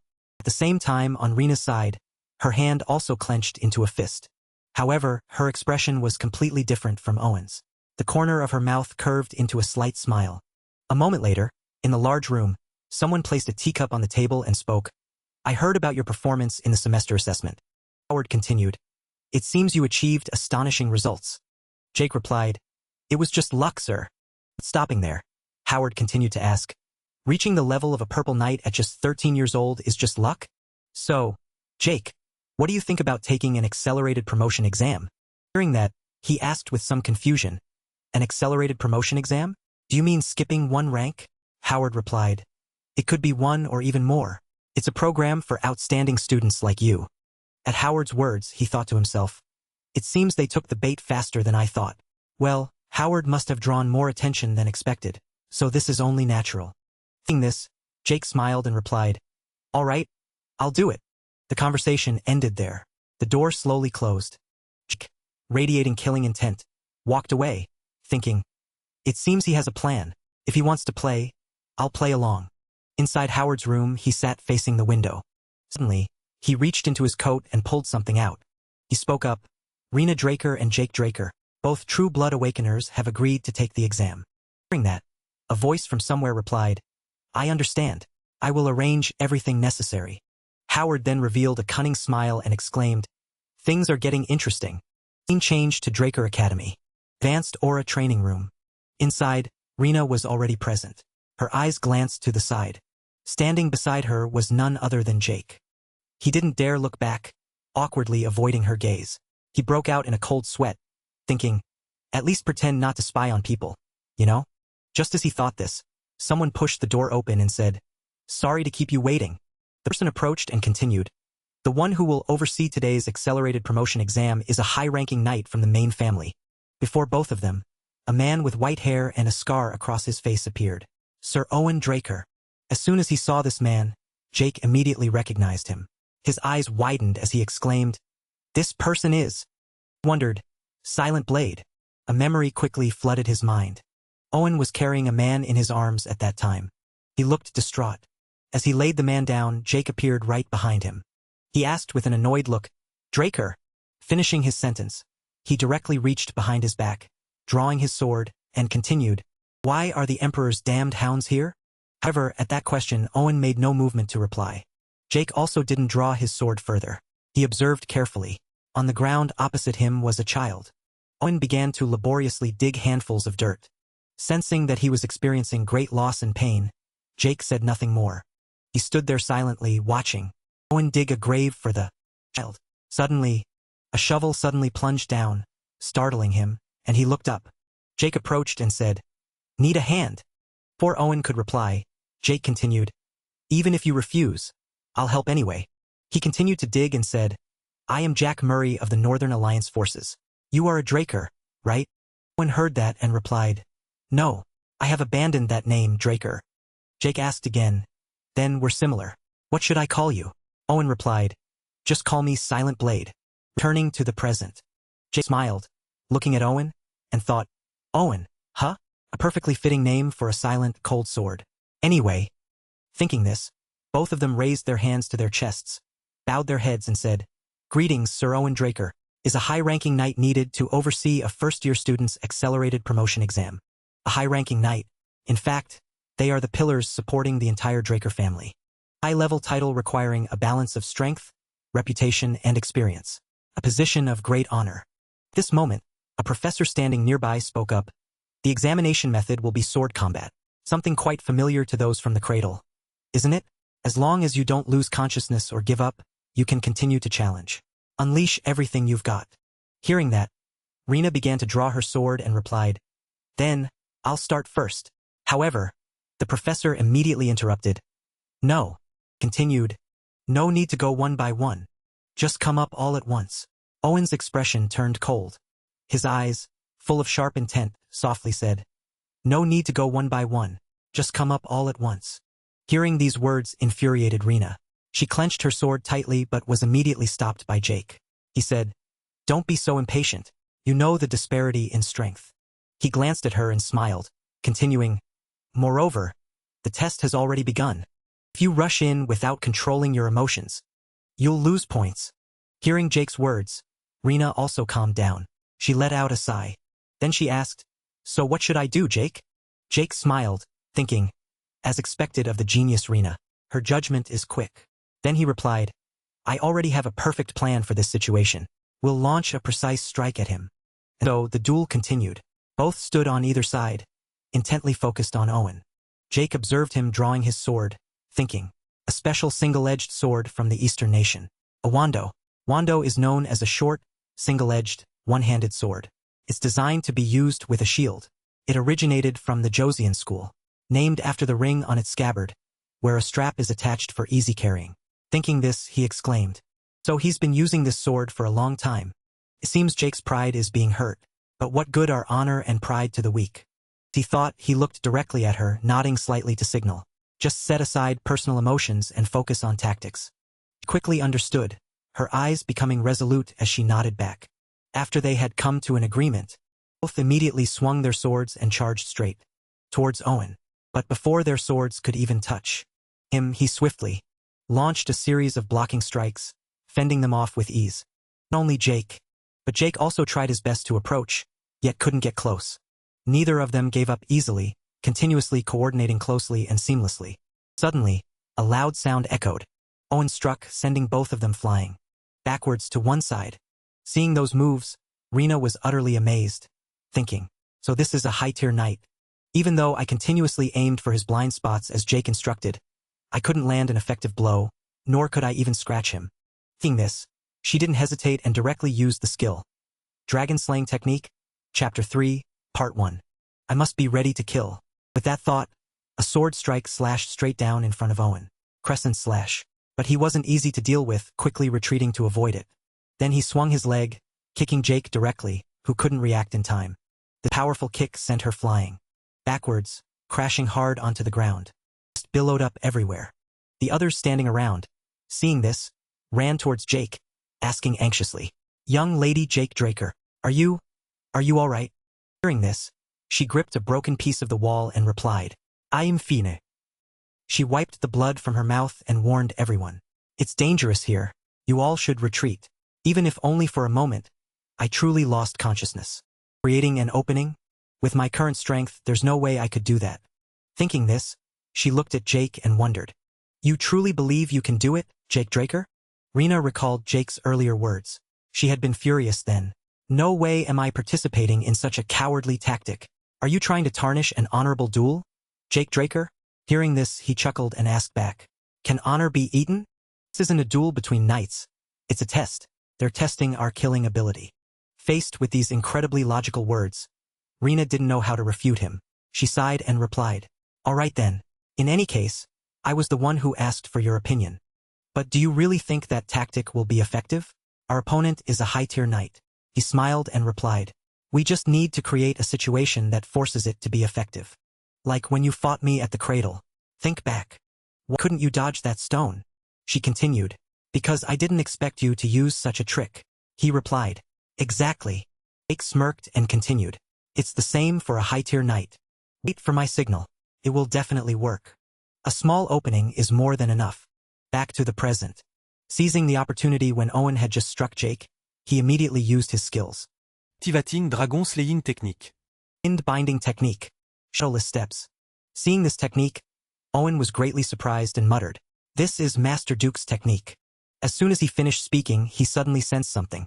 His sharp eyes darted behind him. At the most critical moment, he managed to raise his sword in time to block a slash from Jake. Jake smiled and said, "From now on, you should be more serious." Before he could even understand what was happening, the lights suddenly went out. Space became dark. Owen looked around in confusion, thinking, "The lights are out? I see. So they're using the mana suppression characteristic of a true blood awakener." Realizing he had fallen into a trap, he swung his sword, sending Jake flying backwards. But things didn't stop there. Jake continued to strike in the darkness. Seeing this technique, Owen sighed, thinking, "What a childish trick. Do they think that just by obscuring my vision, they'll have a chance to defeat a high-tier knight?" This thought quickly vanished as Jake's figure suddenly appeared beside him like a flash of lightning. He asked himself in confusion, "But what is this strange feeling? Why, in this thick darkness, when I can only see vaguely, does he move as if he sees through everything?" While Owen was still lost in thought, Jake also began to act. "This is the perfect opportunity to test my new dragon skill." After all, Owen isn't the type to go bragging everywhere. So, the system notification quickly appeared, activating dragon skill, Dragon Claw. On Owen's side, looking at the powerful flame blasting straight towards him, he couldn't help but exclaim in surprise. Is this truly the swordsmanship of a first-year student? Right before him, at this moment he could clearly see that what he was facing was the phantom of a majestic black dragon. No, this isn't merely swordsmanship. No matter what, Jake Draker has far surpassed the level of a student. Jake Draker seems unable to move as flexibly as Jake Draker in the dark. Did he eliminate unnecessary force to control himself? Thanks for watching the video. Making this, Owen jumped into the air, swinging his sword straight towards Jake. But this tactic is only effective when the opponent is at the same level. In the dark space, a series of clashing swords rang out fiercely. Battle was incredibly intense. Jake was surprised, thinking, his movements are almost no different from before the lights went out. Could he have adapted to the darkness already? Just as he thought this, a sword blade flashed like lightning, slashing straight towards him. One who had just struck was none other than Owen. Thanks for watching the video. Fortunately, at that dangerous moment he managed to dodge. He exclaimed angrily, "He's gone. I can only vaguely see his form. It's like fighting a shadow." While he was still standing dumbfounded in one spot, Jake's figure appeared right behind him. As if sensing it, Owen continued to swing his sword backwards. But it wasn't a person. He asked himself, a mana lamp? It turned out that right above his head, Jake was using all his strength to slash down all the light bulbs. This noise from Owen was concealing Jake Draker's presence. And then a lightning-fast slash from above was descending towards him. Owen immediately raised his sword to block the attack. Jake, without him knowing, was already standing opposite him, a faint, enigmatic smile on his lips. Before Owen could understand what was happening, he shouted loudly, "Now, Rena!" He recalled what the professor had said earlier. In terms of structure and materials, it's simple, but it can only be used once. What kind of magic do you plan to put into it? Hearing Jake's words, the professor exclaimed in surprise. What? An explosive magic? He smiled and replied, "No, sir. Just a flash of light and a loud bang is more than enough." Returning to the present, the bomb was thrown straight towards Owen, emitting a blinding flash of light and a loud bang. Jake smiled with satisfaction, thinking, perfect timing, Rena. This attack truly caught Owen off guard. He couldn't react in time, only able to crouch on the ground, covering his ears. His eyes were wide and bloodshot. He gritted his teeth and cursed. Damn it, I fell for it. Underestimating Jake was a mistake in my judgment. Just as he thought this, Rena and Jake, both combined, charged forward with their swords. He wore an excited expression, a smirk on his lips.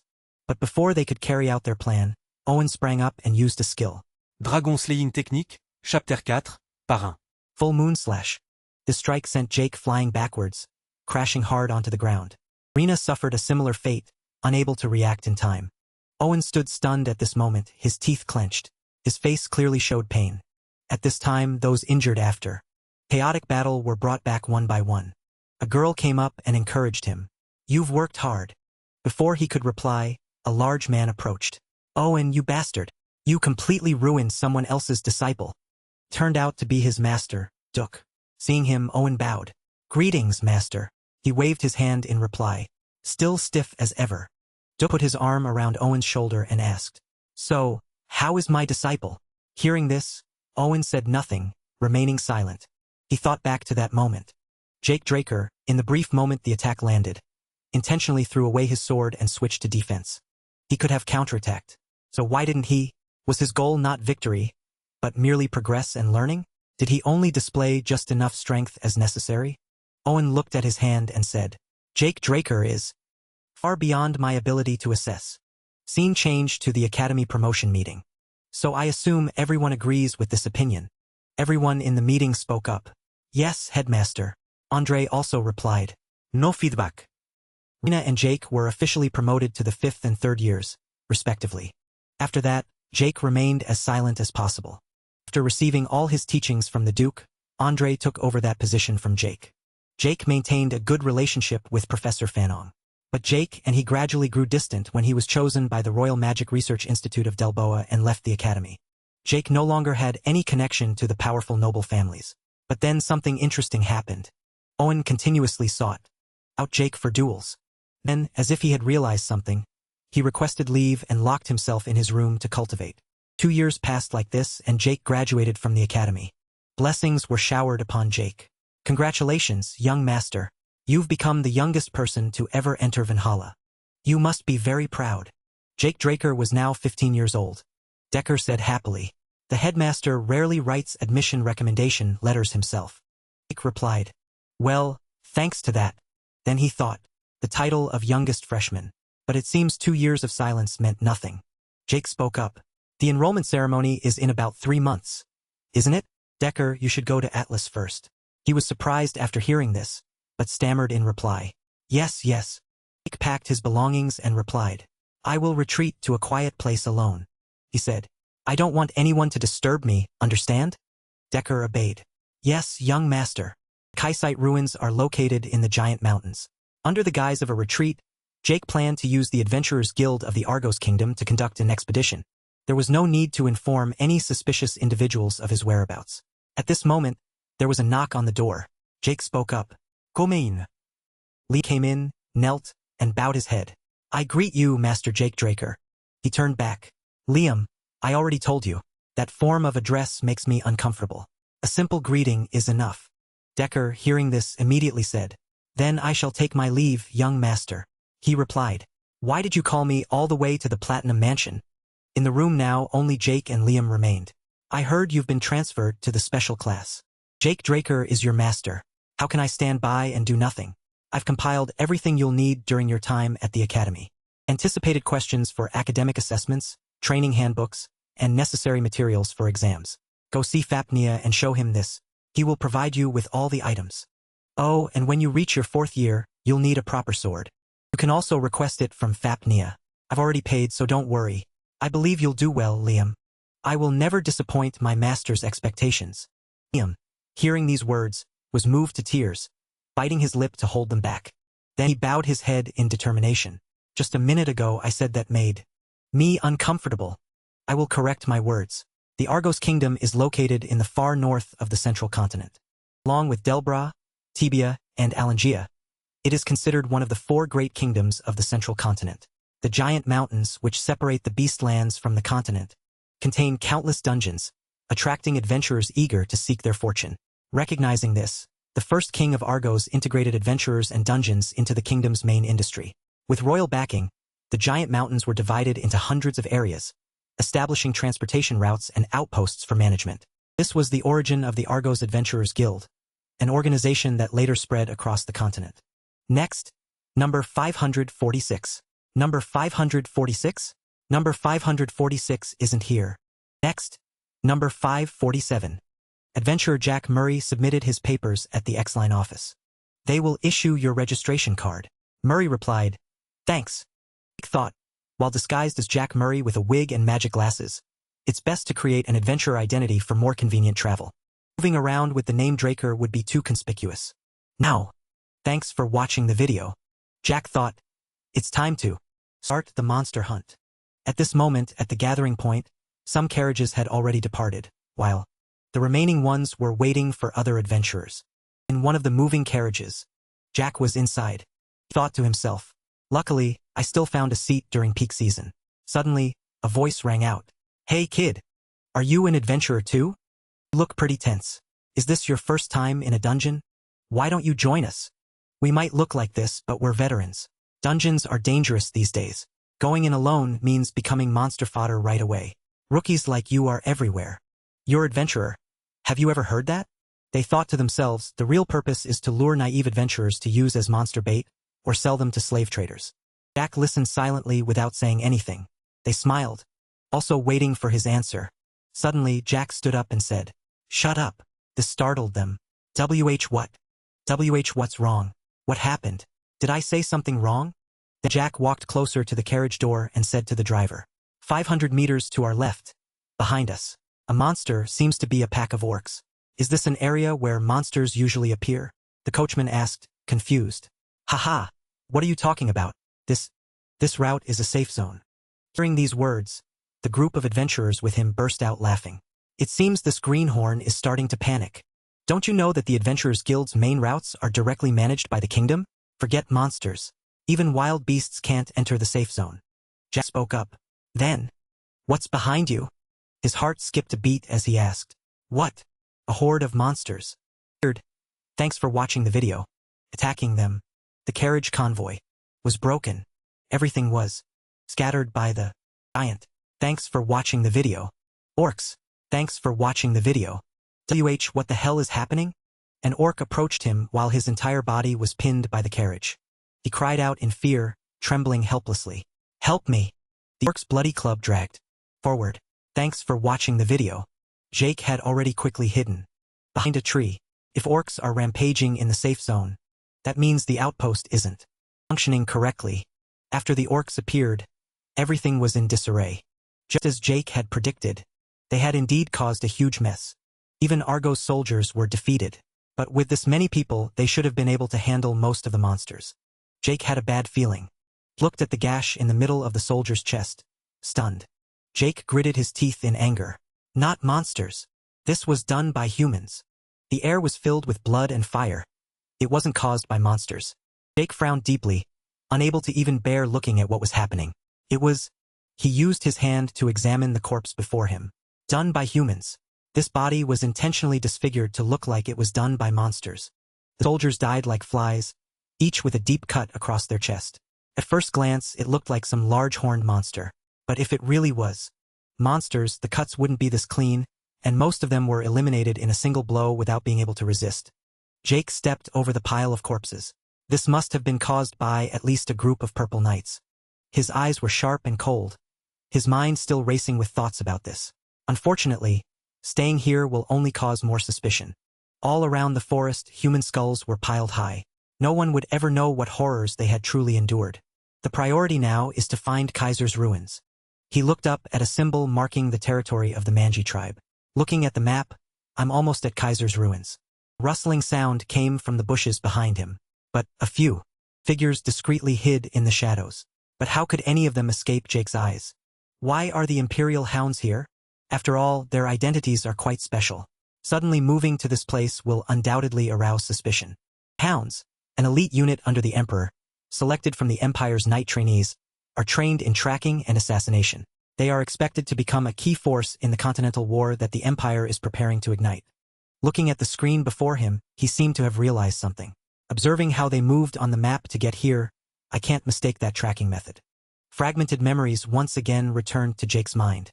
Because the pain he suffered before dying, they were the bastards who killed me in my previous life. Man's words echoed in Jake's head, and the Duke had clearly said that the Emperor, obsessed with immortality, was scouring the continent for something. That's right, even before I regressed, the Emperor was obsessed with ancient relics. He remembered how hard he had struggled then. He pursues a foolish dream.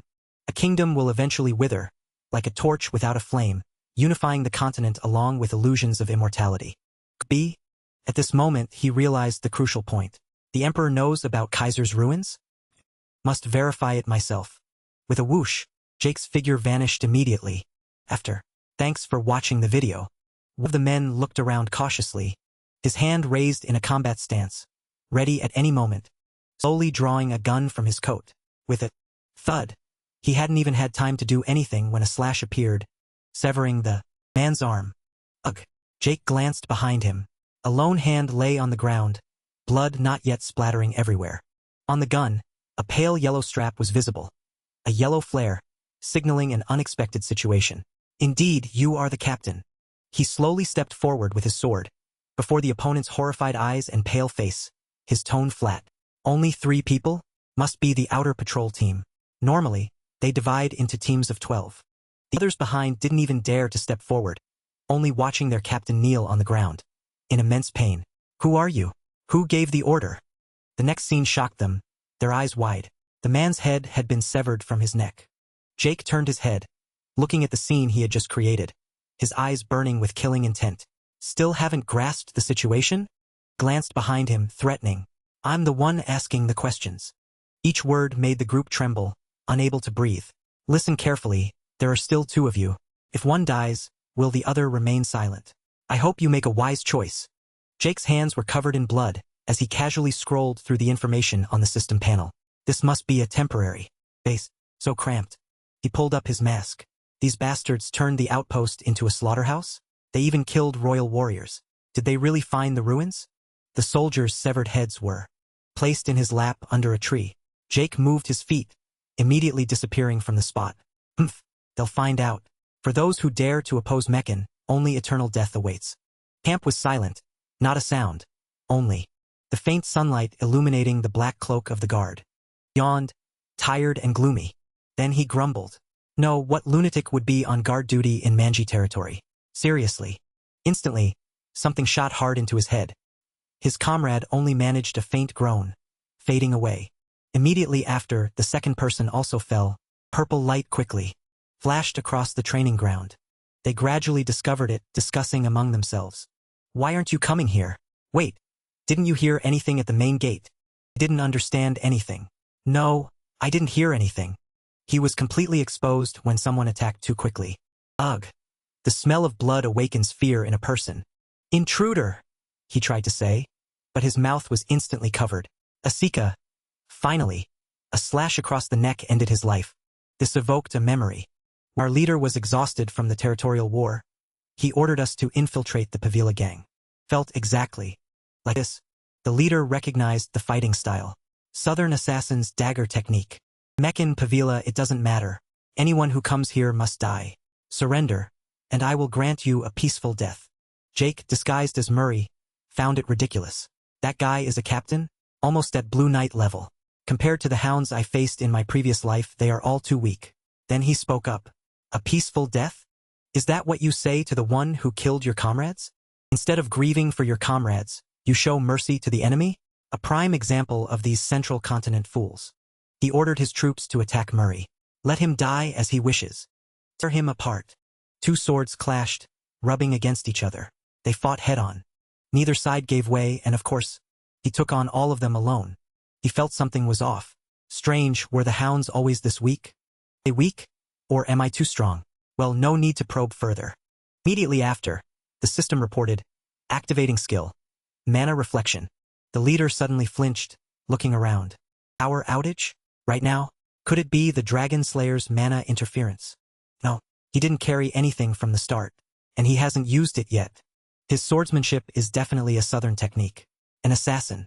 No mistake. Then it must just be a coincidence. He shouted. Don't panic. Power will return soon. Just focus on defense until then. Suddenly, a light shone down, revealing the leader. What's going on? Unexpectedly, Murray spoke from behind him. The Emperor is truly audacious. When he aimed for the ruins of Hero King Kaiser, drew his sword in fear. Kaiser es ruins. What nonsense are you talking about? He dodged Jake's attack. Said, don't worry. If you don't confess, I'll find out myself. Suddenly, a hand reached out from behind him. It locked the leader's neck and every movement. Wait, we truly don't know anything. Murray decisively sent him to heaven with a slash. Finished. He exited the ship's door, where the light of victory shone. Everything that happened here will be blamed on Meccan. Meccan Gang, a criminal organization from the southern continent that I served in my previous life. They would do anything for money. After the decline of the Gusco kingdom due to civil war, the lawless land was divided into the Meccan gang and the Pavila gang.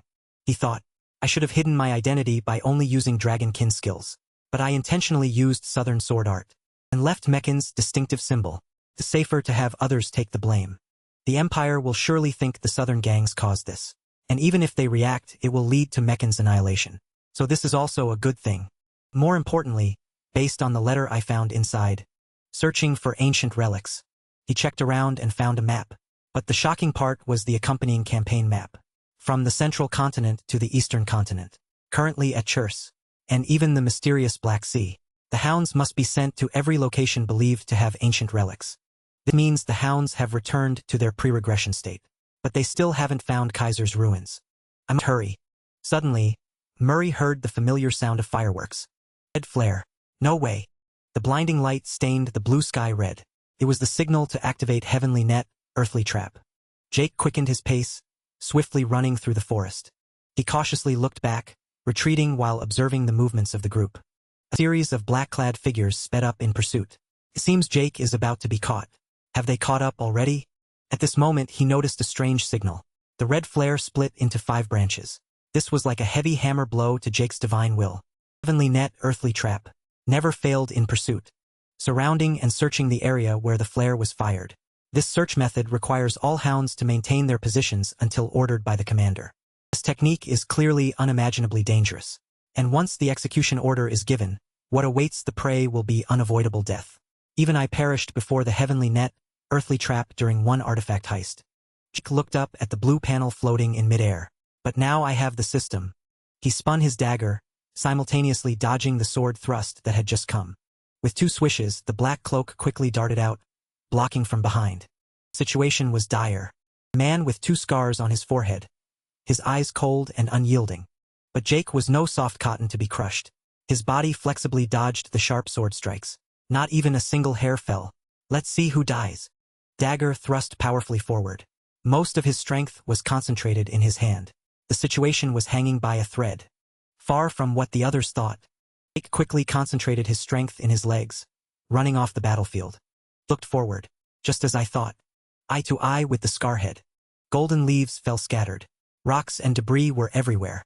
They were completely different from those in the cave. Another group appeared from behind. Glanced around. No openings. Jake sighed, rubbing his head. This is getting complicated. He glanced at the map on the system. It seems there are no openings to escape. Red dots are scattered all over the screen. If I use my full power, I will be able to escape. But then my disguised identity will also be exposed. No choice. I didn't want to use it at all. Murray used a small, familiar, but rarely heard whistle. The whistle echoed through the mountains and forests, and only those familiar would recognize it. Completely didn't understand that sound. What is that? Does he have allies? They quickly discovered. He has a smoke bomb. That whistle is just a distraction. Catch him quickly. Thanks to this, Murray successfully escaped. He laughed, taunting them. He followed the captain's command. Don't panic. We've set up the Heavenly Net, Earthly Trap. He can't escape. Hold your positions firmly. Pay close attention to any unusual movements around you. They tried to be as cautious as possible. As for Rostiel, he seemed to be. No trace of him left? Does he think I'll retreat after not seeing him anymore? Or was there a hidden meaning to that whistle earlier? Unexpectedly, Murray had sent his men flying one by one. This stunned him. But thanks for watching the video. He was terrified. This is insane. Manji tribe. What the hell is going on? I didn't provoke them. 1 or 2 would be fine. But why a whole horde like this?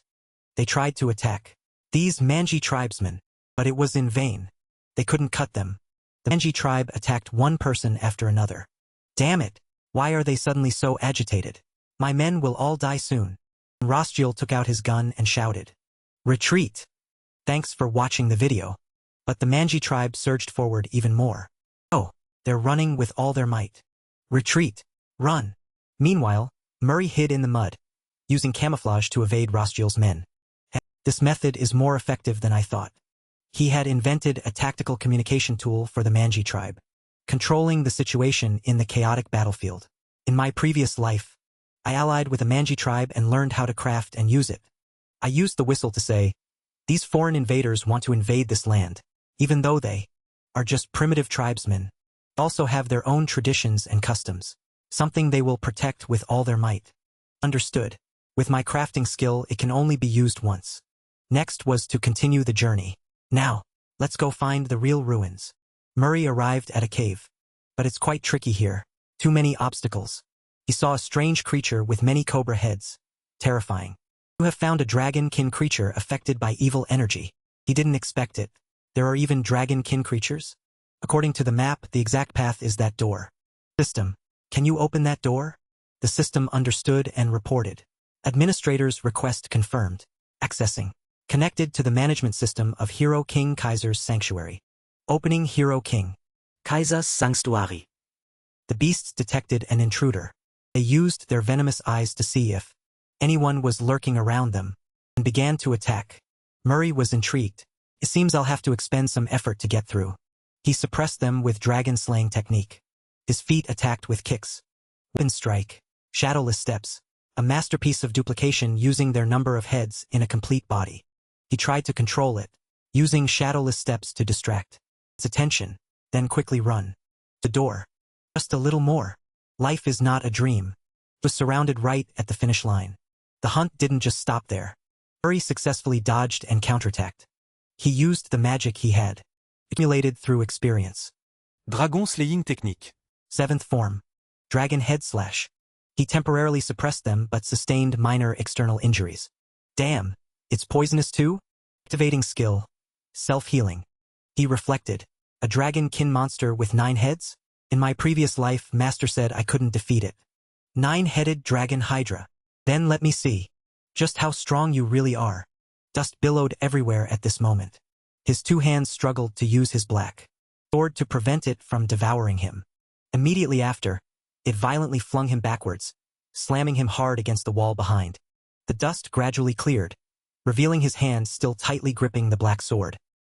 He wiped the blood from the corner of his mouth and muttered, "Damn it, what kind of dragon-slaying law is this?" In an era where dragons are extinct, the closest thing to a dragon could be called a dragon-kin monster. He still stood there, muttering in thought, not paying attention to the multi-headed snake in front of him. Against this type of monster, using the dragon-slaying law is completely ineffective. No matter how many times I slash, they quickly regenerate instantly. How annoying. Then he glanced towards the stone door. Indeed, with my current strength, eliminating them is impossible. Jake began to calculate a bit. The distance to the door is about 30 meters. Then his hand flashed, effortlessly spinning the black sword. System. His sharp eyes revealed a serious and ready-to-fight expression. Close the door. The system notification panel changed continuously and closed the gate according to his command. Administrator's request confirmed. Closing the gate leading to the resting place. Hero King Kaiser. As soon as the command to close the gate was given, the tip of his black sword had also plunged deep into the ground. Light and dragon-kin aura began to emanate from all 4 sides of the room. Activating dragon-slaying law. The sword tip, extended on the ground, was slowly lifted. Ultimate wind technique. When the sword swung up, it immediately created a streak of light that stretched out. Wind slash. Then dashed straight towards the door, which was slowly closing. Alright, now's the time. Forget about eliminating them. First, I have to get through the door. But a snake head with emerald eyes glanced at him. As if receiving a command, the other heads also began to chase him. Thanks for watching the video. Jake ran while sheathing his sword. He glanced back expectantly. I'm in. Suddenly, his eyes widened in surprise when he saw its sharp mouth. What? Immediately after, his arm was bitten by it, causing fresh blood to spurt out, full of pain. It didn't stop there. Quickly dragged him away. His whole body was trembling now. This damn snake. It then bit and pulled him higher. You dare follow me all the way in here? He angrily used his hand to hold his sword close to his left arm. If you crave my arm so much. Immediately after, his arm was severed and fell into the snake's mouth. Then take it. As soon as it was done, he endured the pain to recover his severed arm. Gah! Suddenly, the snake spat out a cloud of purple smoke from its mouth.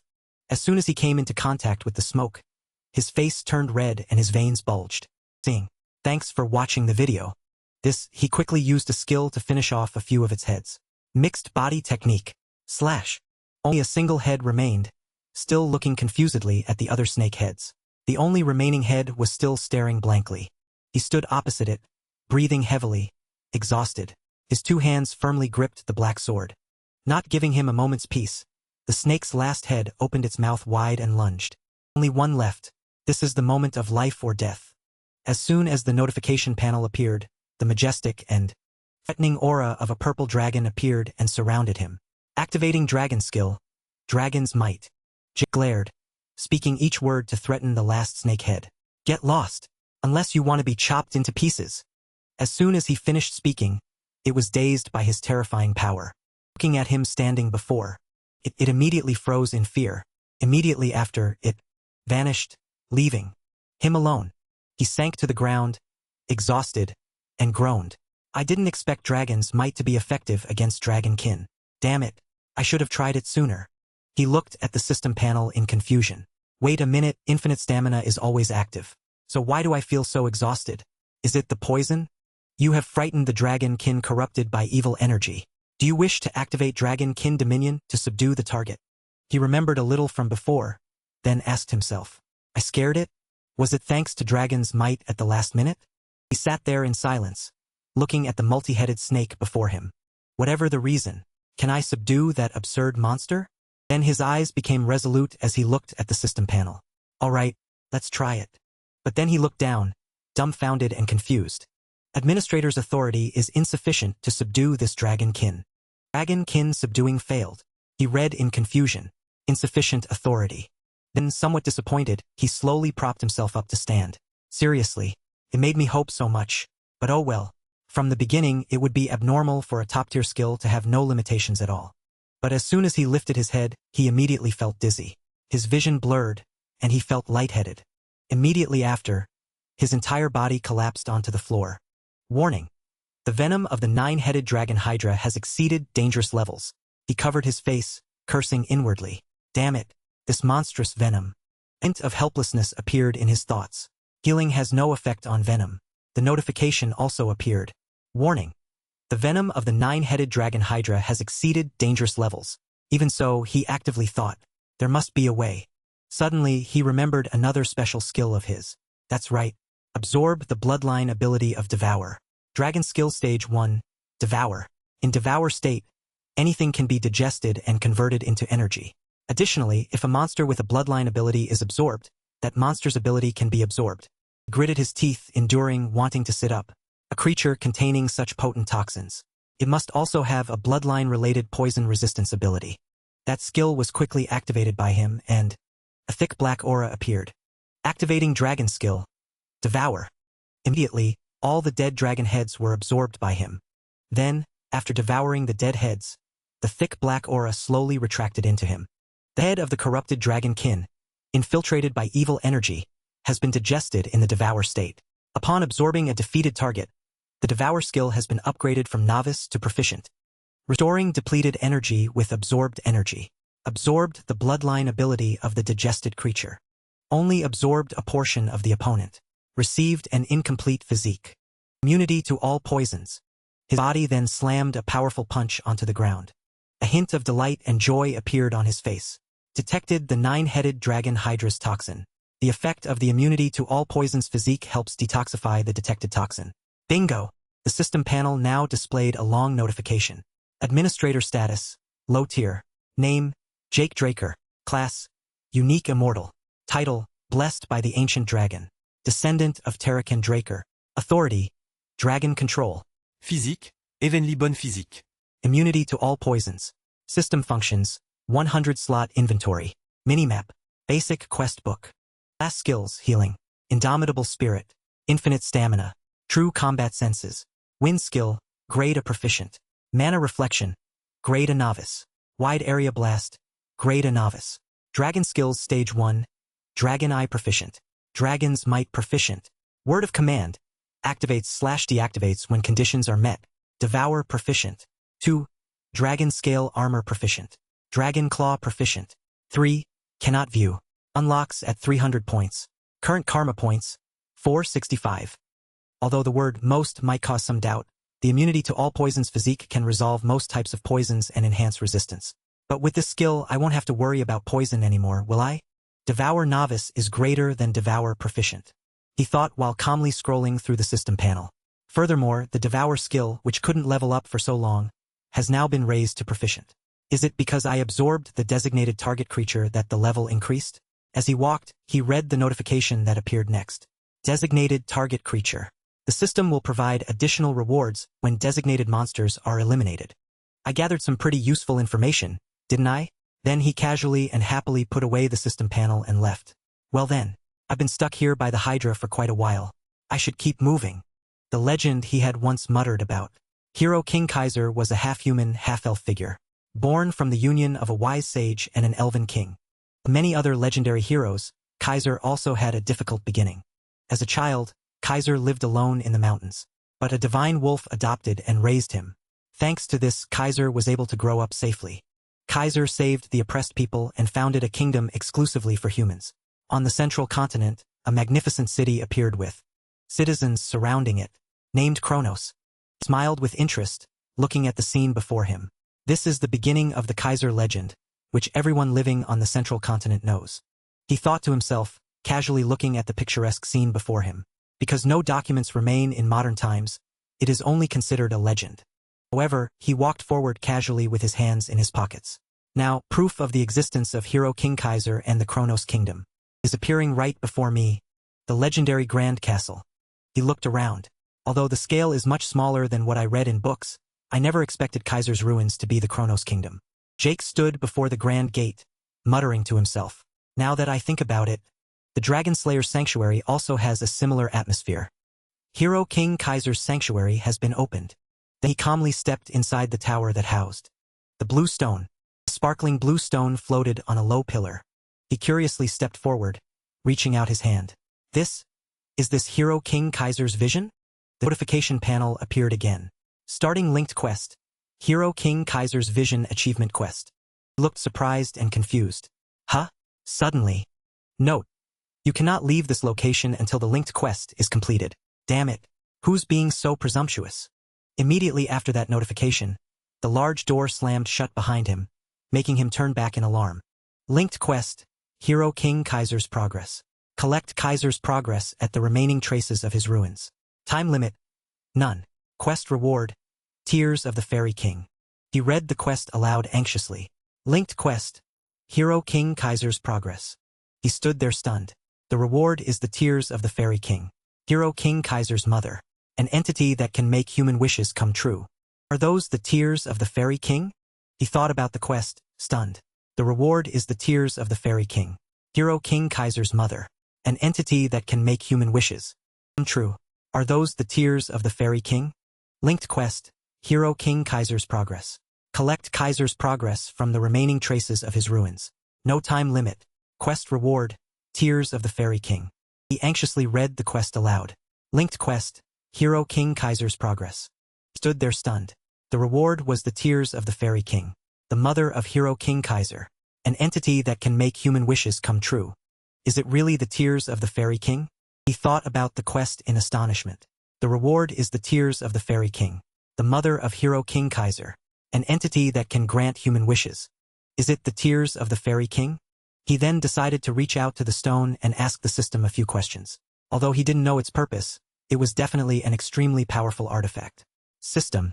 How do I progress it? A notification quickly appeared, displaying information about the sparkling blue stone before his eyes. Administrator's request checked. Extracting information from the magic recording device. Detected 546 magic recording videos of Hero King Kaiser. Then all the footage simultaneously appeared around him. Among the 546 magic recording videos, a total of 12 videos matched the administrator's request. Playing the first of 12 magic videos.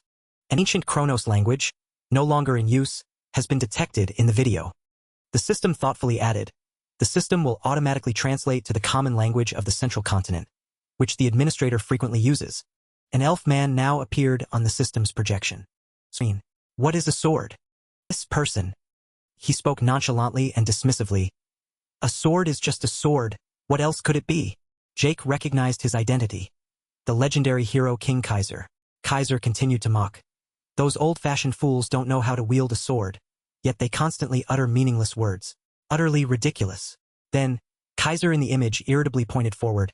Hey Saturn, focus! The screen is shaking. Jake focused his observation and somewhat recognized the identity of the person recording the image. If it was Saturn, then this was Kaiser's most loyal knight in legend. Jake looked closely and thought to himself with full concentration. Indeed, this person is real. Kaiser's voice echoed from the system's projected image. How does one use a sword proficiently? Immediately after, he quickly drew his sword as an example. It's nothing grand. Just swing the sword diligently and often. That's all. Immediately after, a downward slash, accompanied by his sinister gaze and smile, full of pressure, seemed to cut Jake in half. You must be wondering to what extent, right? I will give you a goal. Blood immediately gushed out as Jake's body slowly fell, his face ashen. Jake was so startled he fell backward, hitting his butt on the floor. He fearfully gasped for breath, putting a hand to his chest to confirm the reality in shock. That overwhelming presence could dominate an opponent just through a screen. Kaiser's eyes on the screen now arrogantly looked down with disdain, much to Jake's delight. This is the Hero King's progress. The corner of Jake's mouth now curved into an excited smile. I like it. He sat there and ordered, System, play the video I just watched again from the beginning. Administrator's request confirmed. Day after day, he persistently swung the sword in his hand. It's been about 4 days since I was imprisoned and started training here. As he swung his sword, he thought, there are 3 doors opposite the entrance. Each room behind a door corresponds to a living necessity. The first room is food storage, with enough food of all kinds to last for several months. The second room is a resting space, fully equipped with amenities to maintain one's physical condition. The last room contains a variety of books and military equipment. As he powerfully swung his sword, he somewhat realized where he was imprisoned. It turns out this is a training room prepared for Kaiser's successor. Thanks to this, I've only focused on training and swinging my sword tens of thousands of times. He still remembered the moment of fear caused by Kaiser's power back then. Although he could mimic the external form, the feeling at that time could not be recreated. Notification board then appeared again. Learned the Hero King Kaiser's progress. Basic Elemental Sword. He was stunned and surprised as he read the system board. Elemental Sword? Basic stage completed, moving to Applied stage. Reading the system notification, he was even more astonished. Applied stage. Summoning the soul of Hero King Kaiser. Kaiser's soul silhouette now slowly appeared, thanks to the brightly glowing blue stone before him. It then slowly transformed into a lifelike person and slowly opened its eyes. The ancient king of the Kronos Kingdom, Hero King Kaiser. Jake exclaimed in astonishment to himself, his eyes full of admiration. Oh my God!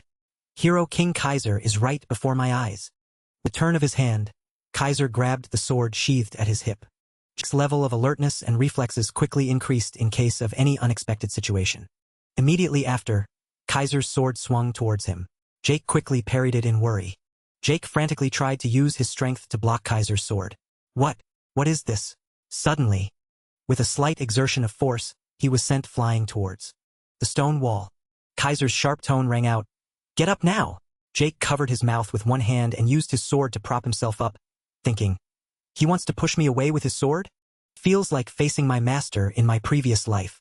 Kaiser now stood there, slowly approaching with a grumpy, irritated tone.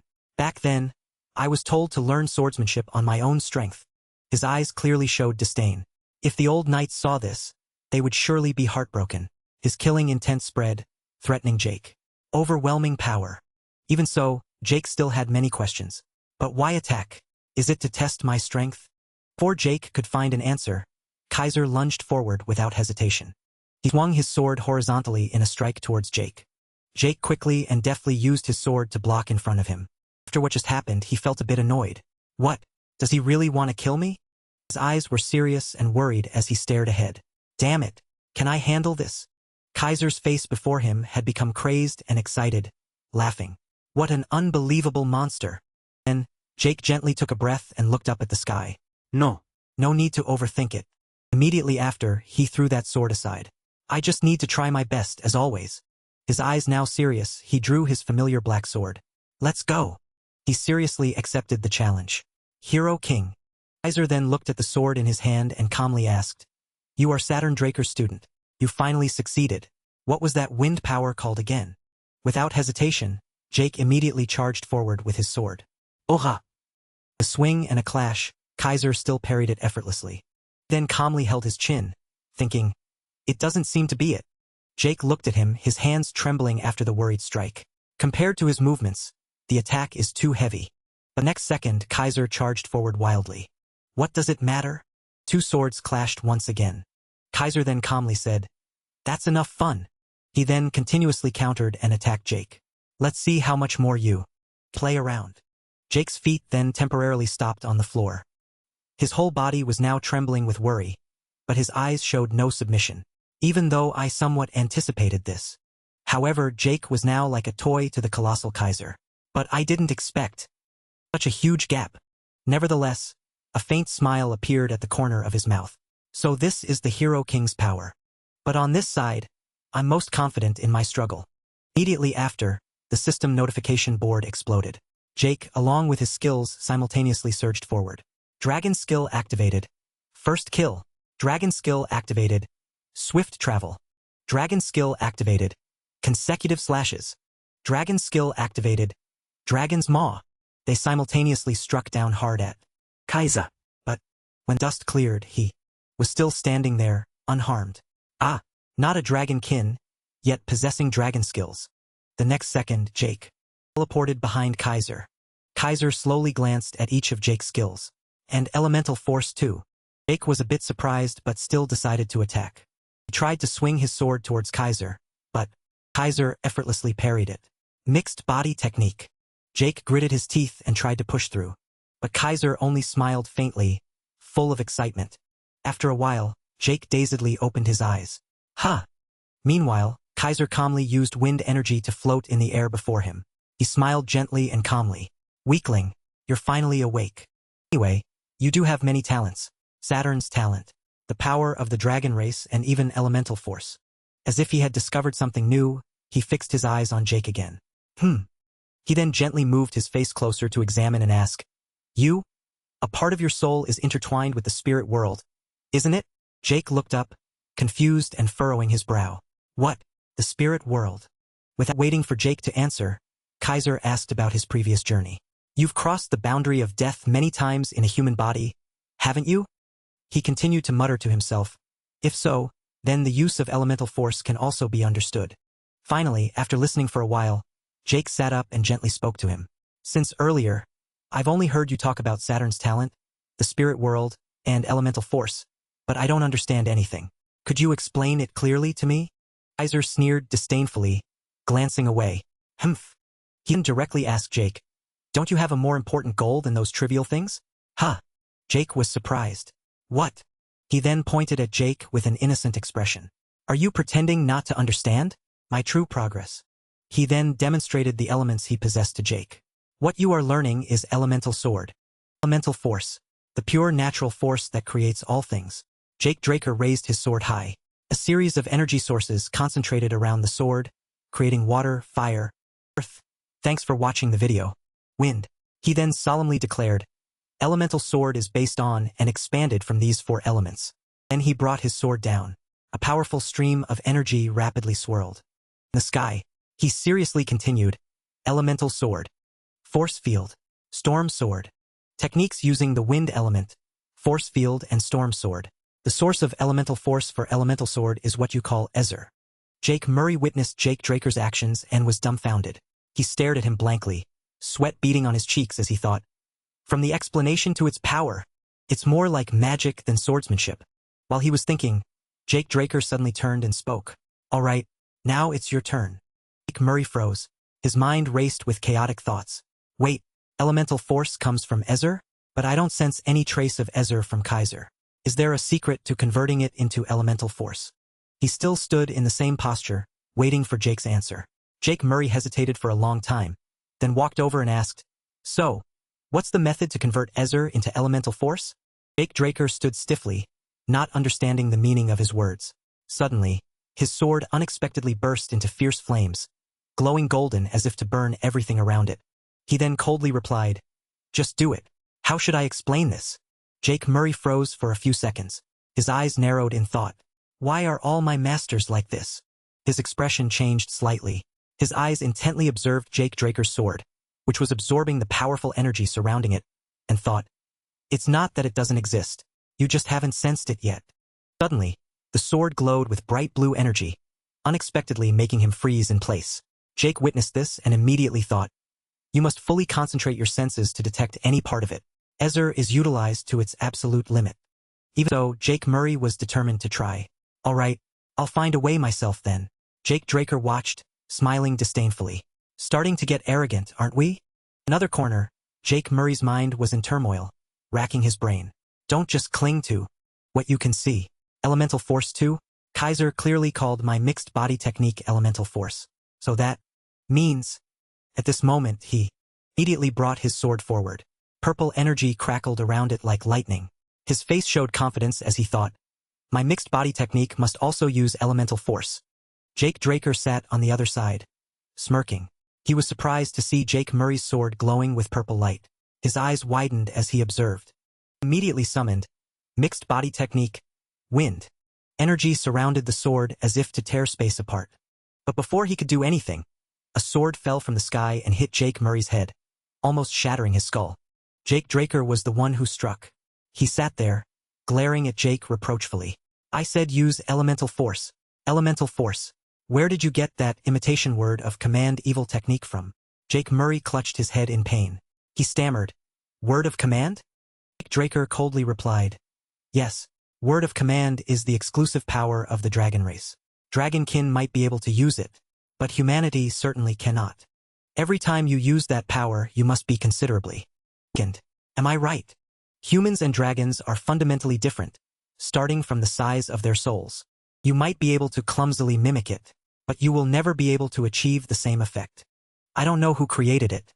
These evil techniques are truly pathetic. What kind of shoddy imitation of word of command is this? All right, if you've understood, then do it again quickly." Jake Murray sat clutching his head. Suddenly, he remembered. "I've seen word of command before. When I absorbed Bahamut's heart in the Dragon Slayer's sanctuary, I saw a message saying I had learned word of command, but couldn't use it. System notification at that time reported. Dragon skill word of command. Source, power absorption. Locked. Administrator's growth insufficient." Returning to the present, he raised a hand to his chin, contemplating. "If my mixed body technique is based on word of command, then once my growth is sufficient to unlock word of command, I'll also be able to freely use mixed body technique. Another reason to grow faster." While Jake Murray was still thinking, Jake Draker lost his patience. He immediately raised his sword and shouted, "Do you need another hit to wake up?" That both charged into a fierce battle. Normally, advanced training would take longer than basic. Thanks to his heavenly bone physique, Kaiser's demonstrations, and countless sparring matches, Jake Murray was able to grasp the principles of elemental swordsmanship. Just as magic is cast by channeling mana into a magic formula, the principle of elemental swordsmanship uses Ezra as an intermediary to draw elemental force from the power of spirits. Once its principles and capabilities were understood, applying elemental swordsmanship was not difficult.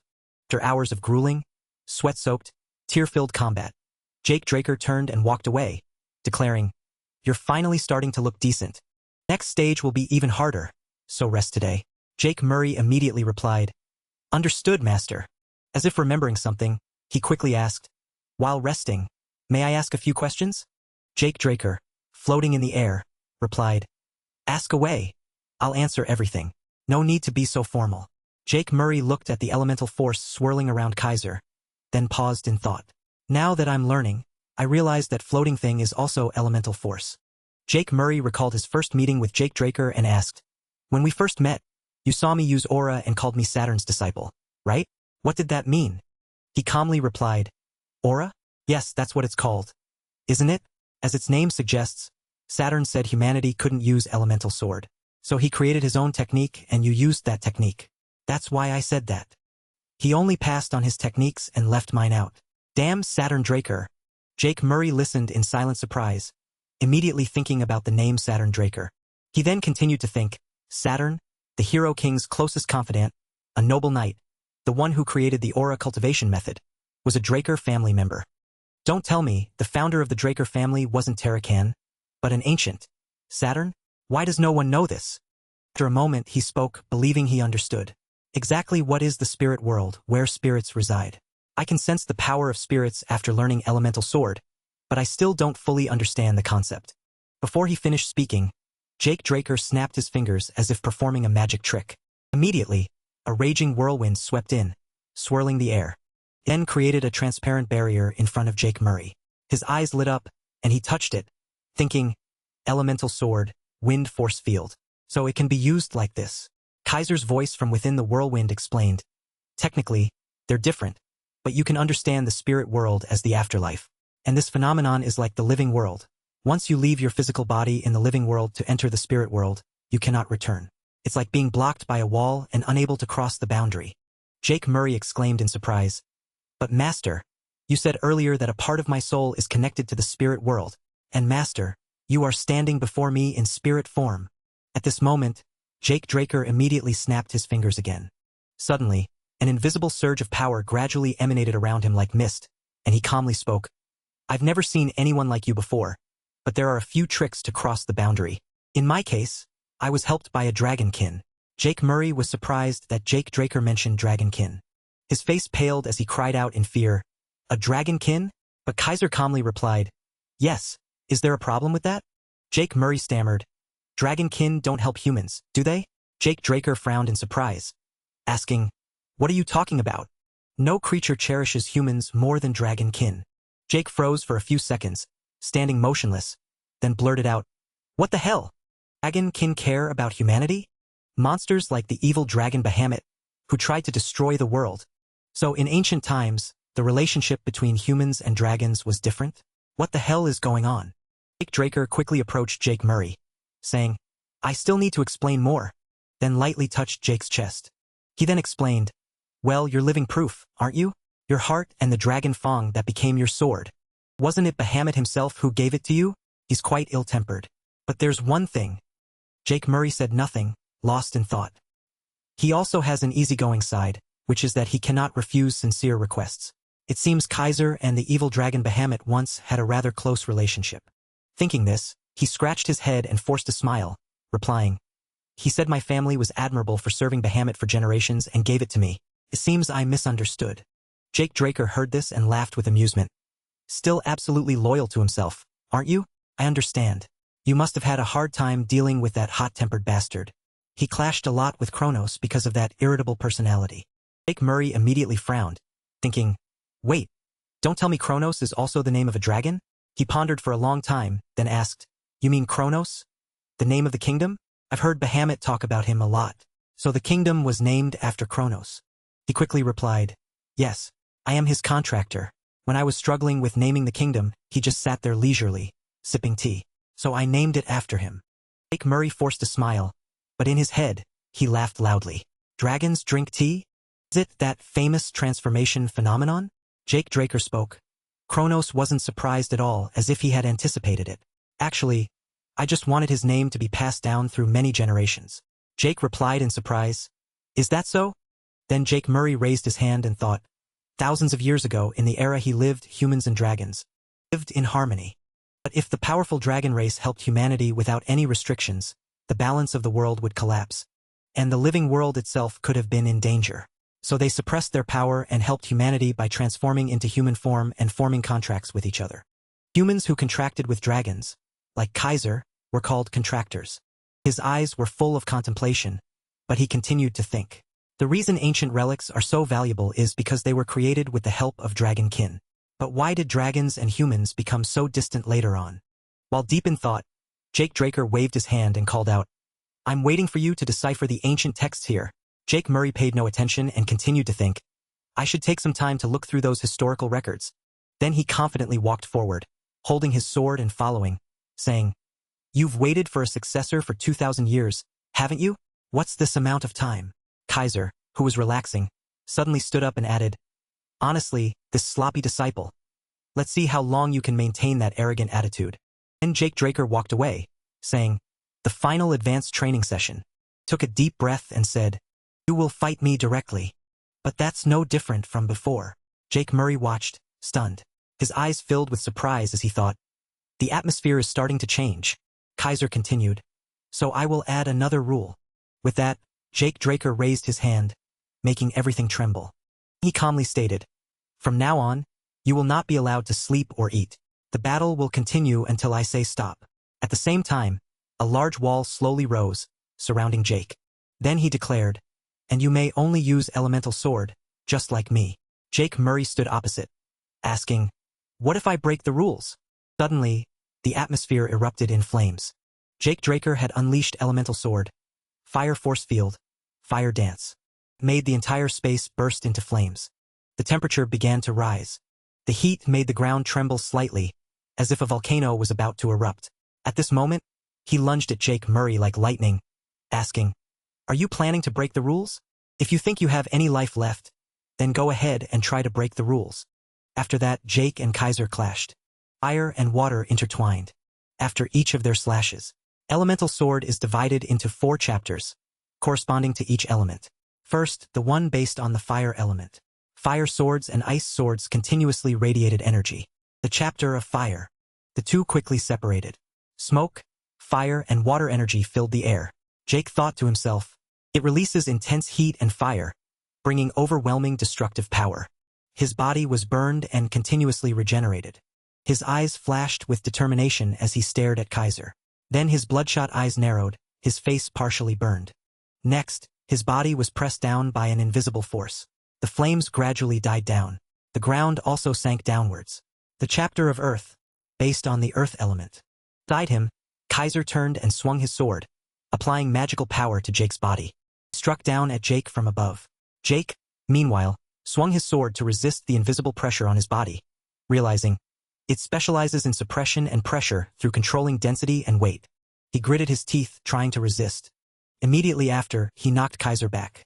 And then, Jake was surprised to see a cut appear across his face. Blood splattered. He looked at Kaiser, who had unleashed a series of sword raised towards him, cutting the ground into many sections. This one is based on the wind element. Below, he gritted his teeth, trying to resist. Above, Kaiser still stood casually, one arm behind his back, sending out gusts of sword energy. Wave after wave. Jake assessed, "It's weaker than the chapter of fire in terms of pure power. But it's incredibly agile, useful for quick attacks, high-speed movement, and cutting through the air." Finally, the one based on the water element. Surging currents of water were summoned. The chapter of water. A ring of water energy, controlled by Kaiser, attacked Jake. Offense and defense. Jake struggled to dodge the water columns. Even suppression and support. It has it all. But Kaiser continued to summon it, chasing and attacking Jake. He looked at the surging waves and thought, a balanced, flexible, and adaptable power, just like water. On the other side, Kaiser cut a line of water. That attacked Jake. Two stood at opposite ends of the wave. Then Jake was hit. He gritted his teeth. Blood continuously spurted from his body. In his mind, he screamed in panic, "Damn it! What is this? I should have surpassed him in both power and scale." He then recalled the moment he attacked with all his might in the water. Why is there such a huge gap? The water surged and he tried to control it. Jake was full of pride as he managed them. Oh! Immediately after, a staff hit him squarely on the head, making him force a tearful smile. Jake shouted in dissatisfaction, "Ah, master, what now?" Kaiser stood above him, surrounded by floating energy. He carried his sword on his shoulder. "Blockhead, that's the power of a waterfall, not just water." Jake looked up at him, clutching his head and complaining, "Isn't it enough to just deploy the element?" Hearing this, Kaiser landed. Other chapters work when you release the element and swing hard. Power will follow. But how many times have I told you? The chapter of water is about gentleness. He stared at Jake, asserting, "Soft overcomes hard. Why don't you understand?" Again. Jake bent over in despair. He gritted his teeth and cursed silently. "Damn it, soft overcomes hard. What nonsense." On the other side, Kaiser still looked at him calmly. Jake remembered the day his entire family was killed. He covered his face, crying in pain. "I knelt because I had no power to resist. The woman was tragically killed. I lost her because I had no power to protect her." He recalled the suffering of his past life. To survive, to uphold my beliefs, to protect what is precious. He remembered the painful scar on his face and gritted his teeth. "I've pursued only power my entire life. And now..." Drops of water began to form and drip. Jake muttered to himself, "Soft overcomes hard. Huh? I'll never understand those words." On his sword, water surged. Jake's eyes widened in astonishment as he looked at the water before him. On the other side, Kaiser still pressed on. Jake gritted his teeth and screamed in his mind, full of disbelief. Did I just lose focus during a sparring match? The ground was covered in water. Jake was cut apart by Kaiser. His body was thrown reeling backward. He propped his sword on the ground to maintain balance in the water. Phew! His body trembled, struggling, as he gritted his teeth. After 15 days, I stopped coming. He thought back to his first day of training with Kaiser. At least a month since this crazy training session. No eating, no sleeping. Just endless sparring. Currently, Kaiser stood in the swirling water, calmly walking towards him. Jake watched and thought to himself, thanks to that, I realized one thing. Infinite stamina isn't omnipotent. Not against a monster who can overwhelm that ability. Immediately after, Kaiser's eyes flashed, and he lunged to attack Jake. A stream of water carrying energy struck. Jake also tried to resist it. Two similar energies clashed. Jake gritted his teeth, trying to fight Kaiser. Damn it! I can't lift my arm anymore. His feet were pushed back under the water. The ground was also slippery. Behind him, water bubbles shot up all around. Jake's eyes widened, and he gritted his teeth, a little surprised. A large underwater explosion rang out, scattering water everywhere. Jake managed to block Kaiser's attack. His legs buckled into the water. Jake pressed his face close, looking at Kaiser. Kaiser also stared at him. But I managed to push back that heavy blow. He recalled the arduous training days with Kaiser. Soft overcomes hard. Returning to reality, he smiled, receiving the raindrops. Jake's hand swung his sword, gathering water. Now I understand. His arm trembled as he gripped the sword. From the strength to hold a sword, his legs also trembled, trying to stand firm. To the strength to stand firm. The sword in his hand also controlled the water. On the other side, Kaiser also attacked with the same technique. Once I cast aside everything, I finally understood Kaiser's meaning.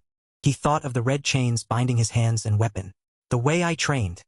Controlling sword forms and techniques actually hindered freedom of action. A blue stream of water came, severing the chains that bound him. Severing superfluous shackles. From top to bottom. Like flowing water. Jake's eyes were full of astonishment. Let it find its own way. Kaiser's water stream was defeated. He looked at Jake. Jake exclaimed, yeah, this is truly something I felt in my previous life. He then recalled himself in battles in his previous life. When the boundary between me and the sword blurred, Jake's eyes widened in surprise as he looked around. I also realized the feeling of unity between person and sword. Returning to reality, he looked at his sword, which was controlling the water. Sometimes fierce. They continuously clashed. Kaiser was overwhelmed and pushed back. Water surged around the sword and moved with each sword stroke. And sometimes elegant. Currently, Kaiser stood before him. Jake also looked up at him in the water. Kaiser bared his teeth and smiled at him, full of pride. Jake also smiled, looking at him as if understanding everything. He swung his hand, unleashing a water sword strike. Inside, the scene had shifted to a dense rain-filled lake. Jake stepped back. Next, he tightly gripped his sword, gathering the water streams. His knees bent to the ground. Kaiser, meanwhile, raised his sword, baring his teeth and smiling. Then he gritted his teeth and struck down. At the same time, Jake also bared his teeth and smiled up at him. They both used elemental sword. This is the chapter of water. Horizon slash. The light of the horizon appeared before his eyes, where the sea and the night sky met. Immediately after, a loud sound echoed through the tower. The sky turned yellow. Inside, golden rain poured down. Jake sat on the ground. Kaiser stood before him. Stood with his hands on his hips, looking at Jake with pride. Excellent. He then exclaimed, my successor to the past war. Jake, meanwhile, remained immersed in his spiritual sleep under the golden rain. Jake Draker. The system displayed a notification. Soul growth has partially unlocked Bahamut's heart. Jake raised a hand to his chin, looking at the notification before him, muttering, first, check the seal level. The notification read, seal level, 90%. He thought to himself, it was 95% after I absorbed the heart. At that time, I tried to break the seal immediately. But other notifications crowded his vision. Administrator's physique has changed to heavenly bone physique. Detected power exceeding administrator's capabilities. 95% of power has been suppressed and sealed. Criteria met to access Terracan Draker's secure storage. He then remembered his past life. He looked at the system frame in astonishment. It was locked by the system. The system displayed, request denied. Risk of physical and mental damage from power exceeding administrator's capabilities. The battle after that was arduous and fierce. Currently, he covered his face with his hand, lost in thought. Of course, I know very well from experience what power beyond one's capabilities feels like. Currently, it seems I can withstand 10%. Then recalled his past self, continuously tapping on the system screen, and realized, even dragon language couldn't be unlocked with karma points, and dragon kin dominion too. An image of a dragon kin sticking out its tongue at him. Jake realized, perhaps it's all related to the seal level. Immediately after, he sat down and adjusted the system panel in the tower space, realizing, for now, I'll keep an eye on it. Next, random box. The system displayed a notification. Quest reward, system administrator rank up, 500 karma points, and 3 random boxes. Boxes quickly opened. New equipment also appeared. Item info, Greaves. Greaves made from strong but light meteorite iron. Unique ability, none. Special note. Set bonus activated when full meteorite iron equipment is worn. Item info, leg armor. Leg armor made from strong but light meteorite iron. Unique ability, none. Special note. Set bonus activated when full meteorite iron equipment is worn. Item info, earrings. Earrings exquisitely carved from crystal. Unique ability. Increases wearer's mana recovery speed by 15%. Special note. Matches a red dress. Seeing this, Jake happily picked up the blue earring, smiling broadly and muttering, this could be sold to a mage for a fortune. Jake remembered the gloves he had acquired earlier, muttering, what's more, now I have shoes and leg armor to match my gloves. I'm almost completing the full set. Next, he turned his head to look somewhere, and then, before him, yellow random skill cards appeared. His hand reached out with some hesitation. Random skill cards. As the name suggests, there must be skills in here. Opening random skill cards. Golden energy continuously surged from the cards. Jake was a bit surprised by this. Skills pouring out with powerful energy streams. The system simultaneously announced, C-grade electrocution has been registered as a skill. Skill, electrocution. Generates electricity to shock a touched target. C-grade flash bomb has been registered as a skill. Skill, flash bomb. Shoots compressed energy high up, creating an explosion that emits blinding light and obscures vision. C-grade sound break has been registered as a skill. Skill, sound break. Emits unpleasant sound to disrupt opponent's hearing. His eyes showed a hint of regret as he looked at the skill cards. All C-grade. Well, if they gave out high-grade skills for free, all my suffering would have been meaningless.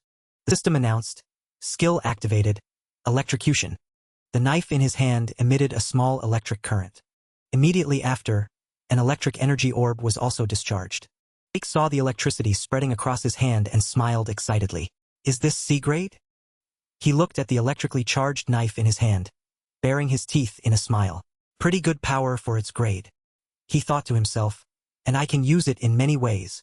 Next, he recalled his previous attack that suppressed his opponent, realizing, if I combine flash bomb and sound break, I can expect an even better effect than the artifact I used in the advancement test. Jake smiled excitedly, raising a hand to his chin, looking at the system panel. Suddenly, overlapping notifications appeared, startling him a bit. What's more, the rank up said it unlocked a new system feature. Here it is. Slot. You can use equipment in this slot as skills. 3 equipment slots appeared before him. Jake was confused. Use equipment as skills?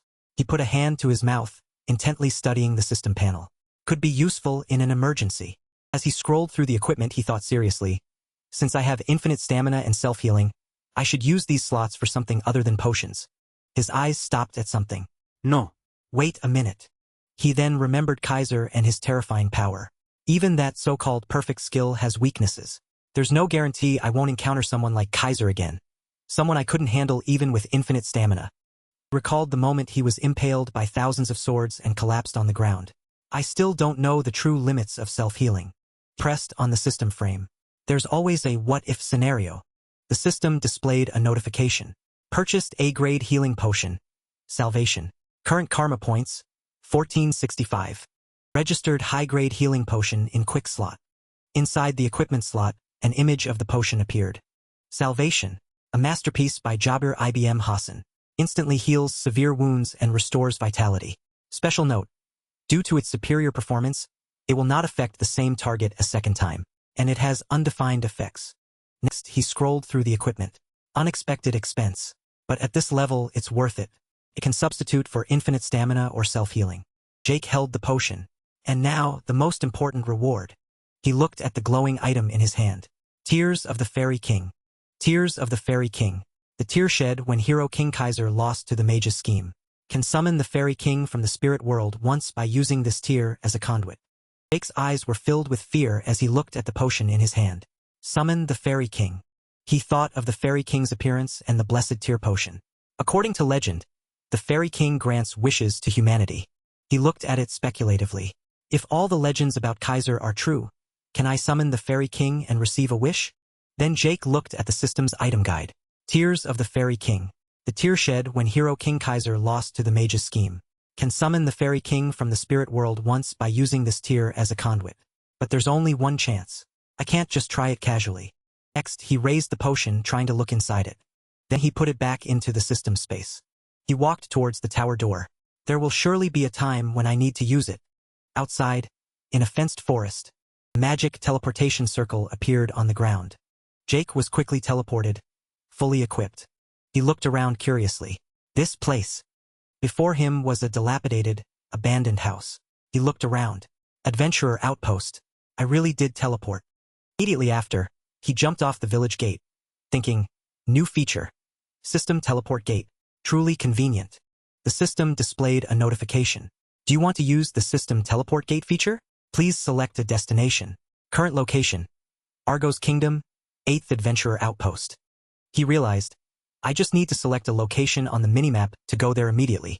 The system displayed a map and located Jake's position. Kaiser's Sanctuary. Requires 150 points. Argo's Kingdom, 8th Adventurer Outpost. Requires 0 points. He thought to himself, aside from long distances requiring more points, there are no restrictions. If I have enough points, I can even travel between continents. He stroked his chin, staring at the map.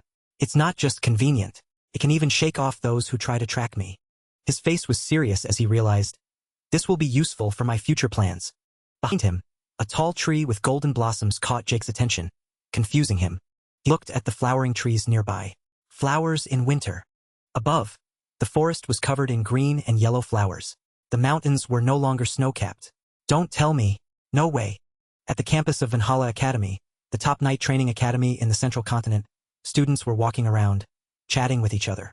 Outside the headmaster's office, there were guards. Good heavens.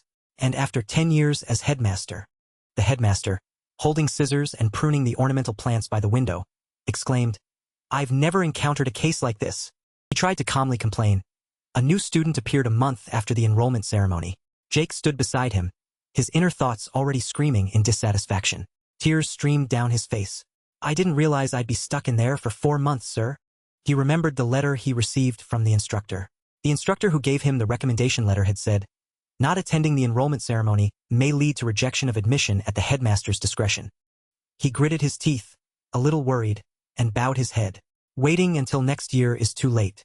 I need to access Terracan Draker's secure storage.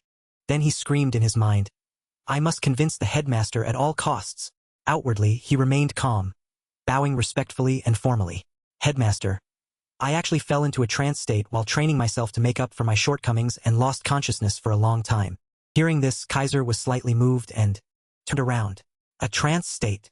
His eyes were icy as he glared at Jake. Is that the excuse you came up with after missing the enrollment ceremony? This is Valhalla Headmaster, Frobert Boxer. Frobert Boxer, the longest-serving former captain of the Royal Guard of the Kingdom of TB, was a knight respected throughout the continent. He led the cavalry with a serious expression. The story of Arthur Draker, the current family head, personally inviting him 3 times to take on the position of headmaster was still very famous.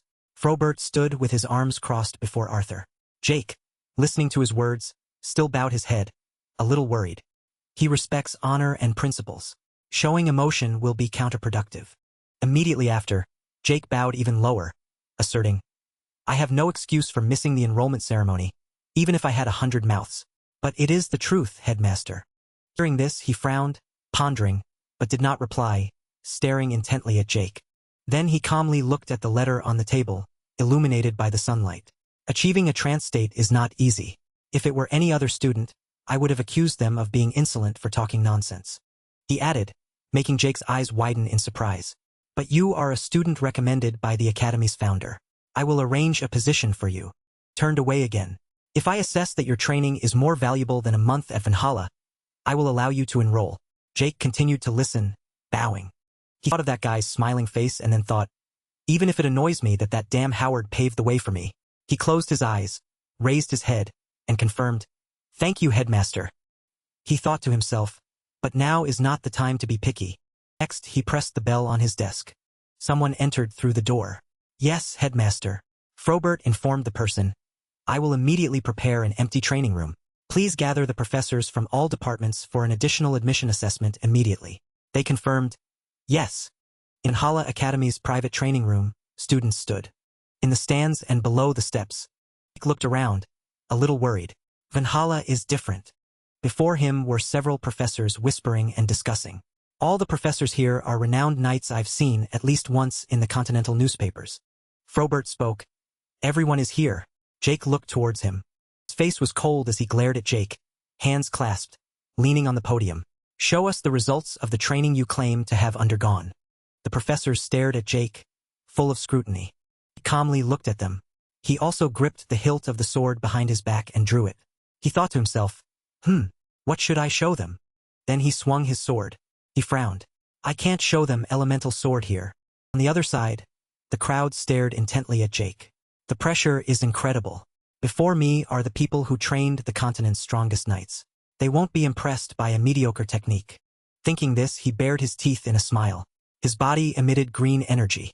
Then, powerful green aura was released. He thought to himself, perhaps I should be a little serious. His body was surrounded by green flames. Gasp of admiration. "Oh my!" This made him unconsciously pause his technique. Kaiser's eyes widened in astonishment.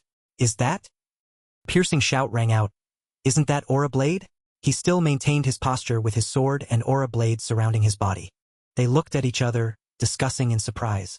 He's only 15, and he's already reached the level of a blue knight? Wasn't the previous record set by the youngest Knight Aben at 19? It's no exaggeration for people to call him the Golden Awakener. Jake also glanced nervously at their reactions. "Ah, I forgot." Then he remembered Kaiser's words. He put his hand to his ear, calm but full of mockery. "What do I think about that aura? Just a petty trick that weaklings like to use." Jake's face looked a little displeased as he sheathed his sword, thinking, after spending months fighting alone with Kaiser, I forgot I needed to control my aura. On the other side, the crowd was commenting on him in astonishment. Jake mused, "Good thing I had something to save me. It seems they think I'm at the Blue Knight level." Next, he sheathed his sword, grinning as he glanced at their reactions. Before meeting Kaiser, my aura was indeed on par with a Blue Knight. Jake recalled his previous frantic battles with monsters.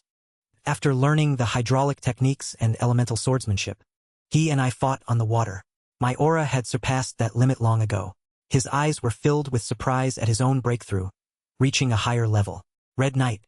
The crucial difference between a Red Knight, whose sword emits a blue aura blade, and a Blue Knight is the ability to control the aura blade. A Blue Knight can summon and maintain it, wielding the sword with decisive control. But a high-level Red Knight, the knight holding chains made of blue aura blades, can freely shape and change the blade while maintaining the destructive power it contains. He looked towards the crowd. Aura blade. I'm glad they finally stopped. Otherwise, I'd be even more exhausted than this. A shout of admiration pulled him back to reality, startling him. Excellent. Headmaster Frobert, beaming, spread his arms wide, smiling to welcome him. Truly an unparalleled achievement. Even if you spent months at Valhalla, if that was a precious revelation, then I wouldn't mind waiting many more months, or even years. Jake sheathed his sword, remarking, he seems to have become a completely different person. He humbly bowed. Not at all, Headmaster. Once again, I sincerely apologize for my absence at the initiation ceremony. Frobert lifted his head, delighted. Ha ha ha, don't worry. Then he turned to look at the Academy elders. What do you all think? Does anyone still object to Jake joining? They looked at each other, discussing in helplessness. It seems he's always generous with talented individuals. A representative confirmed. No objections. Such clear aura is very rare, even among knights today. Another beside him closed his eyes and sighed in agreement. I don't think any further examination is needed. Hearing this, Frobert smiled and looked at him. Very well then. He announced, Welcome to the Academy, Jake Draker. Jake smiled back at him. Panoramic view of their academy in the mountains. Atlas, the central continent. A large kingdom. The city level is located in the middle of the central continent. Valhalla, the continent's best night training institute, and the Draker family's Four Seasons City are both located here. Among them, Four Seasons City is where the main branch of the Draker family and its key members reside, known by the nickname the Draker family's true fortress. Walked along the academy path. Jake looked up at the grand mansion before him. Quite impressive. The large, stately building in front was Jake's mansion Atlas. He took the doorknob and entered. This mansion is too big, he thought, a little embarrassed and blushing. Even for someone with a black card. Inside, someone was watching Jake open the door. Immediately after entering, his eyes widened in surprise at the sound of fireworks and Duke's shout. Congratulations on successfully joining Valhalla, son. Duke wore a clown wig and a red nose, shooting confetti towards him. Master? Andre is here too. Behind him, Andre also held confetti, smiling. Duke approached, patting his shoulder and praising him. Disciple, you're quite something. It's the first time I've seen someone dare to skip Valhalla's initiation ceremony. Jake grinned, looking away. Duke enthusiastically pointed his thumb behind him. So, the main character is back. Shall we start the party? Hearing that, Jake's eyes widened in surprise. Huh? What? As soon as he returned to the Atlas mansion, he sat on a chair, still bewildered by the party, while the other two excitedly celebrated. Duke and Andre had prepared a surprise party to celebrate his successful admission. I wonder which academic staff member is working in Atlas now. They chatted happily and ate cake together. Duke received a summons from the main house and has returned to Four Seasons City. He's been managing the mansion for a month without asking me. Andre, he shyly wiped his mouth with a napkin and announced, I've decided to join Valhalla as a sponsored instructor. Sorry, but I also needed to ask for your opinion. I guess he followed me too. The two of them laughed and talked happily, while Jake's face darkened, looking at them with a hint of hesitation. He yelled in his thoughts, furious. Why do you guys always decide everything without asking me? The owner of this house. Mansion was quiet in the evening twilight. The party ended with a pile of scattered dishes. Duke and E were slumped on the table along with a pile of wine and dishes. Outside, moonlight shone through the window of some bustling tavern. Thanks for watching the video. He placed a gold coin on the counter for the bartender. A dark beer. Thank you. And the bartender saw the coin and looked in astonishment. Jake proposed, I want to meet Kay. For a moment, the atmosphere in the bar became silent, as if frozen. The group quickly drew their weapons and aimed them. Jake, who was sitting there, vigilant, he smirked, looking at them through his robe. His cold eyes glanced at them and he raised his gloves with the family crest, threatening. What? Want to try? The group hesitated, holding their weapons, looking at him. A Draker family member. Immediately after, the group quickly returned to their seats as if nothing had happened. The bartender also gave a forced smile, looking at him with a hint of worry. My apologies. I should have stopped him. The bartender grabbed a bottle of wine and opened a hidden switch. Immediately after, a hidden door opened. The man smiled and extended his hand, inviting, I will escort you to the branch manager right away. He walked along the corridor with the man, observing the torches around them. A secret door protected by magic. It truly is K. He recalled, before his regression. If one were to name the top intelligence organizations on this continent, there were two. He looked up at the candles, the Draker family's Nightfall, and the Zom Imperial Intelligence Agency. However, there was another, less well-known organization, the Alliance. They exchanged information for money. Initially, it was just a collection of smugglers. But a low-ranking member named K developed a communication system based on the smugglers' routes. Before his regression, at this time, he would have been expelled from the academy and joined the Mechan organization. His face was covered in scars. His eyes were sharp and cold. He struggled to survive and became an assassin for the organization. Then K, who was the branch manager at the time, approached him and asked him to eliminate an important transport route. He met her in the forest. Utilizing the cleared route, K expanded those branches and transformed the Alliance into an intelligence organization on par with Nightfall and the Intelligence Agency. The people built intelligence agencies throughout the city. With K's vision and skills, she eventually succeeded in taking over the Alliance for herself. When the Empire took everything from him, he held a woman's corpse close in a heavy snowstorm. And K came to him with information in hand. Take this. This is information about the artifact the Emperor is searching for. Jake lay on the bed with crisscrossing wounds, looking at her. She reminded him, be careful. It won't be easy. Jake read the information and assessed. The one who actively helped me get revenge was none other than Kay. He held the sinister notebook in his trembling hand. Although her main goal was still to use him to develop the alliance, without Kay, he would never have been able to obtain that artifact, or at least not gotten this far. In reality, they arrived at a room at the end of the corridor. The bartender knocked on the door. Jake assessed, information is power. Just like Aben attending the blessing ceremony. The future can be changed by the smallest moment. Stepped into the room, deep in thought. Her skills are truly outstanding. If I can maintain a good relationship after this exchange, Kay will be a powerful aid in the future. Inside the room, goods were stacked high on both sides. In front of him, a woman sat at a table. She lit a flame with a match. Then she held it out in front of him. Jake looked at her warily and pulled out a chair. Still the same preference. She held the match to cigarette in her mouth. Under the dim light, she looked at him and whispered, "So, why has the Draker family prodigy?" Kay ran her hand through her hair and reached out to him, smiling. "Come to me again like this?" She reminded him, "Don't beat around the bush. Get straight to the point." Beside them, guards stood vigilantly, holding their weapons. Jake calmly extended his hand. "I want to make a deal with the syndicate." Hearing this, she rolled her eyes, propped her hand, and glanced at him. She crossed her legs and casually asked, "A true blood awakened genius, full of potential and nobility from the Draker family. Only 15 years old and already reached the Night Realm. Why would you want to cooperate with criminals like the syndicate?" Hearing her guess him, he frowned, a little displeased, and thought, "It seems she already knows about today's events at Valhalla. She's truly quick at gathering information." Next, he rummaged inside his jacket. Looking at how she's acting with that indifferent expression, she's probably not interested. He placed an item on the table. "But either way, you should at least take a look at the goods, right?" Seeing this, she crossed her arms and glanced over. He withdrew his hand and placed the pair of earrings he had obtained earlier on the table. She asked again, "Earrings?" He affirmed, "They're not ordinary goods. They're a treasure. Try wearing them. You'll be surprised." She calmly crossed her arms, squinting at them. Immediately after, she put on the earrings. Energy flowed through her body. She closed her eyes to feel it.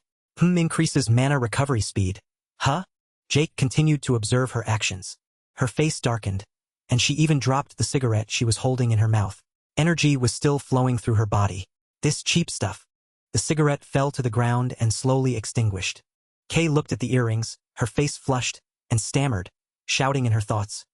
What the hell is this? The recovery effect isn't 10% but a full 15%. Then she remembered the treasures she had encountered before. Current treasures only increase by about 1%. The highest is only 3%. Yet this is 5 times that. If this item had appeared before, why didn't I know anything? Kay broke out in a cold sweat thinking this. The light on the earrings flashed. He must have a private trading channel, or excavated it himself. She glanced at Jake, assessing him. This kid. He calmly tilted his head, smiled, and proposed, "Are you interested in trading now?" Kay shouted in her thoughts. What the hell is going on?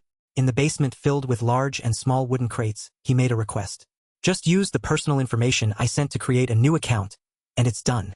He added, "I've already registered as a representative. You just need to go to the bank in North Atlas to pick up the goods." The two sat opposite each other under the light. Kay implicitly understood. Looking at those earrings, I immediately guessed. In the end, it's still about entrusting protection of unknown origin artifacts. Right? She held the document in her hand and reviewed it. She squinted and thought to herself, the commission fee is 10% for each item.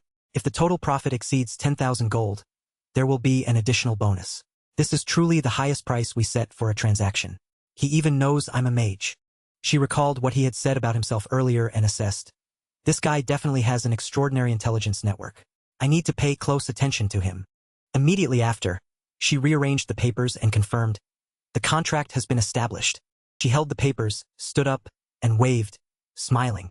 From now on, I'm counting on you. He remained calmly smiling, looking at her. You too. Ah, there's something I'm a little curious about. Kay turned back to look at him, puzzled. Face sharpened as he smiled, probing, Is your ghost ship all right? Her face turned pale, and she glared at him warily. The people next to her also glared unfriendlily, revealing their weapons. He stared at him, enunciating each word. You, where did you hear that? She stood up, smiled, and extended a hand to pacify them. I just asked, why so tense? Hearing this, Kay calmed down. That's quite a threat. Immediately after, her eyes turned cold as she glared at him. But you think that's enough to bring me down? Her body emitted blazing fire magic towards him, but a cut stopped it.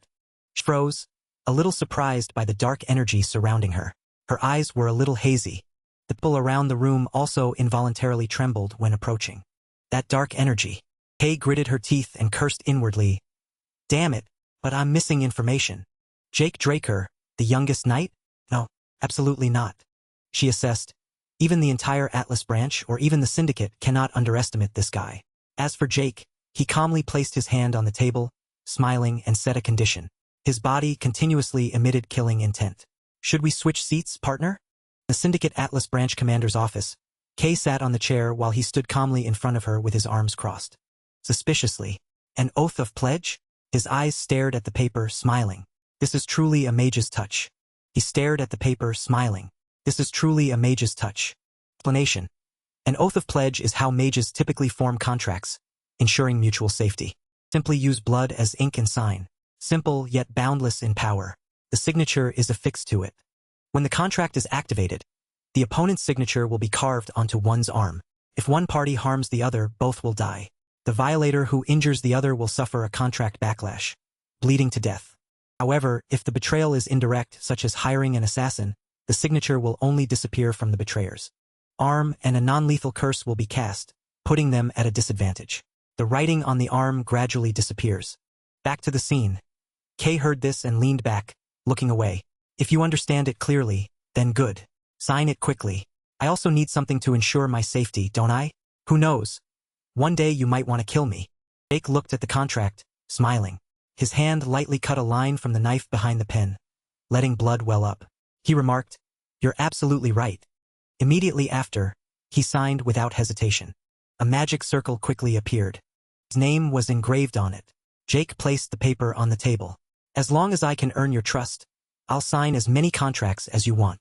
On the other side, the magic circle quickly absorbed both their signatures. Their respective signatures appeared on each other's arms. Done. He turned and walked to the sofa. Now I'm officially your partner. She calmly sat on the chair. Jake calmly sat down, glancing at her. She turned her chair towards him. So, let's continue our previous conversation. What you're transporting with your ghost ship is Mechan Soma, isn't it? Kay raised a hand to scratch her head, her face filled with annoyance as she sighed. She closed her eyes and replied, I don't know where you got information about my ship. He leaned back, listening. She remembered the leader of the organization, glancing at him. Leaning back in her chair, she confirmed, but yes, I am distributing Mechan Soma. Explanation. Soma is a magic drug banned from cultivation and use in most kingdoms. The plant is processed into powder. But in the southern continent, which became a lawless land after its kingdom collapsed due to civil war, it is a huge source of profit. Jake frowned, leaning forward to press. Is it because of the recently issued guest extermination order by the Transcendent Ista family? Is that right? She calmly took another cigarette to her mouth and affirmed, that's right. Even Mechan wouldn't be foolish enough to provoke a Transcendent family. The only land route connecting the central and southern continents is the desert region under the control of the Transcendent Ista family. A map of those areas appeared. But a few years ago, Ista suddenly closed its borders, forbidding entry and exit. Thus, the connection with the south was completely severed.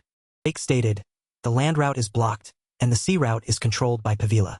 That's why you have to use the syndicate's transport route. She held a cigarette case, calmly lighting it and confirming, anyway, you're paying us a high price. You're an important client. Explanation. Mechan and Pavila are two major criminal organizations that divide and rule the lawless south. They are identified by symbols, one with the letter M and K, the other with a Mornal and pirate skull. The central continent jungle serves as their border. North belongs to Mechan, south to Pavila. Mechan initially had an advantage in transporting Soma by land. They exchanged goods by land and were blocked. But because they monopolized the route, Pavila had no choice but to switch to the sea route. And when Ista closed the border was shut down. Mechan lost its land route and frantically sought a sea route. But by then, Pavila had already taken control of everything.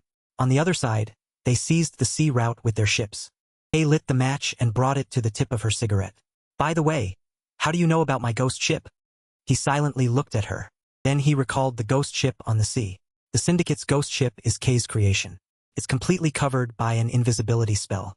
Thanks to this, it escapes detection by pirates and navies, becoming a vital financial source for the syndicate. The ship moves across the sea without being caught by pirates due to its invisibility. It's so secret that it has never been exposed. He thought, of course, I can't say you revealed it in my past life. Then he grinned slyly. An intelligence broker asking for the source of information? He countered, now is not the time to talk about that. Shouldn't we focus on Pavila's offer first? Seeing this, she was startled, her eyes wide with surprise. She turned to him and confirmed, that's right. Pavila recently contacted me. They promised to pay double if I stopped dealing with Meccan. My superiors are still considering it. Jake suggested, refuse them. He walked to her desk and explained, the syndicate must have thought it was just a ploy by Pavila to restrain Meccan. If you concede, Meccan will lose its Soma smuggling route. But what if Pavila is actually the same group of pirates that the White Knights wiped out?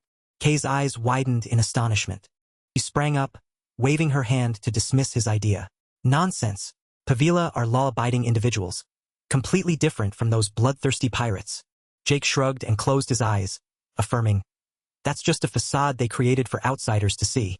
His eyes were cold as he asserted, Pavila's true goal is to seize the only secret sea route they haven't found yet, the syndicate's route. Jake added, unlike Meccan, who keeps their ships for long-term profit. If Pavila knew the true identity of the ghost ship, they would surely attack and plunder it immediately. Hearing this, Kay bit her cigarette, unable to believe it. She retorted, but Pavila and the southern pirates have always been considered two different forces. How could you? Jake slammed the table, cutting her off. Hey Kay, first, shouldn't you pay for the information I provided? What I want is very simple. He looked up at her, smiling sincerely. Connect me with Meccan's leader, John. Then he affirmed, if you can do that, I'll help you dominate the syndicate. Hearing this, Kay was startled, her eyes wide as she looked at him. That night, the moon was full in the sky. Jake walked alone down a deserted street. As he walked, he sank into thought. Even if Kay has strong sources, it's still not enough. He recalled, the cloaked leader of that region and mused, before regression, the fastest way to seize the syndicate's intelligence network is to pacify the entire southern continent. Just you wait, John. Jake continued walking in the night. Elsewhere, an ashtray was full of cigarette butts. Small fire I just started. Kay smoked, looking out the window. Will soon turn into a hell that will burn your empire. Next morning, people were active on the academy grounds. Valhalla, training facility. Jake stood in the courtyard, looking around, his hands in his pockets. He sighed. The atmosphere here is truly much freer than places like training camps or academies. Next, Jake looked around as if searching for something. The headmaster said to just wait a bit, and someone would come to lead me. A voice from behind startled him. Oh my! The man approached, and Jake cautiously turned his head to look back. Are you Jake? The one the headmaster mentioned? He raised his fist, grinning. Oh my! Jake stared, showing no reaction. Seeing this, the other man gave an awkward, forced grin. Immediately after, Jake turned his head forward. The other man winked, approached and patted his shoulder. Our Jake must still have that academy demeanor, huh? Then Jake unhappily brushed his hand away. Are you the one the headmaster assigned to be my guide? Hearing this, Diego looked around suspiciously. A guide chosen by the headmaster?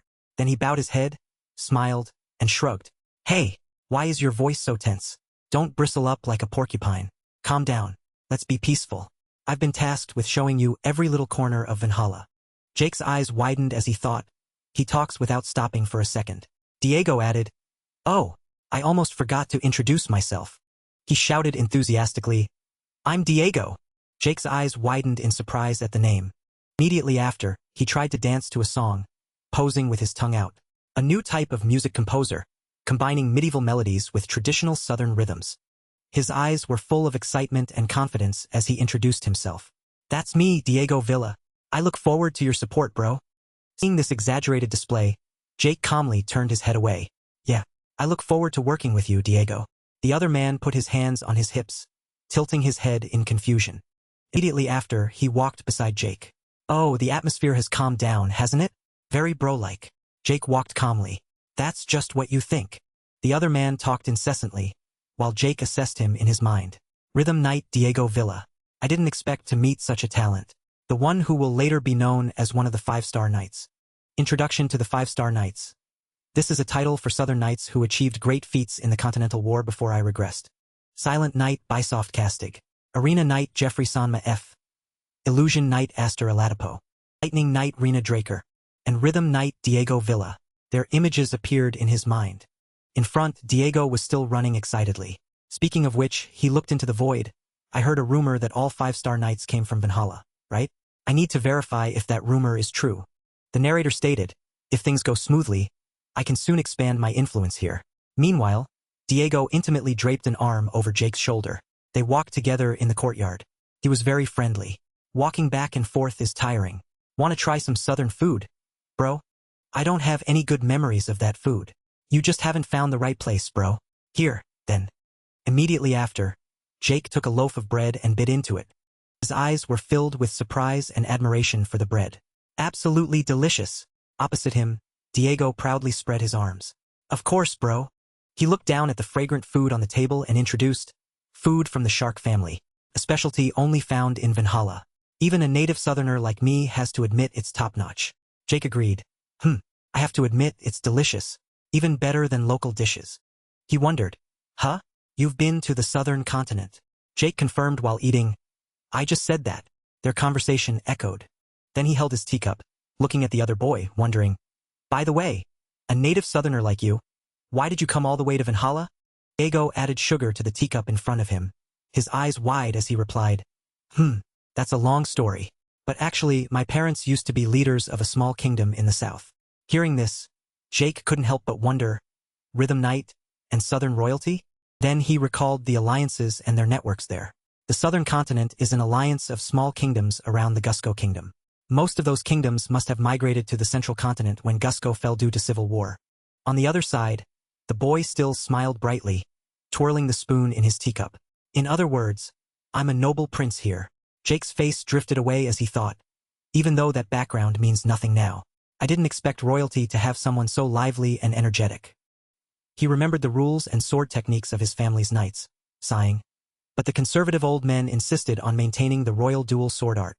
So I, who have a talent for dual swords, was sent to Valhalla. And he winked, giving Jake a thumbs up, affirming. But instead of sword dancing, I just want to compose music. Jake gave a forced, awkward smile, thinking, what about those who have expectations for you? Diego's eyes lit up as he suggested, how about we join the music research club, bro? Jake quickly refused. I'm not joining. People outside continued to walk back and forth. In the hall, discussions continued to echo. Is it possible to freely enter and exit senior classes like that? It's true, he still hasn't shed that academic demeanor. Valhalla, a place of freedom, as long as it supports learning, everything is permitted. Diego leaned against the pathway in front of Jake, explaining, as long as you want to learn, bro, you can enter any class. Moreover, today isn't a normal class, bro. I heard something super grand is waiting. Jake just gave a wry smile and walked calmly. He thought this guy really can't control his mouth, can he? Chatter behind him caught his attention. Is that him? Yes, it must be. The students sitting nearby all turned their eyes towards him. The newest student to join Valhalla, the youngest, Jake Draker. I heard you're of the direct bloodline, right? And a genius who even defeated an instructor. The two walked to an empty table. Diego, surprised, walked in while turning his head. What? You're a Draker, bro? Jake looked up, confused. What? The crowd continued to stare. Immediately after, Jake showed him the emblem on his glove. So what do you think this is now? Diego looked somewhat bewildered. What is what? Jake's eyes were angry as he held up both gloves, glaring at him. Are you stupid? These are true blood gloves. The symbol of a Draker true blood awakener. Seeing this, the other boy finally understood, gasping in surprise. Huh! Diego's head spun with this information. His whole body trembled. Oh my god! He didn't even take them off while eating. I thought it was some cool style. Turns out they're true blood gloves? I had no idea. The two sat down at the table. Jake glanced over, a little curious. Oh my god! He's at Valhalla and still doesn't recognize true blood gloves? Boy trembled, waving his hands aimlessly. Jake also mused, well, in front of a true blood awakener, that reaction is normal. It should be quieter now, right? Immediately after, Diego understood, his eyes wide with admiration. No wonder you were acting so arrogant. So that's why. Jake's face crumpled in helplessness. His eyes were a little complicated as he forced a smile. This guy. Next, Diego quickly threw an arm around Jake's neck. Excited. If you're a Draker, you should treat me to a meal, bro. Ha ha ha. Just kidding. Just kidding. Jake was a little annoyed. The surrounding students still stared at them. I thought it had cooled down, but it's even livelier than before. Frobert's applause from the podium made everyone look up. He stood solemnly, hands behind his back. Everyone attention. Eyes below looked up, and the noise completely ceased. He was no exception. He thought, no wonder there are so many people. It turns out today's special lecture is personally conducted by the headmaster. The headmaster announced. Just looking at the number of students is enough to know how excited everyone is for this session. Beside him, Diego held his notebook out to Jake. Hey bro, what do you think of this lecture? Still awesome, right? Jake reminded him. If you invited me to a lecture, at least pay a little attention. Frobert's voice rang out. All right, let's skip the long introduction. I will now introduce a very special guest. It took a lot of convincing to get him here. A figure entered through the door. The Draker Black Knight has returned. Seeing this, Jake excitedly looked at the newcomer. Beside him, Diego busily wrote, he's returned to Four Seasons Fortress. Is he about to re-emerge in the martial world? The headmaster's voice. Duki Drakir. Hello. Duk, wearing armor, waved to the students, a little shy. Chatter erupted. The headmaster turned, returning the podium to Duk. Is that the Wind Knight, Duk Draker? The Black Knight who disappeared without a trace? There were rumors recently that he was seen in Four Seasons Fortress. So it was true. He stood before the podium, holding the mic, and clearly announced, I've been away from the front lines for a long time, yet you all still remember me. It is a great honor. I hope today's lecture will bring much value to everyone. And now, I, Duk Draker, will tell you my journey from an ordinary academy student to becoming a Black Knight. The surrounding students listened attentively.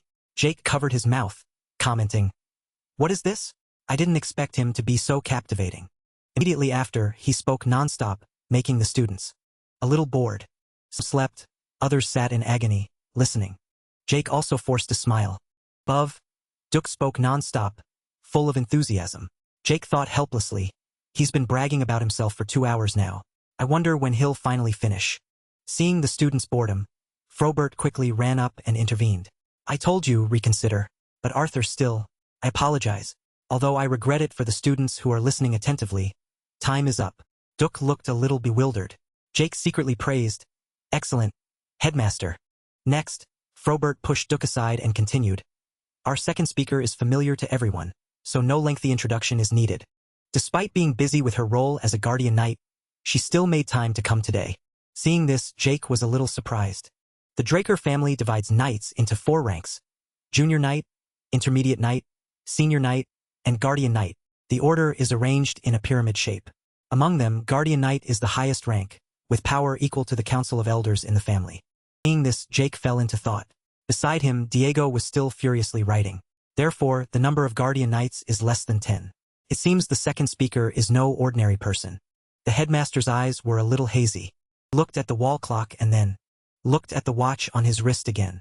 Platinum Hair appeared before the crowd. Wearing silver greaves, she walked in. Jake put his hand to his chin, observing. He scanned the newcomer, assessing her. Platinum hair and a full white armor. Definitely striking, but I still can't guess who it is. The chatter below caught his attention. How lucky to come to Valhalla. Indeed, I didn't expect to have the chance to see the Silver Knight in the flesh. He was quite surprised. He quickly turned his head away, yelling in his mind, Callie Draker. Below, the girl's face gradually became clear. So, that person is eldest daughter of the Draker family. She raised a hand to tuck a strand of hair behind her ear as she walked in. Silver Knight Callie Draker. Isen, a crucial port city in the central continent. The map displayed routes from 3 cities: Isen, Delta Republic, Eastern Continent. Isen is a bustling commercial city that controls trade routes with both the southern and eastern continents. But a decade ago, this place was completely different. At that time, Isen was a lawless land, occupied and ravaged by southern pirates. Ships left and docked at the port. In his past life, Callie frowned, looking at her sword with determination. After becoming an official knight of the family, Callie Draker began to purge them. 5 years after she began her extermination campaign, there were no more pirates in Isen. She stood before the blood-stained pirate ship. Now, Isen has become the largest seaport under Draker protection. It thrives with large ships. The pirates were wiped off the map. Amidst strong winds and waves, the surviving pirates had to flee to the Dead Sea in the south of the Delta Republic. Before the Red Hall, Callie knelt on the ground, solemnly receiving the sword touched to her head. Callie was bestowed the title of youngest guardian knight. Owen frowned, disagreeing with that. A noble title that even Aben, before my regression, couldn't achieve. Back to reality. Callie stood before the podium, looking down at the noisy students below. Jake looked at her, a little hesitant, thinking, even though I know she's a big shot, I didn't expect my eldest sister. Her face darkened as she gripped the podium. Is actually Aben Draker's rival for the right of succession. Jake sat on the chair, resting his chin on his hand, looking down at her. I didn't recognize her, and I shouldn't have, because before regression Callie Draker had. She let out a sigh. Then she impatiently tapped her finger on the table. Finally, she shouted with overwhelming authority, "Silence, everyone!" The students were terrified, trembling like leaves. The space became silent. Thanks for watching the video. Jake glanced at the trembling students around him. Everyone's shaking in fear. For heaven's sake. How can a guardian knight shout so loudly? Below, Callie frowned, speaking with displeasure. Even though the students have arrived, the atmosphere is still noisy and suffocating. Valhalla, where I graduated, wasn't like this. Our predecessors would surely shake their heads in disappointment if they saw you all now. He looked at the frightened and embarrassed crowd, adding, "Do you think this peace was easily obtained? No. It was bought with the blood and sweat of our ancestors." She affirmed, "Understanding it with your head means nothing. Only action creates value. Do you hear me?" Jake's face crumpled into a foolish smile. "Ah, I see." Below, Callie slammed the table, passionately lecturing. Training until sprained, plus iron discipline, plus a healthy knightly spirit. Only with all of these can one be a true knight. Jake commented, how long-winded. After the class ended, he walked around the campus. Chatter still echoed. Wow, what a nightmare. Really, I miss Duke's lecture so much. He watched them, hands in his pockets, thinking her advice wasn't bad. But it seems these naive students don't get it. His eyes narrowed. By the way, that guy, Diego. Earlier, Diego waved at him, smiling excitedly. I'm done. I finished guiding you through Valhalla. I'm heading off now. Jake muttered to himself, he just left like that? Then he looked around. But it's not bad, is it? Soon I'll be busy recruiting talents and living life in Valhalla. Or maybe I should take advantage of this free time to explore Tarakan's secure library. Immediately after, he walked off excitedly. Well, let's go. Behind him, someone watched him. She called, Jake Draker. Jake's body froze upon hearing that. Callie approached, offering, Can you spare some time? He turned to look at her. Then they arrived at Valhalla's training ground. Each stood on one side. Callie drew her sword, looking at him coldly. Jake's eyes widened, then narrowed. The sword glowed with a blue light. That's the mithril sword the Holy Kingdom gifted, isn't it? He thought of the sword in the Red Forest. The Holy Kingdom had been troubled by pirates near Ison. But thanks to Callie, they found some peace. Then he thought of the silver armor. They gave her 100% pure mithril armor and sword. She wore the armor and wielded the sword, fighting in many places. Her nickname, Silver Knight, also came from this attire. She proposed, Show me your full power. Hearing this, he closed his eyes and twisted his arm. He twisted it back, starting. So she wants to duel. So she knows the rumor that I've reached the Blue Knight realm, huh? He didn't hesitate to draw the sword from his back and thrust it into the ground. His hand gripped the hilt. Jake drew his sword, suspicious. My full power? Then he raised his sword. It glowed as he looked at her with determination. Then I apologize. He told himself, no way. His eyes were full of calculation. Frowning. Not just her. The others are also eyeing my talent. Showing everything would do more harm than good. Explanation. The Draker family has a rule. The strong win, the weak lose. Reaching Blue Knight at 15 is an unprecedented miracle. If I reveal my outstanding strength, then Aben, in the struggle for succession, will try to kill me, and the family head will try every means to control me. Jake imagined himself being bound like a mummy by his family members. Jake asserted, It's not too late to show my hand once I surpass the family head's level. His legs spread, preparing to attack. I just need the title of a descendant of this transcendent family. There's no way I'll let them control me. Immediately after, the two charged at each other. Swords clashed, sparking fire. Their eyes locked. The sword recoiled, surprising him, his eyes wide. She struck, bending Jake's sword. Their faces were close. Jake's face darkened as he looked down at his sword, knocked to the ground. Then Callie's sword grazed his face, drawing blood. The system announced, Request to temporarily pause activation of healing factor skill has been accepted. His face darkened, feigning panic, thinking, She's a guardian knight. so she can detect the healing factor skill. He recalled his previous fight with Duke. Duke glanced at him, chuckling. How do you recover so fast? Jake frowned, glancing back at him. I won't repeat the same mistake I made with Duke, he reminded himself. In front, Callie continuously lunged, and he retreated accordingly.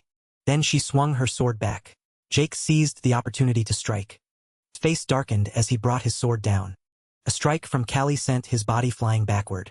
Jake stood on the ground, surprised, looking at the sword in his hand, still glowing. Blood gushed from his shoulder. As expected, she's a red knight.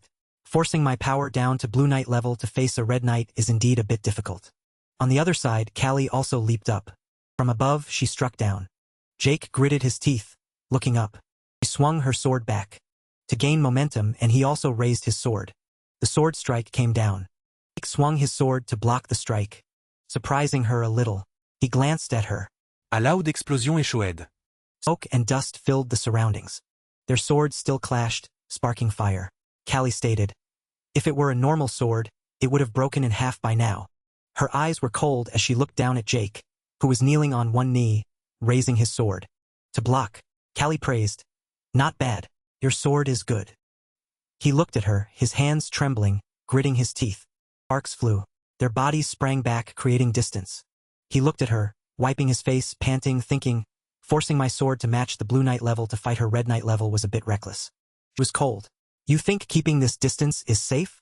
Seeing this, Jake looked up, confused.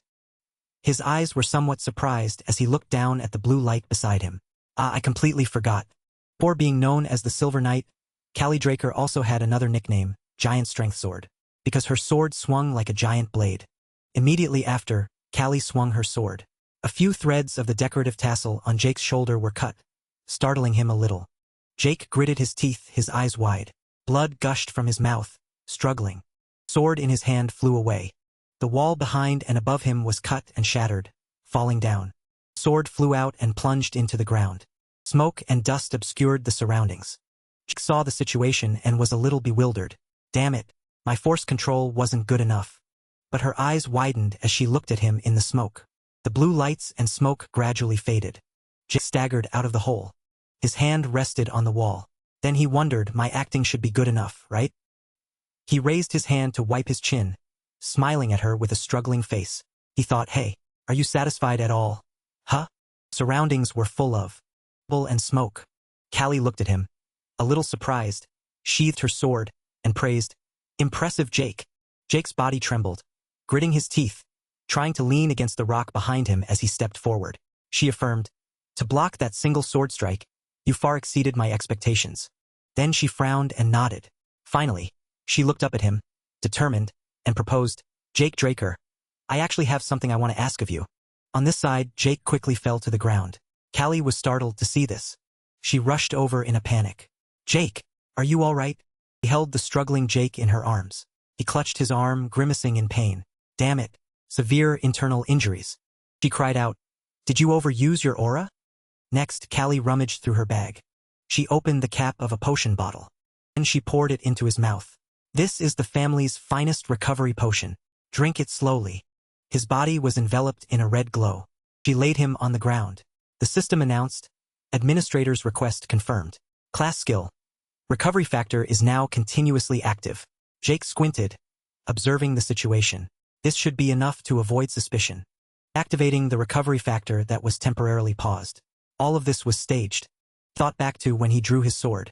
Not only was the sword strength just enough to make it seem like I had just reached Blue Knight level, but when that greatsword came at me, I intentionally let it graze me instead of countering. Jake recalled Callie's strike coming towards him. His hand went up to block the strike instead of holding his sword. His eyes also had a hazy look. For some reason, just before the attack landed, there was a strange gap. Therefore, everything after that went smoothly. Let Callie's aura flood my body. Even though I can't directly use aura myself. His body glowed red with aura, while his arm was invaded by blue aura. It naturally caused internal injuries. Currently, Jake looked up at Callie, who was looking at him with worry and guilt. Callie will now believe that I can use aura. She'll mistakenly think I was injured from overusing my power. Next, he held his head, slowly sitting up. Ugh, she asked. Are you feeling better? Jake smiled as if nothing had happened. Yes, thanks to you. Thank you very much, Lady Callie. She smiled and stood up. Then she extended her hand to him, suggesting, "You can just call me Sister, Jake." He lowered his hand, looking at her awkwardly. In a secluded alley on the outskirts of Atlas, a carriage was traveling down the alley. Ali held a cup of tea out to him. "I heard you like tea, so I brought some. This tea is imported from the Eastern continent. I hope it suits your taste." He sat on the seat, a little nervous, resting his hand on the table and nodding. "Ah yes, thank you, sister." Then he remembered his previous meeting with the family head. He also said the same thing Jake thought. "How widely has the news of my tea preference spread?" They were in a castle. Jake saw the carriage, which looked vastly different on the inside, and felt suspicious. Is this really the inside of a carriage? From the outside, I couldn't tell. It's a disguise spell. A guardian knight's carriage attracts too much attention. He thought to himself. From the training grounds, they've brought me all the way to the outskirts by carriage. Jake held his teacup, looking at Callie opposite him. This must be something sensitive, not convenient for others to hear. She spoke, making him pause mid-sip of his tea. "Knight of Slaughter," he affirmed. "I want you to help me stop Aben Draker." He recalled the other person's face. She faced Jake, resolute in her request. He also put his teacup down. Then, seriously, what did you say? Aben is the Draker family's second son. Callie gripped her teacup, closing her eyes and bowing her head slightly. "I haven't explained it clearly. Let me tell you step by step." She explained, "Currently, Aben is violating one of our family's core doctrines, the Oath of Neutrality. He is actively participating in the conflict between the Zom Empire and Elencia, siding with the Empire." Jake listened seriously, bringing his teacup to his lips. He set his teacup down, wondering, Aben has acted so early?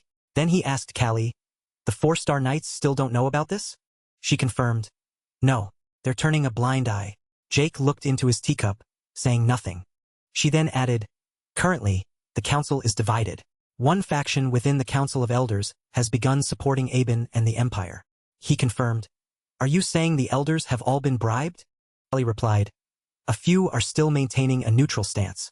Jake looked at her, assessing that conservative Council of Elders chose neutrality instead of opposition. "It's only a matter of time before they all betray us." She also raised her tea in agreement. "That's a reasonable assumption. We are investigating who he is manipulating, but we cannot wait for him to make a mistake. If we let Aben run rampant, then a large-scale war is only a matter of time." Jake's eyes were full of resolve as he thought, Callie's prophecy is indeed accurate. 3 years had passed since his regression. Aben's hand clenched the family's emblem and crushed it. Flames of war erupted ceaselessly. In 7 more years, the Draker family and the Zom Empire, under Aben's control, would spark a continental war. Countless lives would be lost or ruined. The sky would turn black. The ground would be drenched in blood. The flames would incinerate the family's pawns. Then Callie put down her teacup. "So, I've made a decision." She looked up seriously.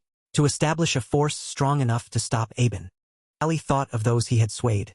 Aben is gradually controlling the upper echelons of the Draker family.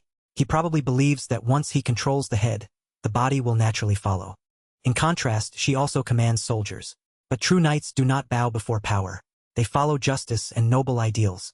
Callie's eyes were full of determination. "Therefore, loyal to my convictions, I intend to gather the subordinate knights of the 4-star Knights." Then she looked back at him. He looked back at her. "But I won't force you to support me.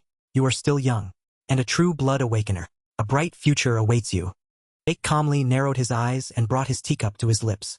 "Now I'm starting to understand what kind of person Callie Draker is." Across from him, Callie also raised her teacup, closing her eyes to savor it.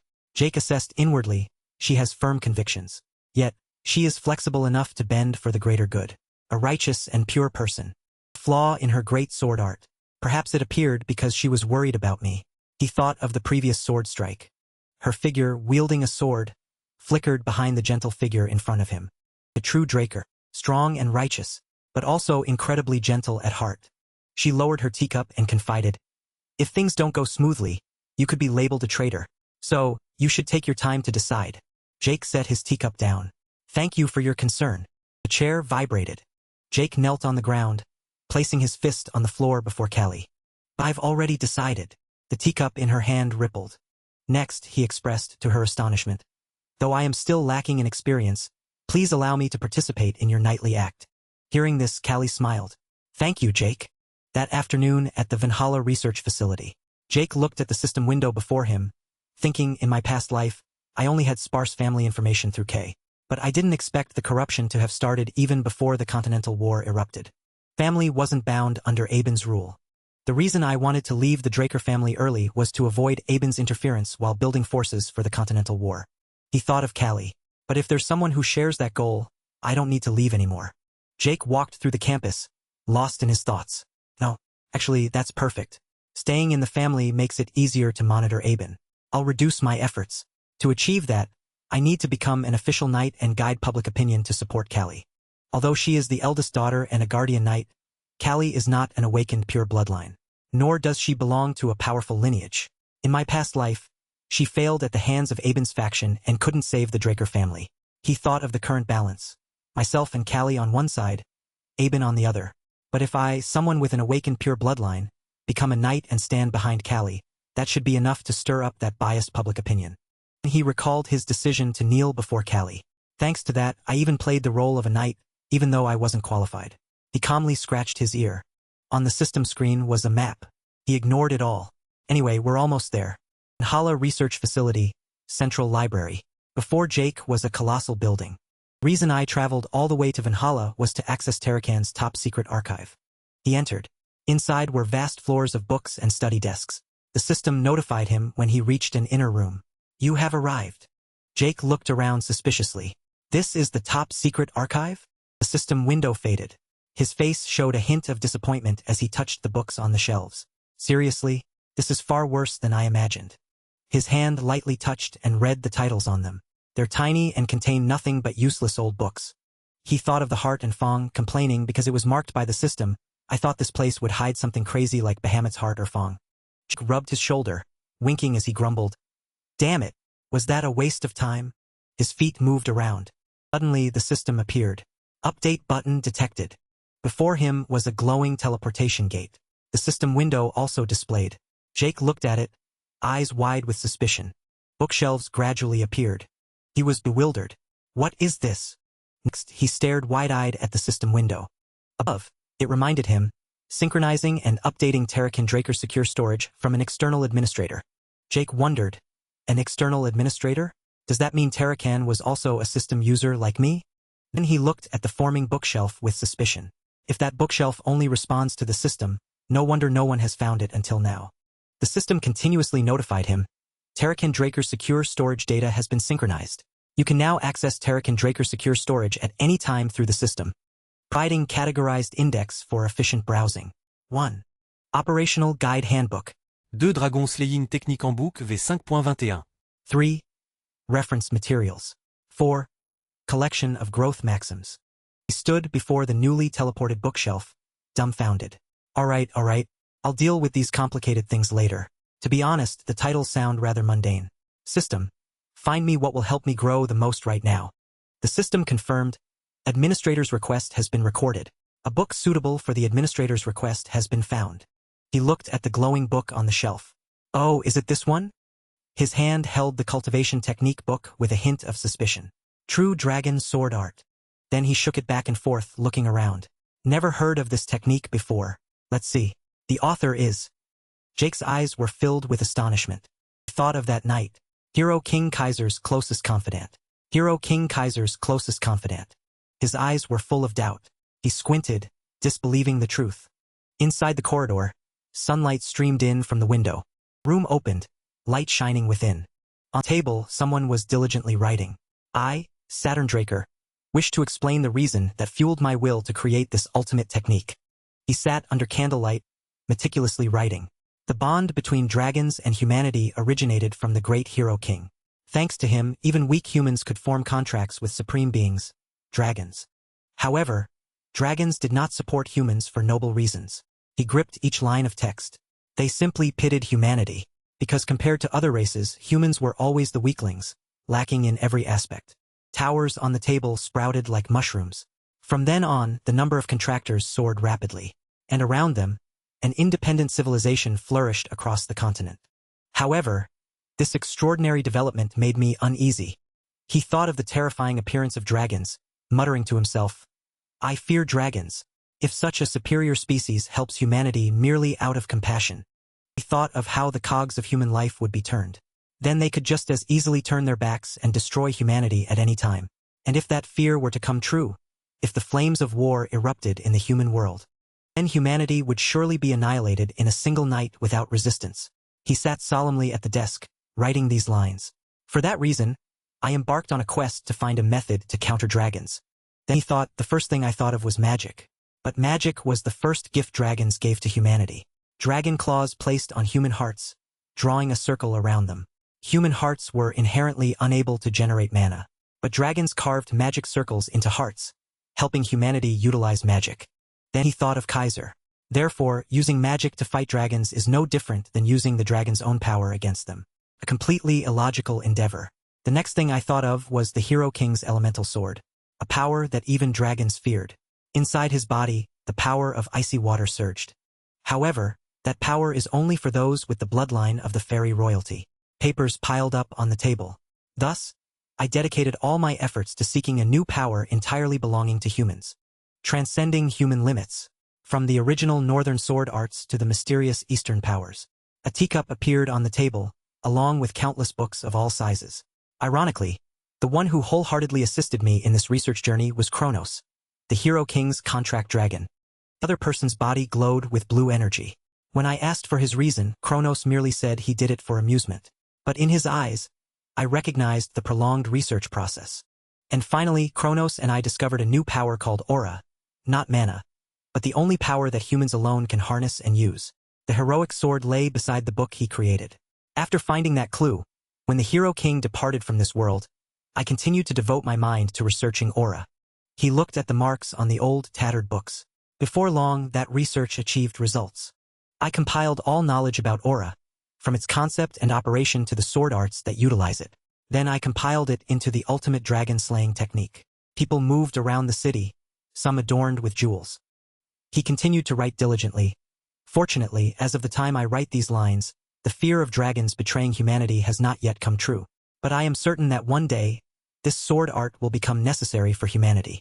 He affirmed. If anyone finds this secret tome, I earnestly wish that they will understand my true intention and train diligently to become capable of saving humanity. The cool fan continued to blow. Jake stood before the bookshelf muttering the last lines. Fortunately, as of the time I write these lines, the fear of dragons betraying humanity has not yet come true. But I am certain that one day, this sword art will become necessary for humanity. Suddenly, the system window popped up, drawing his attention. Achievement Quest, Saturn esse Successor. Master the dragon-slaying sword art of Sword Saint Saturn Draker. Time limit, 3 months. Quest Reward, Kronos Royal Treasury Coordinates. He exclaimed. It appeared right after I finished reading? He put the book back on the shelf, staring at the system window and muttering, the Kronos Royal Treasury must contain treasures far beyond anything I've witnessed so far. He stroked his chin, staring at the system panel, lost in thought. The problem is, there's only a 3-month time limit. Could it be even harder to learn than elemental swordsmanship? It seems I'll have to dedicate all my efforts to understanding the dragon-slaying sword art in the coming period. Then he looked at the system panel again, turning his back to the bookshelf with suspicion. Come to think of it, Saturn was indeed right. In his mind, he imagined dragons filling the sky, bringing death. Though I don't know how long it's been since the era of the Hero Kings, everything unfolded exactly as they once feared, and the consequence of that was the war of human liberation. Then he looked up and made a request.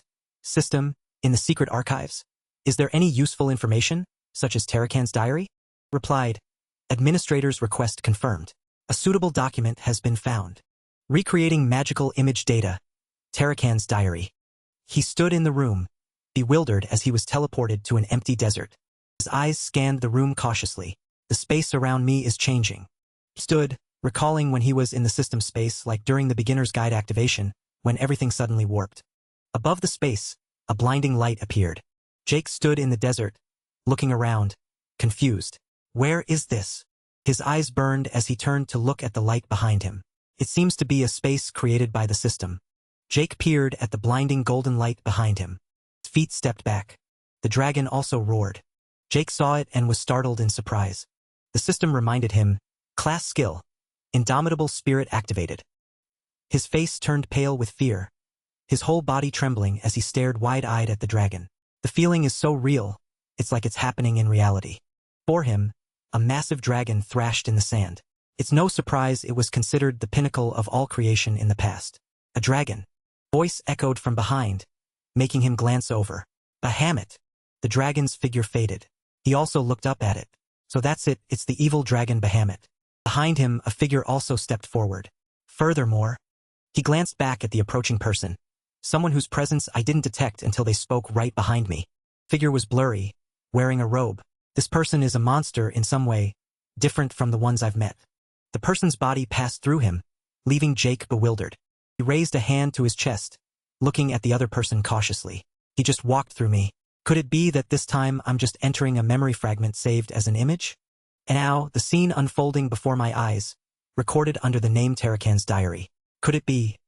The dragon stood up, roaring at the other person. Legendary great war between the dragon slayer Tarakan Draker and Bahamut. The dragon leaped into the air, extending its hand, preparing to attack. He also stared wide-eyed with excitement. It's beginning. The battle that only existed in oral legends will now unfold right before my eyes. Bahamut's foot stomped down next to Tarakan. He stood calmly, watching. The dragon's eyes flashed, urging, "What are you hesitating for? Tarakan? Thanks for watching the video." Their figures faded. The other person's face was dark, expression unclear, silent. The dragon scoffed. "How disappointing. The one I once chose as my contractor." The space became hazy. He also stared wide-eyed in confusion. "What?"